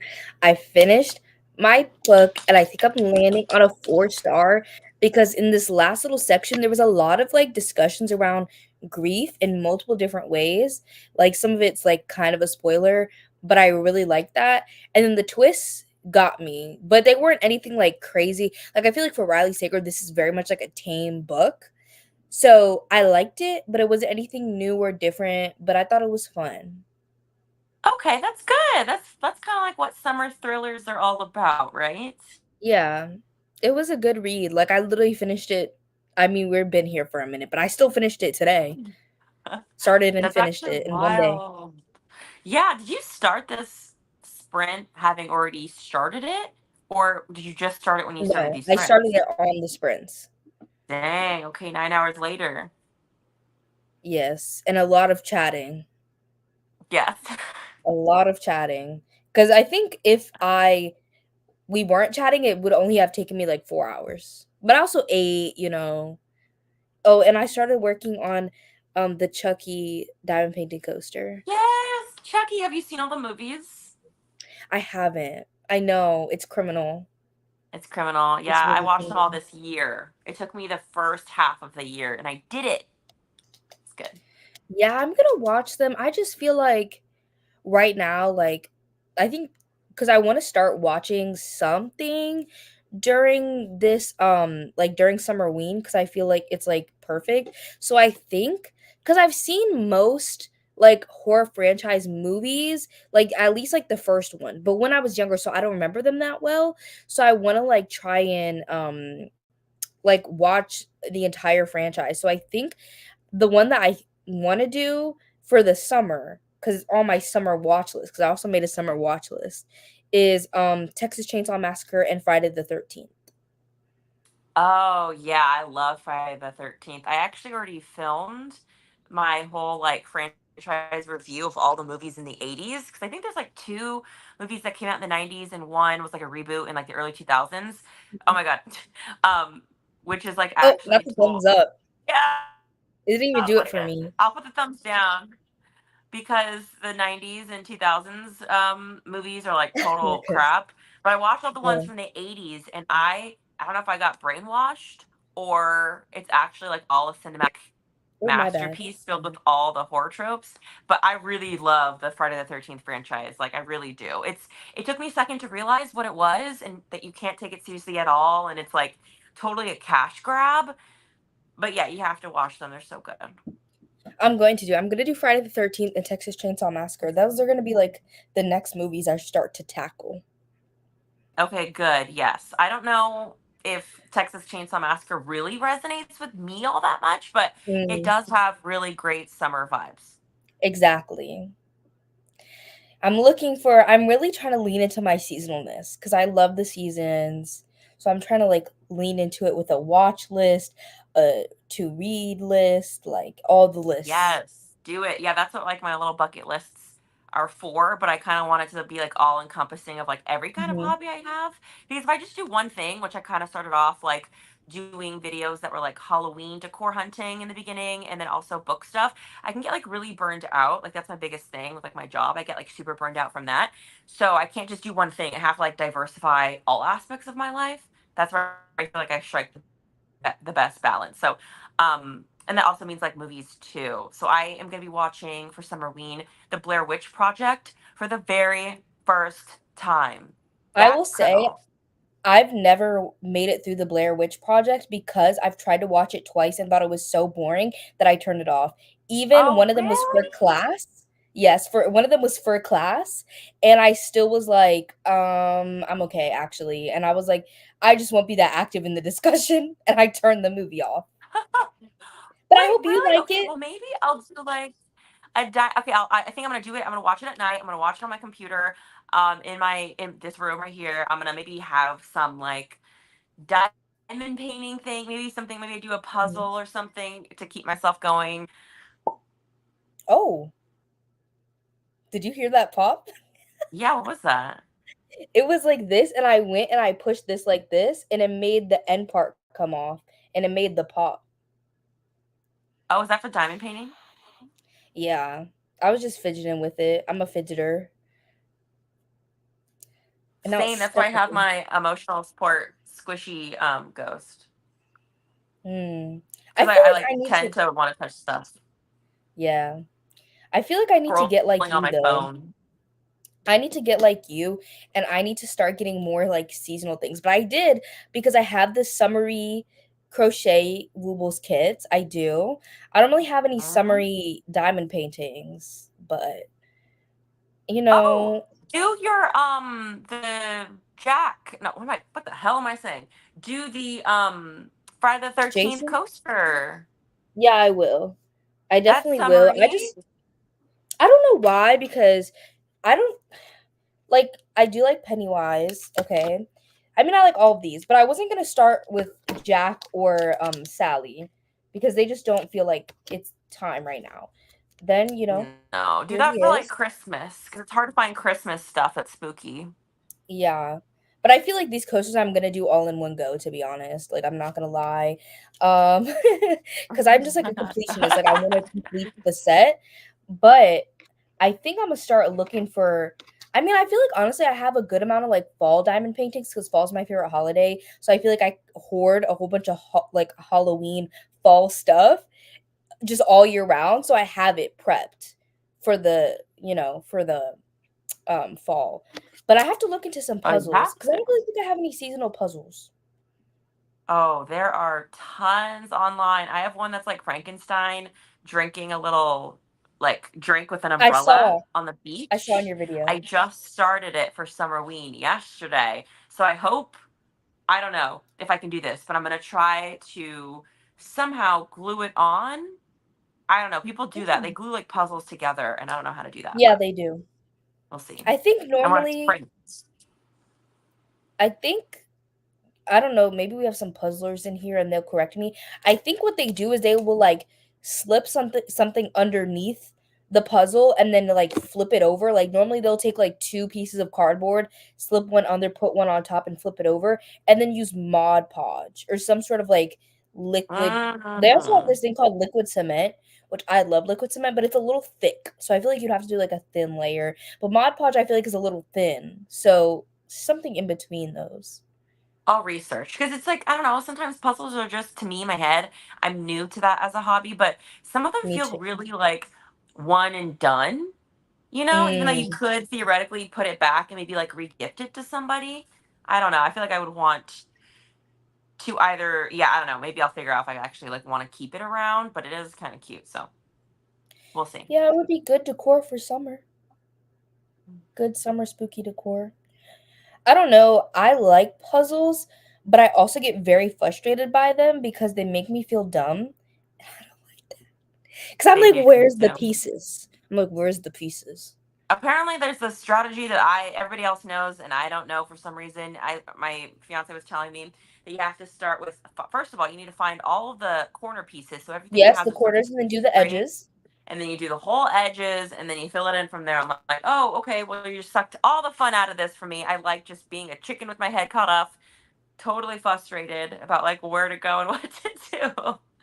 I'm Yeah, like, I damn do it. know that method. I actually I watch a puzzler. There is one YouTuber that I watch that is a puzzler. Her name's Karen Puzzles, and she also sometimes for difficult puzzles will um sort things Karen by puzzles? yeah. That's hilariously adorable. I really like Karen, but she sometimes sorts her pieces by piece shape. So when you're like I guess she's so talented that like when she looks at the puzzle, she can like see like kind of the outline of the piece that is needed and like look at the puzzle piece shapes. Like she can look exactly at the section of that shape and then find it easier. I'm like, you're incredible. That's incredible. I would think like color seems the easiest, but she's on a whole other like Ooh. playing field. Yeah, I got for Christmas, I convinced my dad to buy it for me. It was a Christmas advent calendar, like puzzle advent calendar. So each day was a different Christmas puzzle and it was really small and that was fun to do. That sounds really cool. I like that. Yeah, that was fun. You didn't say how your book was. How far did you Oh make it? yes. Oh my god, I look so funny. Look at me, I have no neck. My bed is like denting on itself. Oh my god, I still have no neck. Okay. It's okay. We know you have a neck. Look it. I'll be necklace too. We're just two little turtles. I'm cracking myself up. Okay. My book, I got to 88%, which is farther than I thought I was going to get in that sprint. And it got cosmic. And I'm like, what are we doing here? It got crazy. And I like Cosmic. cosmic, but I don't think cosmic, I don't think saying that is like a spoiler. Oh my God. But sometimes cosmic, when people are writing it and I'm reading it, I'm like, I don't understand what's happening. Like I feel like sometimes my brain can't create the visuals because cosmic inherently is something that is like out of this world. Like it's this whole other universe. Yeah. It's all like challenging what it is actually existing.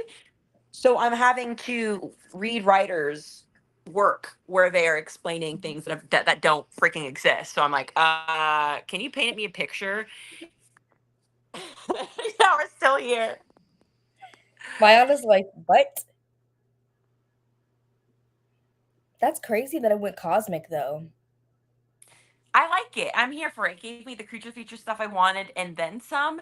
I just wish that any book that's cosmic always has in the back of the book with like a spoiler on the front of it. On the back side of that spoiler page, it includes every fucking sketch of any visual they explain that's cosmic, because sometimes explain to me this room, explain to me this creature, and I'm like, I don't know what I'm supposed to be putting in my head. I'm like, okay. I have no frame of Yeah. reference for it, is what I'm trying to say. And it kind of Yeah.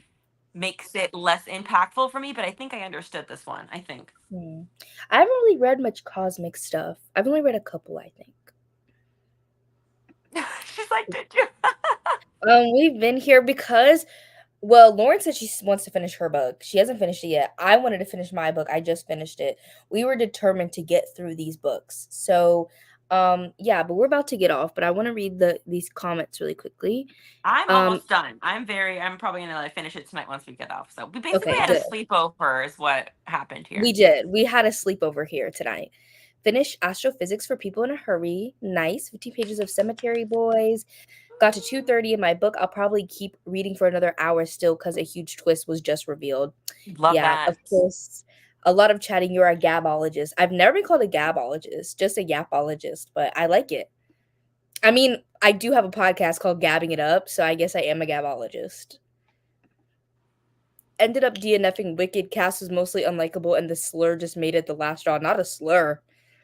Yeah, the Wicked novel is not great. I'll be staying up for another hour until midnight my time. Okay. Probably I'm probably still same. going to be up till 3, but I don't think I'm going to start another book. The only characters I like are being treated horribly anyways. Oh no. Yeah, I've heard. Yeah, my mom, she's tried to read Wicked because she really, really, really wanted to like that book, and she just said, "Nope, I DNF'd it." So you're in good company. I think the book is not really well received for Wicked. Yeah. I got so obsessed with Jason last summer, and now he's my fave, and my partner has been so confused about it. Jason X is incredible. Okay, that's actually hilarious because for one, love that you're obsessed with him. I love the franchise. For two, nobody says Jason X is incredible. So I love this opinion. Yeah, that's a very interesting opinion. God, I'm exhausted. Yeah, I'm tapping out. I'm only asking because I did come back after Love Island and I didn't see you on. No, we've been here the whole time. I don't know why it was glitching, but we've been here. Anyways, we're gonna head out.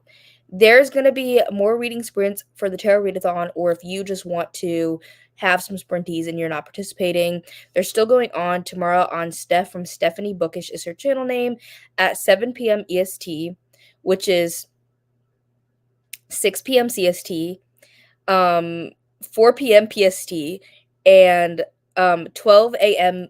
BST. And that is also 5 p.m. Mountain Time. You're welcome for all the conversions.